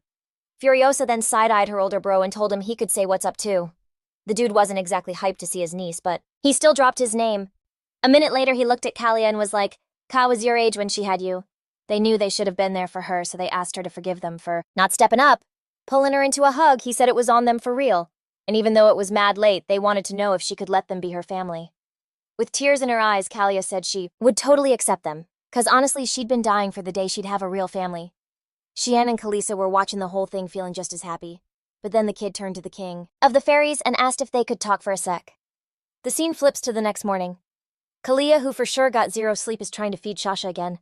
Looking at him, she couldn't figure out what his deal was, 'cause he'd just opened his eyes and straight up refused to nurse. She let out a big sigh and started cuddling the baby, saying it wasn't a huge deal, 'cause at the end of the day, all she cared about was him eating good and staying healthy. Latricia peeped that our girl was in a good mood all of a sudden. She figured those recent guests must have hit her with some good news. But it wasn't just a good mood, her heart was thumping way faster than normal, and she felt all kinds of weird. Now she knew she was one of the fairy folk, and that Ka was her mom, which is what she should probably be calling her now. Even though they told her it wasn't the full picture of her mom, maybe it was better to just call her Ka. Up till now she thought her parents just bounced on her, but Ka for sure didn't ditch her. Still, she had to know how she ended up in that alley all by herself. Also, if she's a fairy, she was wondering why she didn't have a fairy stone inside her and what was even crazier was the whole situation with her dad. Like, where is he? Who is he keeping on with feeding the baby? She figured her grandpa, the fairy king, would spill all the tea. Just imagine. A grandfather. How wild and totally out there is it to find out your granddad is the freaking king of the fairies. But now that she knows they're related, she can't just keep calling him the king of the fairies, so she's gonna have to get used to saying grandpa. Anyway, Gramps said he'd swing by again soon, and that's when she'd try to hit him up about her dad and all the other stuff. Right on cue, Alan knocked and came in asking Miss Kalia how she was doing and feeling. The girl sighed and was like, I might, but for some reason Shasha's not latching. The dude said that's just how some babies are. Breastfeeding takes more work than you'd think, but bottles are way easier for 'em. Our girl shot back that some babies take to it no problem, and besides, everyone knows breast milk is way better for the kid. Alan just smiled and told her not to sweat it. For sure, nothing beats breast milk, but that don't mean other milk is bad for him. He also said he checks the milk for little man Shasha, even adding his own custom-made healthy boosters to it. By the way, the doc asked if he could check out Miss Kalia. Even though she said she was fine, her pulse was steady and she didn't have a fever. Alan smiled and said he didn't see any red flags, so he'd just chill for a bit till the healing herbs got there. But Kalia wasn't about to let the doc bounce just yet. She told him something was weird. What was going on with her? The dude freaked out like, what's wrong? She fessed up that ever since the baby her heart's been acting all kinds of weird, and that wasn't even the half of it. She said her pulse would just skyrocket. She'd get cold sweats and sometimes her mouth would go dry and her throat would feel all tight. Alan was thrown cause his checkup. She was like, yeah, but then admitted, look, this is super awkward. Alan told her it was all good and to just keep it real cause that was the only way he could figure out what was going on and help her out. Figuring the doc was legit, she decided to just rip the band-aid off and be straight up. She told him her mind's been in the gutter a lot. The dude just stared at her totally confused and was like he must have heard her wrong, so he asked her to run that back. Kia said it again that she's been having all these wild thoughts or more like she's just been feeling some type of way. Mrs. McInerney told her before that it was just her hormones going crazy from the pregnancy, but could that still be happening now? The doc was like, so let me get this straight. Your heart's been racing, you're getting dizzy spells, and on top of all that, your mind's been getting a little spicy. The girl was like, yep, that's the one. Alan then asked if anything specific triggers it. He guessed it happens when a certain someone is around. Her reaction was priceless. And just like that, he knew he'd hit the nail on the head. Kaia knew her doc was good, but damn, she didn't know he was *that* good. Seeing Alan deep in thought, she started trying to figure out what was running through his head, totally bewildered, wondering if things were really that messed up. All of a sudden, he turned to her. Our girl, bracing for the worst, was like, all right, doc, lay it on me. I'm ready. Alan just busted out laughing and asked what she was so ready for. He told her this was totally normal. It was just her body's way of saying she's craving some love. She asked him to say that again, all surprised, and the doc doubled down, saying her heart was probably only acting up for one specific person. Seeing the blank look on Sia's face, he knew she wasn't getting it, so he decided to paint her a picture. He was like, okay, imagine I take your hand, pull you in for a hug, look you in the eyes. What do you feel? She shot back, absolutely nothing. The doc said, good. Now picture the guy you *are thinking about in my place. And of course her mind jumped straight to Shiman. Alan started cracking up, saying just the thought of him was enough to make her heart race. How could she not see it? He asked if she was picking up what he was putting down now. Her heart only flips out for one guy, and that feeling is a sign she wants some love. Or better yet, that it is love. A little later, she was just wandering the halls in a daze, not getting, or maybe not wanting to get what she and the doc just talked about. I mean, for sure our girl knew she was into Shiman's good looks, and she felt super chill when he was around. She realized she was so drawn to him that she didn't even mind him being in her space, even though they hadn't seen each other in like 6 months. It wasn't even weird meeting up with him, and then he laid his feelings out there and they kissed. She suddenly stopped dead in her tracks to get a grip on this crazy train of thought. She knew the best way to chill out was to go see something adorable, so she decided to pop in on Shasha. Then all of a sudden, walking down the hall, Kaia spotted Shiman standing by a window looking right at her. She immediately spun around and booked it, not even thinking about saying a word. She had no clue what Shiman was even doing there. She just felt like she wasn't ready to face him yet mentally. Meanwhile, Derek was just strolling around lost in his own world when all of a sudden something flew right over his head. A second later, she landed right next to him and was like, my bad, I'm in a rush. But as she was taking off again, she suddenly thought, wait, why am I even running? I didn't do anything wrong. Then she started stressing about how they'd look at each other. But a second later, she was like, nah, I'll deal with that later. Right then, she had a random thought like, damn, I haven't jumped like that in forever. Ever since getting pregnant, she'd had to be super careful with her body. After a minute, she remembered that magician she'd almost crashed into was all of a sudden blurted out that he had no clue the Lord had such a fine-looking daughter. Kaia was kinda lost not getting that whole Lord's daughter thing, and the guy figured this must be what they call fate. He remembered when that whack general's wife bounced, the chief totally lost it. He looked at the chief back then and thought the man was off his rocker. Now checking out this girl. He guessed the leader must have felt the same way when he caught feelings, and that's why he went nuts. Then out of nowhere, Derek shouts, "Yo, I'm a magician and a damn good one at that." Kalia was just like, huh, what he was even on about. Then homeboy whips out a rose, holds it out to her, and asks for her name. Our girl was shook. For real, did Dirk not recognize her at all? This is gonna be super awkward when he figures it out. And right on cue, the rose gets sliced in half and Shiman rolls up talking about how he's the promising magician here. Then he strolled over to Kalia and asked if she was into promising magicians. The second Dirk heard her name, he just froze up. Couldn't believe what he was hearing. The dude was tripping, wondering how he didn't recognize General Kalia right away, especially after thinking she was the Lord's daughter. Just then, Shaman wraps his arms around Kalia, telling her if she wants he could turn this whole joint into a field of flowers. She gave him a surprised look and was like, "Nah, that's way too much." He just smirked and said he was kinda curious to see the ocean become a flower bed, but he promised her there was pretty much nothing he wouldn't do if she asked. Kalia cracked a smile and asked where he picked up lines like that. He grinned back and told her he was being 100% real with her. Kalia figured something was different. Shaman told her ain't nothing changed, 'cause he'd been pushing his body to the limit with sleepless nights. He said he was training hard 'cause somebody thought he was too weak to even get out of bed after a night with her. Then he leaned in and whispered that if they ever got around to test her insane stamina, then riding in a carriage with his girl? All of a sudden, some voice starts talking to the dude saying his beloved child better not forget his mom 'cause she did it all for him. At that moment, Diamond puts a finger on her man's forehead asking if he's hearing things again. After he told her it was bugging him like crazy, the girl said that even healing magic couldn't shut down the voices. It feels like it's a part of him, but also totally foreign. Lyric explained it's 'cause of two clashing forces going at it. But this thing kept calling out to Borf, telling him to go give his mom a hug. And it didn't stop there. These demonic visions swarmed his brain, telling him to let him in. Diamond just looked at her dude, her heart breaking 'cause he was in so much pain. Who would have guessed that behind that handsome face was such a messed up story? However, the girl said they were in luck 'cause they were almost at the castle, and that place would save him from all this. The scene cuts to the kingdom of Anne. Elle, who's BF's personal doc, meets up with his highness. Elle gave the guy a hug and told him he'd put in some serious work and that he was super proud of him. The doc wanted to know how his patient was doing, but BF just asked for his meds and get the medicine into BF's system. The shadows told the kid to come with them, but as they started fading out, they were like, "You really think this is gonna make us go away?" But whatever, they still faded at least for a little while. Elle asked his highness if he was all good. The kid cracked a smile and said he was feeling way better, and that first things first. He was gonna go see his dad. The scene shifts to BF's father's chambers. There was this massive dark vibe coming off the guy. The man who was hooked up to a ton of IVs said that no matter how many times he comes back, his body still feels like hell.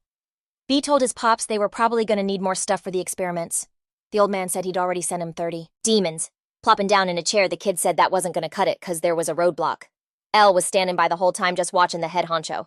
The man started muttering to himself that a top-tier demon vegan plus a king whose body is about to check out. Now that's what you call power. The more you want, the more you gotta give up. And the prince, he saved the one they pulled from the other side, all thanks to some research the Empire was bankrolling. Elle was seriously digging this kingdom, 'cause like where else you gonna find a place so jacked up? Anyway, flashback 25 years. Some ritual was going down at one of the temples. This chick was screaming her head off about the heckin' king, pissed that 'cause of him she was stuck being queen.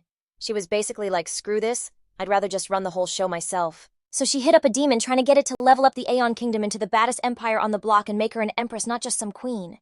But this shadowy figure was like, nah, that's a no-go. 'Cause the gods of this world ain't just gonna sit back and watch. The woman totally lost it, yelling that he was useless, some second-rate scrub who couldn't do jack. The demon, though, just stared her down and was like, so what's the payment for these so-called useless skills? He then dropped a BTW, you know you gotta pay up to bring a demon here, right? The chick glanced around and said that as payment she was offering up all these poor souls she had captured. The demon just smirked, saying she pulled him here without an invite, so now he's gonna take his payment on his own terms. He told her to hand over her little boy's heart. The woman freaked out. No way was she gonna let him touch her kid Borf. A little while later, she's running to her son, who's already gone, clutching him in her arms. Then out of nowhere, this scientist dude Lyric rolls up holding a flask with a heart in it, talking about how he can probably save the prince. Talk about ironic, right? Summoning a demon that tried to be the death of you to run his errands. Borf suddenly dropped that the Fairy King was all up in their business, and he for sure wasn't gonna let it slide. He asked if there was any way to handle this mess. A demon popped up, flashed a pic of a woman and a kid, and asked Borf if he could snag him for him. The dude looking shook was like, no way, that's impossible, even I can't pull that off. The guy just accepted it, but was still fiending for them. With a heavy sigh, the man said he got it. And since we're on the topic of the Fairy King, it'd be better if he kept his own neck out of it.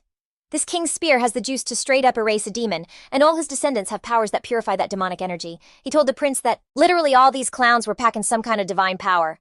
The guy was just staring at the picture of Kalia and Shasa, and he felt that just looking at it made his chest get all tight with pain.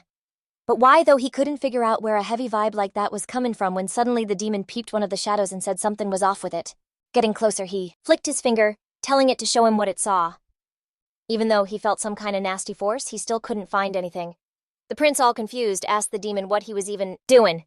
He told him he just caught a weird nasty vibe and thought something was up. Switching gears, the demon said since the prince needed more demons, he'd hook him up with 10, but any more would cost him big time. Borf was cool with that, and asked Elk what the sitch was with the army. The man told him they'd barely scraped together 500. He also asked how he was feeling. The samples the prince had brought with him. The guy said they were all chumps and just fell apart from one swing of the king's spear. Elk then said they gotta make 'em tougher. King Angelo was posted up in the meeting room, so it was probably a good idea to hit him up for backup. After a bit, Lyric said he'd take his majesty and dip down to the dungeon.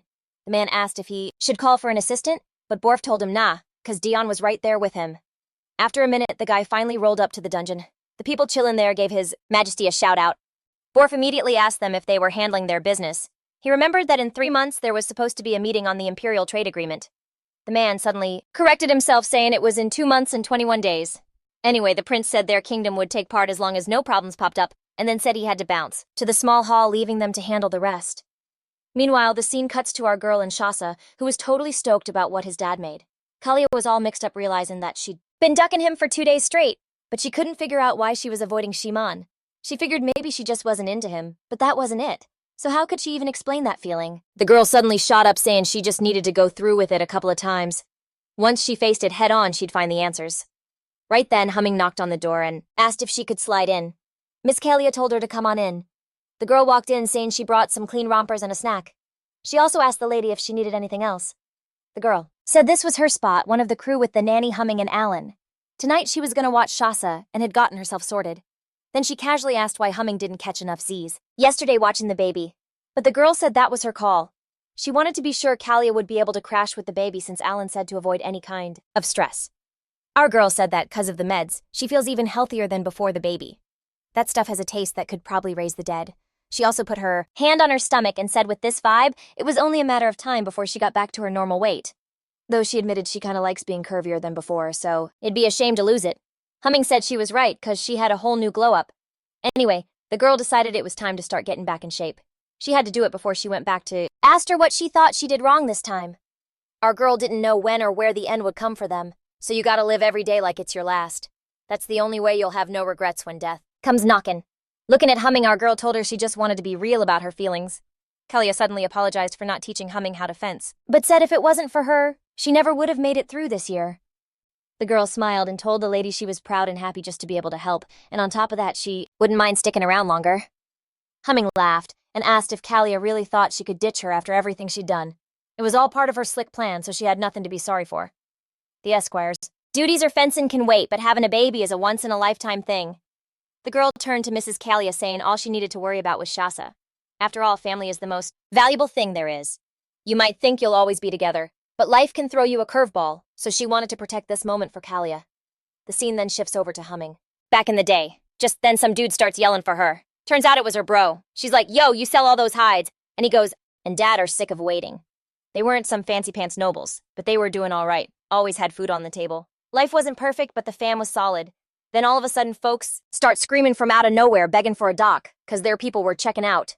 See, this gnarly plague was tearing through the city, and that psycho lord had all the doctors locked up in his castle. If you were broke, you couldn't get help or meds.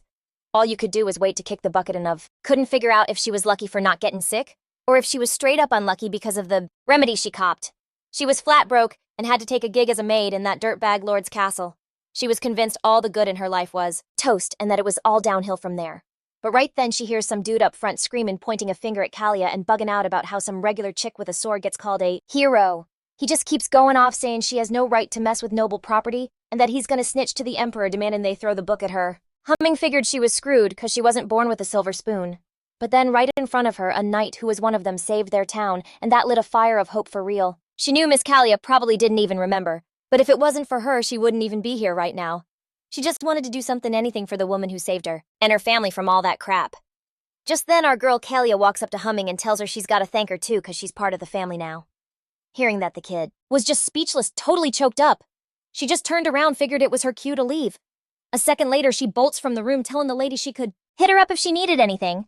Kalia just smiled, saying she's still just a kid and it's totally cool to let it all out and cry. After that, she went over to Sasha and said his mom hoped he wouldn't grow up too fast. When you're a kid, you gotta act like a kid, and when you're grown, you act grown. The baby started to stir right then, and she just about died from how freaking adorable Sasha was, all sleepy-eyed.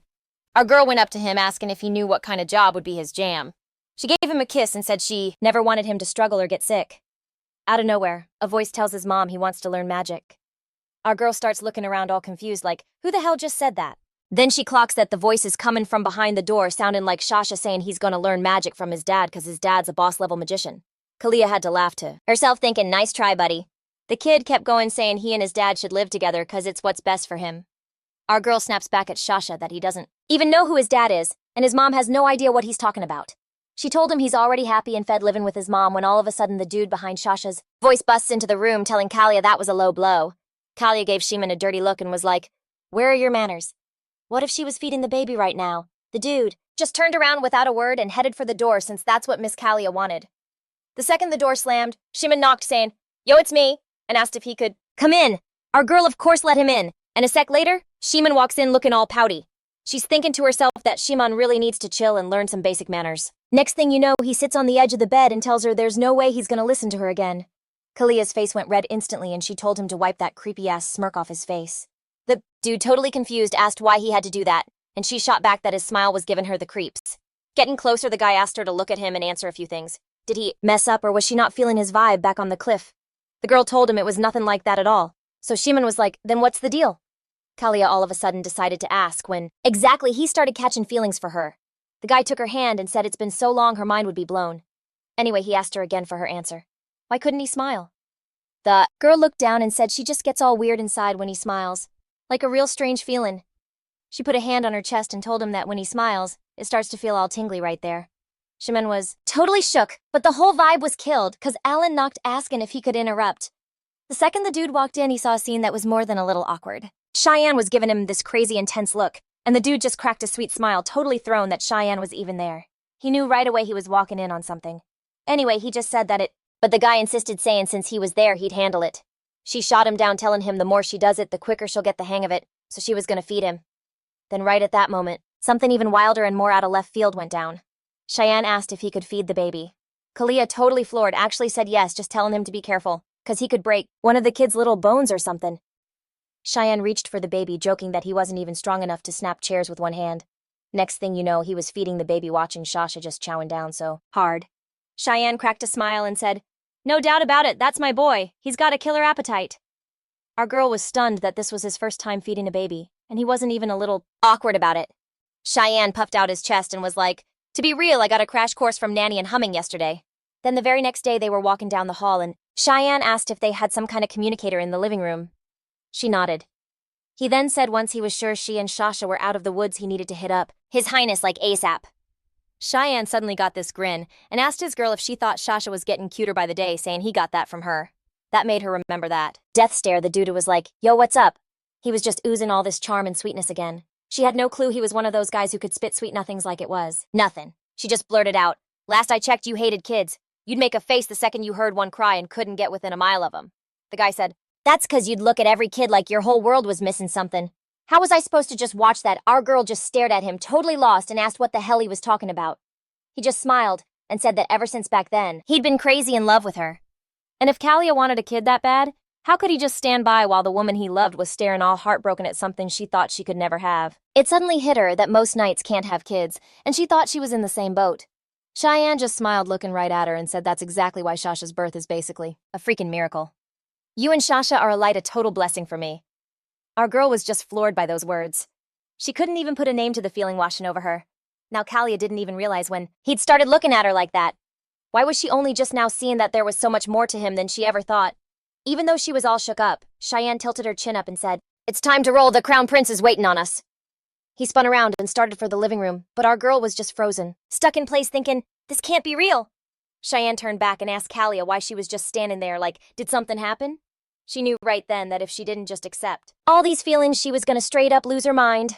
Finally snapping out of it, she walked over to Cheyenne so they could go see the crown prince together.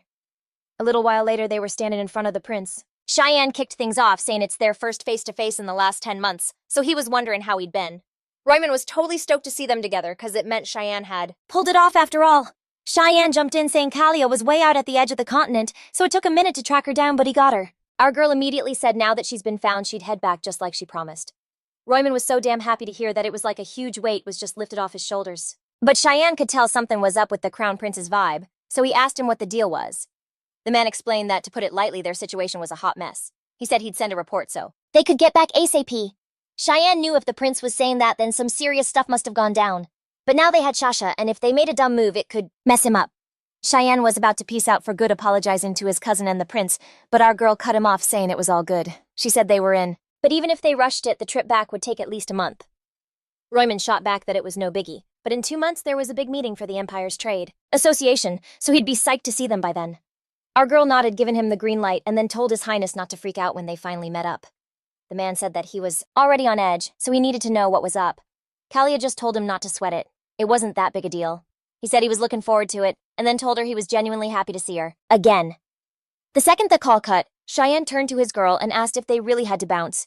He was positive His Highness was going to drop another mission on them staring out the window. She said if His Highness was after a quick meetup, it was 100% about national security. She wanted Shasha to be safe, and for that to happen, the Empire needed to be chill and peaceful. Shiman told her they could just dip to another country or bounce back to the fairies' forest. The girl just smiled like, for real, you want to go back together? She was like, so let me get this straight, you're saying we should ditch the crown prince, the country, and all the soldiers just so we don't have to stress about our kid. And she made it clear, yeah, we're not doing that. Letting out a heavy sigh, the dude was like, you're right. It don't matter where we live. He grabbed her hands, promising no matter what goes down, I got you and Shasha. Kissing her hand, he added, I'll be wherever you want to be, and you can do whatever you want. She told him that meant a lot and that she'd have his back too. Anyway, it was time to check on Shasha. A bit later, the scene shifts to a field where our girl is finally getting back to her sword training. After such a long time off, it felt damn good to get loose. Lucky for her, Shiman promised to keep an eye on Shasha so she could get her training in. Right then, her whole session got crashed when a portal just ripped open in the air. A few moments later, Ganini pops out here for God knows what. Our girl immediately asked what the hell he was doing there, and he's just like, why you so sweaty? He pulled her into a hug and said, you're gonna catch the cold at this rate. Kalia told him she was just working out. Anyway, Ganini hugged his niece, but she was like, dude, don't, I'm all gross and sweaty. The guy instantly called on a water spirit, telling it to wash away the evidence of her grind. In a flash, our girl was squeaky clean and just muttered, damn, spirits are like the ultimate life hack. Ganini told her it was just a little flex, and that they were the real deal, pure nature, and that she was one of them, of course. The guy said he could teach her the fairy language if she was down. Kalia shot back that even they knew she couldn't max out its power since she was only half fairy. Brushing a strand of her hair back, Ganini told her not to sweat it, cause who cares what kind of blood is running through your veins. After a sec, the girl figured he had a point. Human fairy or even monster blood, it didn't matter cause she was her. Suddenly our girl clocked the thing Ganini brought with him and was like, yo, what's that? Showing off the stroller, her uncle said he whipped it up himself for her and the baby. She could pop him in there and take him everywhere. Kalia grabbed the stroller and gave it a test drive. Turns out it was actually pretty slick. Peeking at the bottom shelf, she spotted some weird-looking boxes and asked what was inside. Ganini said that stuff was from Hoa and Furiosa, who asked him to pass it along. There was a dancing plushie and some mittens and booties that auto-adjust to body temp. You could also stash a picnic basket in there, and if you press this button, it'll chill the baby right out. Push this thing and the visor slides up or down. Ganini stood up, looked at his niece, and asked her how she liked his creation. Looking at her uncle, she instantly remembered that Shiman had asked her the exact same thing. She decided not to make the same mistake she did with him, so she walked right up to Ganini and gave him a big hug to say thanks.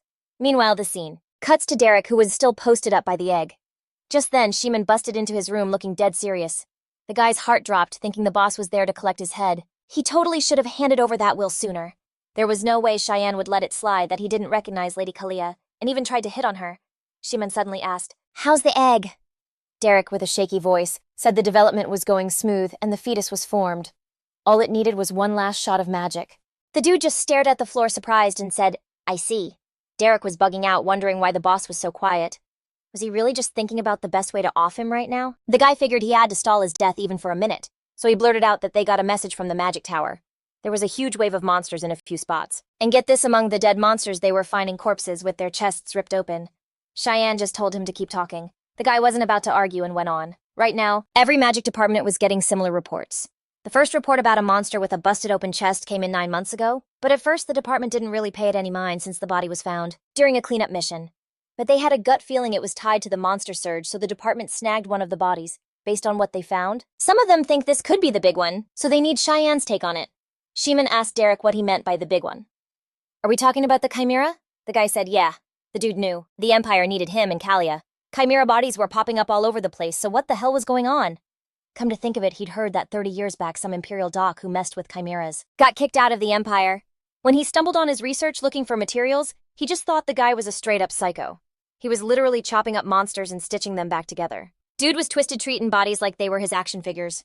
He'd even snatch up corpses and try to mash them up with monsters. He was running all these wild experiments on the down low in some secret lab under the palace, and the second the royals got wind of it, they chopped off his hand.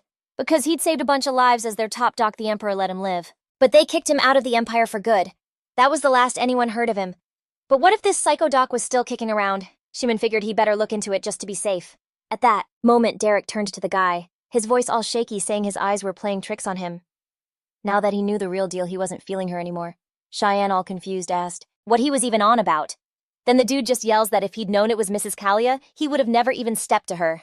Cheyenne just smiled, saying it was all good cause, hey, stuff happens. Plus, Derek himself said he was totally clueless.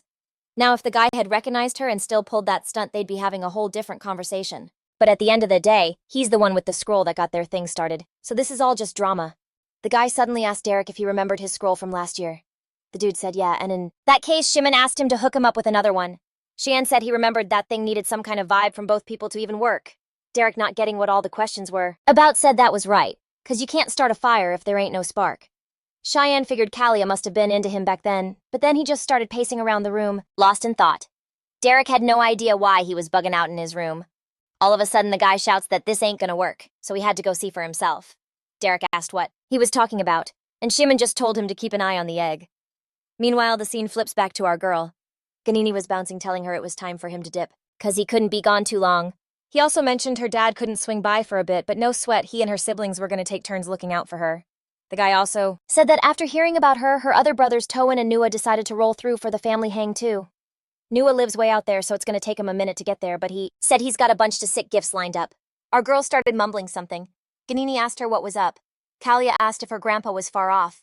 Ganini said he had some urgent stuff to handle. Neither he nor the other brothers can ever figure out what's on his mind, but if you just chill, he'll be back looking all pleased with himself like always.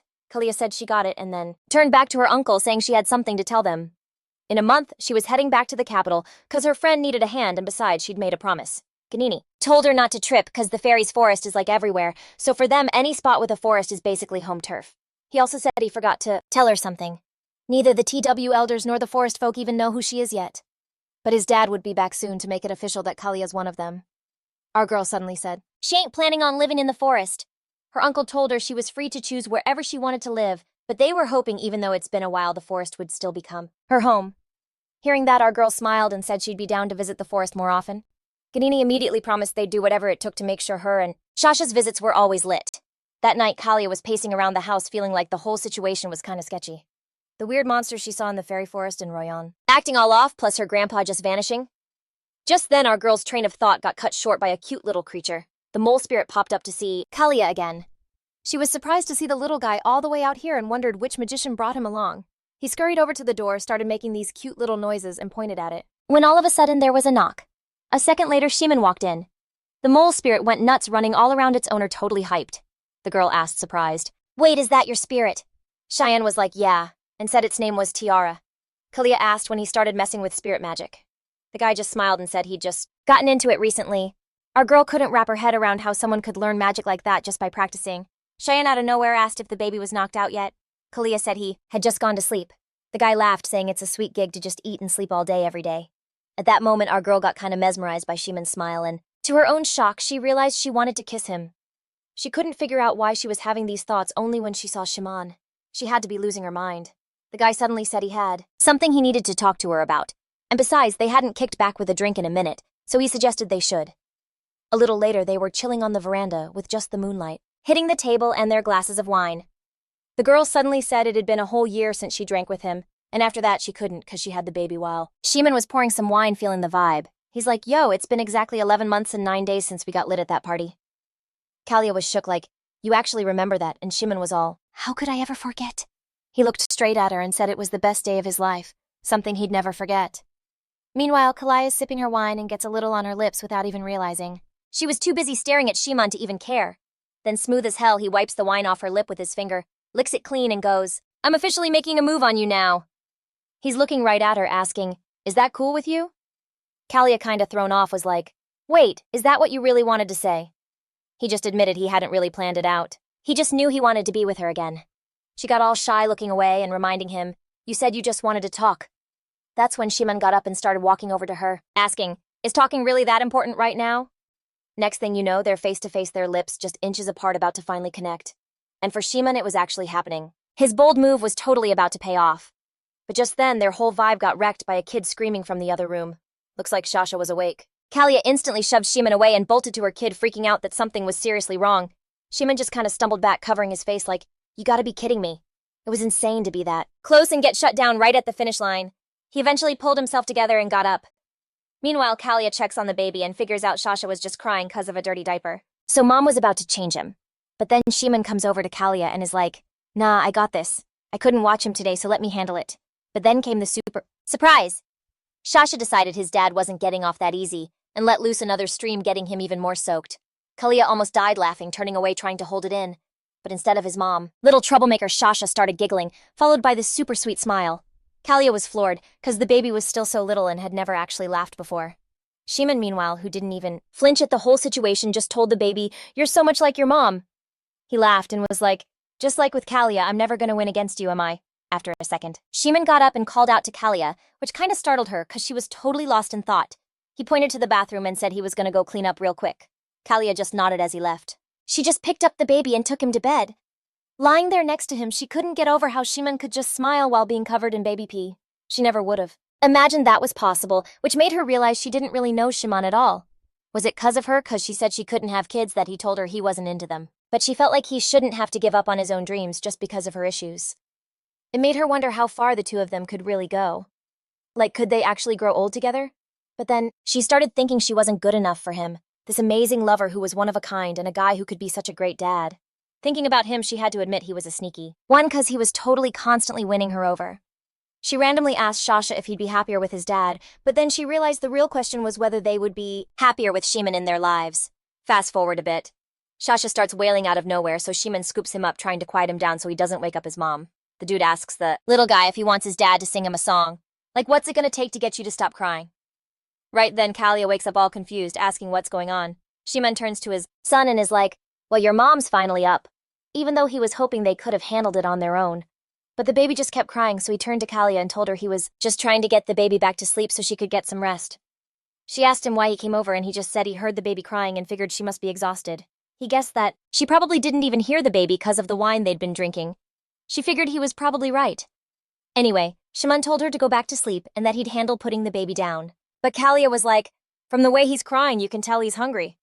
He was totally confused, like, how he just ate a little while ago. The girl explained that at this age, babies eat every 2 to 3 hours. And on top of that, Shasha's got a huge appetite. He said he got it but was still set on handling it himself. Anyway, Kalia told him it was all good and she felt rested enough. Shiman got closer and was like, that's a total lie, your eyes are still half closed. He reminded her that once they're back in the capital, work is going to be crazy, so she needs to rest up now. She just smiled and said she was already taking it easy, but he told her it wasn't enough. He knew that having a baby takes a massive toll on your body and there'd be no time to chill later. But she was thinking that for real things weren't that bad. She had a nanny who could watch the baby whenever. She also had Humming, who was always down to help, and Alan, their live-in doctor. And most importantly, Kalia had Shiman, who was like a rock for them. Shasha was seriously blessed for real. Just then she turned to Shiman and told him that the milk needs to be at 40 degrees or it's going to be a problem. The dude was like, got it. And next thing you know, he's feeding the baby some more milk. Peeping Cheyenne, our girl, realized with a shock that they were partners in crime, but she never pictured seeing a scene like this. Our girl just hit him with a, yo, you remember telling me you love me? Cheyenne just laughed and was like, if you're not feeling it, I guess I'll have to tell you every time we lock eyes. The girl cracked a smile and said there was no need for all that because it didn't mean she didn't believe him, she just wasn't feeling the vibe. The guy was a little thrown, but he looked at her and said he'd show her what's up with some action. Our girl looked at him all surprised, asking what show in action was all about. He told her once the baby was out for the count, he'd show her exactly what he meant, but for now she had to chill. Kalia, meanwhile, was getting real curious about what Cheyenne was gonna pull. The dude just smiled and told her to keep it down. He needed to get the kid to sleep like ASAP. Our girl decided to play along, and a second later she started yawning because she was ready to crash. After a bit, she woke up to Cheyenne's soft touch. The second she was up, he told her he'd put a soundproof spell on the baby's crib so that it wouldn't hear any outside noise. Our girl was confused, like, what's that mean? And Cheyenne reminded her they already got things started on the terrace and he wanted to pick up where they left off. Kalia asked, all confused, if she was getting this right, that this asterisk is what he wanted to show her. Cheyenne was surprised she hadn't caught on yet, but looking at her, he asked if she really wasn't down for it. But Kalia knew deep down her heart was all Cheyenne's and always would be. Saying he already knew her answer, our girl pulled herself in close and they finally locked lips again. The two of them were just vibing, breaking the dead silence in the room with nothing but their soft, heavy, and passionate breathing. Our girl suddenly realized this all felt familiar, like she'd felt it before in a dream. Cheyenne noticed she kinda zoned out on him, so he asked, surprised, "Yo, what's up, you? Really thinking about something else right now?" The girl started shaking her head like, "Nah, you got it all wrong, it's not like that." But for real, she didn't know if she should spill the tea on why she was so distracted. Looking right at him, she said she'd met him in a dream before where they were a thing. Cheyenne's whole vibe shifted in a heartbeat. In that moment, the dude pulled back and for some wild reason just started laughing. Our girl definitely didn't see that coming, and it was a total curveball. Anyway, she decided to ask him what was so funny, even though the mood was pretty much wrecked. But then the guy didn't waste any time, he just leaned in and kissed his girl. Pretty soon they were both on the bed where they kept the makeout session going. Then he pulled back from her soft, full lips and said he'd had that same dream too. The dude figured he dreamed it because he wanted it so bad and low-key thought it was real. He immediately started getting handsy with his girl's body, leaving fiery little kisses on her neck, telling her she was all his. Then out of nowhere, the girl flipped the script on him and got on top. Cheyenne was definitely not ready for that move. The girl leaned in, looked him dead in his confused eyes, and asked if he needed to be put in his place. Report number 1 on the demon sickness that was blowing up in the capital. Right now, this weird skin thing they're calling demon disease is spreading all over the Empire. The main people getting hit are soldiers, both active and retired, and their families. Word on the street is the sickness might have kicked off inside the Imperial Palace. The main signs are dark red spots, crazy itching, being super sensitive to pain, a low-grade fever, and all that. One way or another, they figured out that even though it ain't contagious, the symptoms are mostly popping up in families living under the same roof. So they gotta do more digging. The reason they started calling it a demonic sickness was gnarly, 'cause people with this skin thing got super hostile and their skin went all black. The only thing that could even kinda chill out this demonic plague was Aiken ointment. The stuff was in such high demand you couldn't get it. But the wild part was the country exporting it and went all in and decided to ship an extra 3,000 boxes. On top of that, she said she was pulling up to this Imperial conference and bringing another 2,000 boxes with her. The scene flips to this little dude who was hauling ass through the woods hoping he wouldn't get snatched up. All he could do was keep running, 'cause if he got caught, he was straight up done for. Some psycho doctor was planning to dice him up and feed him to some nasty demon. Back when the kid first rolled up to the palace as a servant, he was bugging out with envy. It used to be a spot for all the bougie ladies to sip tea with a sick fairy tale forest in the background. But that was 4 years ago, and now the whole vibe was shot. The ladies were gone, and the forest didn't hit the same. This kid showed up for who knows what reason, clutching some kind of box. He didn't recognize a door that was there, so his curiosity got the best of him, and he took a peek. A second later, he hit the deck. Inside the doorway, he saw a messed up scene, 2 bodies just hanging there. A minotaur on one hook, and a dude on the other. Peeping the scene, the kid was just totally shook. Even more freaked out that this wasn't even the end of it, 'cause there were way more bodies. That's when Elle started explaining how fairy bodies ain't like demon bodies, so they break down super fast. They needed a top-tier fairy magic stone. Anyway, he was saying those magic fairy stones are a real pain to get. He was also like, why even mix demons and fairies if you're just gonna punish them? They could have done it in way nastier ways. Elle told him to just leave the fairies be, 'cause no matter what, like PR promised, job number 1 was to take down the Empire. Right then, Lyric's dude snatched one of the kids, going on about how people are straight up selling their souls to call up demons and get powerful. A second later, he figured talk was cheap and started to pull the kid's body right into his mouth. The boy, hearing that nasty crunch of flesh and bone, just had to look up. He had no clue why he did it, but as soon as he saw the face of that kid who used to work for the king, he knew one thing for sure: he had to bounce like right now. He knew Ain's special juice was off the table, but luckily he still had a little left. When he took the stuff, it was weird, he felt kinda dizzy, but at the same time he was all amped up stronger and could run longer. As he kept booking it, he just knew that 'cause of that stuff he was gonna make it out alive. And thank God he started seeing daylight and the edge of the woods. A minute later, the kid got out, but he was bugging that he got away so easy. He didn't run into a single one of the knights that were in there. Whatever, the dude just decided to shake it off, 'cause he made it out, so no point tripping over all that crazy stuff. The scene then cuts to our favorite lovebirds. Kalia, looking at her man, was like, You want to go for round 2? He was totally down for it, but their whole vibe got wrecked by Shasha screaming. They just busted out laughing. Kalia figured that was enough naughty talk for one day. But then she was like, nah, this ain't gonna work, so next time she's leaving the baby with a sitter. Shiman, all confused, asked, for real, there's gonna be a next time. Kalia just looked at him like, you really think this was a one-and-done thing? He immediately pulled her in close, telling her he loved her, and said he'd put the baby to bed himself. A little later there he was holding a bottle and whispering something to Shasha. Our girl was curious what he was telling the baby, but she decided not to break their flow. Even though she was dying to ask, it was still wild to her that a guy who supposedly couldn't love kids was being so sweet with Shasha. Thinking about it just hit her right in the feels because it was so sweet but also kinda sad. After a bit, Shiman came over to Kalia and said he'd hit a little snag. He explained that the baby already ate and even burped, but for whatever reason he still wasn't sleeping. So Kalia just lifted the blanket and told Shiman to bring the baby into their bed. At her word, Shiman did what she said, and Shasha snuggled up next to his mom. Kalia kissed her baby, telling him what a good boy he was. But then she turned to her man and said that if the baby hadn't woken up and they didn't have to stop, she could have gone all night long. He just smiled and said that since it's been a while for her, she shouldn't push it so hard, and he wasn't trying to say she couldn't hang or anything. She was like, what, I'm fine? But Shiman told her that since this was her first time giving birth, taking it easy ain't a bad idea. What they wanted mattered, but her health mattered more. Kalia gave him a look and was like, isn't it a little late for this talk? Maybe you should have thought about that a few hours ago. With a deep sigh. He said that Shasha was finally out cold, so it was time to put him in his crib. As soon as the baby was settled, Shiman slid in next to Kalia and wrapped his arms around her, telling her to just lay there with him for a little longer. Our girl reminded him that the others were supposed to show up soon, but Shiman was like, I don't give a damn. Still, she knew the crew was supposed to roll through, but they were MIA. It was kinda weird. She also thought about how she once swore she'd never get close to Shiman, but now she felt crazy good about it. Shiman grabbed his head and said that he was seriously losing his mind over her. Then he looked her dead in the eye and said if she ever regretted any of this, he wouldn't just let it slide. She didn't get what he was on about when all of a sudden Shiman leaned in and gave her nose a little bite. Our girl rubbed her nose all confused and told him he didn't need to apologize or feel bad about anything. He asked, but what if I mess up somewhere down the line? She figured he wouldn't because there was no reason for him to do something he'd regret. The guy said he for sure didn't want to, but anyway, he just asked her to stick by his side. Kalia smiled and told him she got it. She wouldn't do anything she'd have to say sorry for, and she wouldn't just up and leave, without a word. She could promise him that, no doubt. Shiman moved closer and said he was going to be a better man. He wanted to be the best damn man for her and would do whatever it took to be a good dad. And for that reason alone, he begged her to never even think about leaving him again.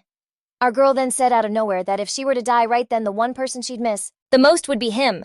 Looking right at him, she went on saying that if she had to put her life in someone's hands right now, it'd be his. Shiman sat up and told her that if he had to tell her, if he replayed his highlight reel, she'd be in every single clip right there with him.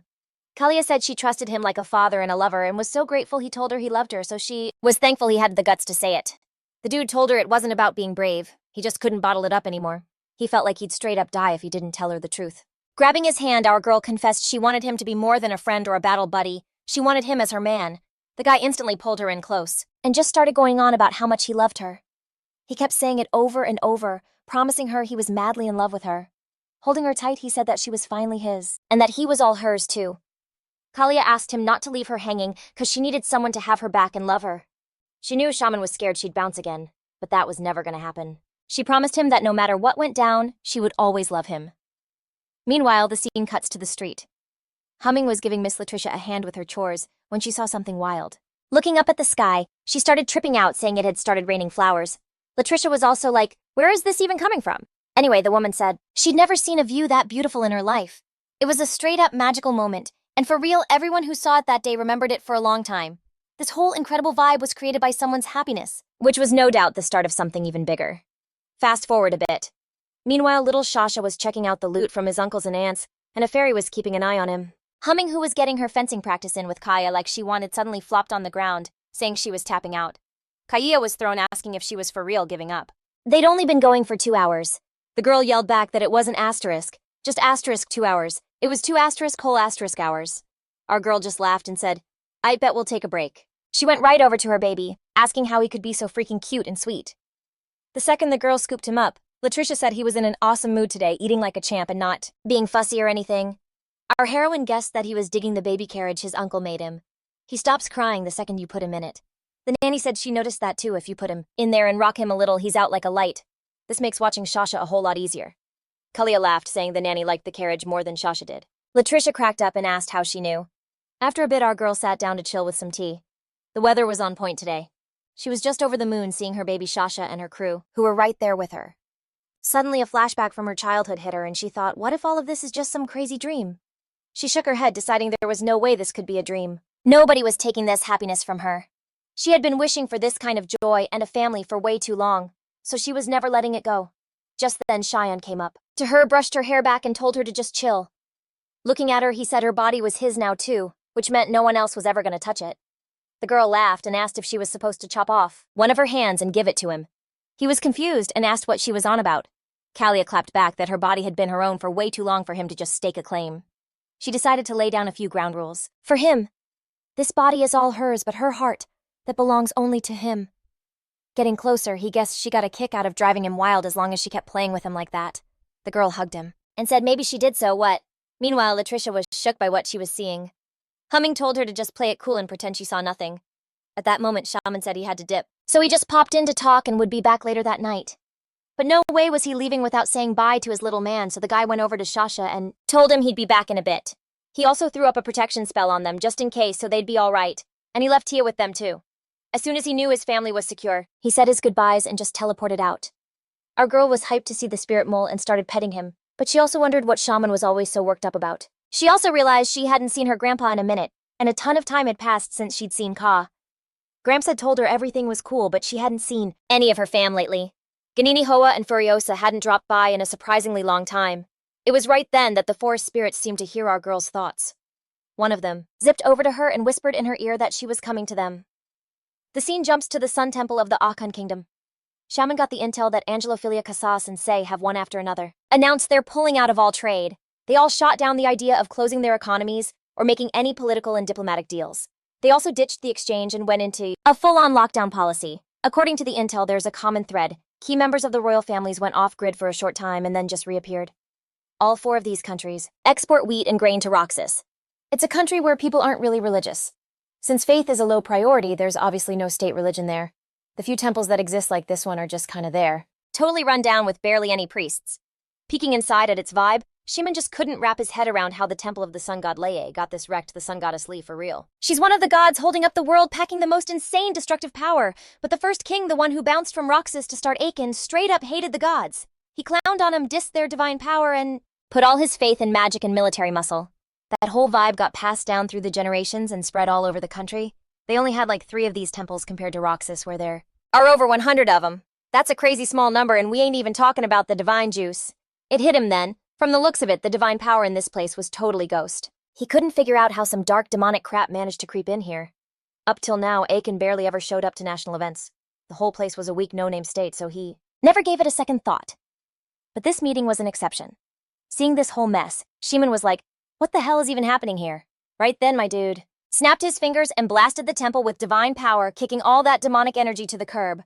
The temple itself felt like it had been abandoned for ages, no matter how weak the power of the Akan temple was. There should have still been some chatter between them. He put 2 and 2 together and figured there had to be a mole back at the Roxus temple. On his way over, he busted through 7 barriers, and he's thinking these are way too complex for a small-time temple like this. Shion summoned his spirits and posted up at the door, even though their powers were different. From the divine stuff, he knew his crew would be clutch against this dark energy. The second they cracked the door, they saw this massive staircase going down, just dripping with demonic vibes. My guy figured Fuego was perfect for the job, so he told him to size up. In a flash, the fire snake was huge. Shion hyped up his pet and said it was time to head down, but they had to stay sharp. After a minute, they finally made it to the bottom. The whole floor was swimming in dark energy.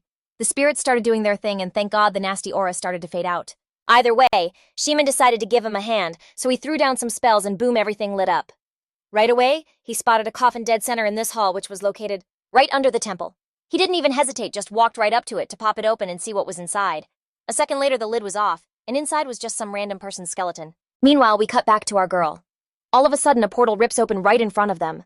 Humming and Latricia were totally confused, trying to figure out where this massive gust of wind came from. The wind was so wild, stuff started flying everywhere and breaking. Even the tea set got wrecked. Our girl's first thought was she had to get to the baby to protect Shasha from all this chaos. But when she glanced at the stroller, she saw the kid was already locked down tight under a bunch of protective shields. She realized it wasn't just Shiman, who'd hooked her up with his protective magic, but Uncle Ganini too, who'd left his power behind as a red glow.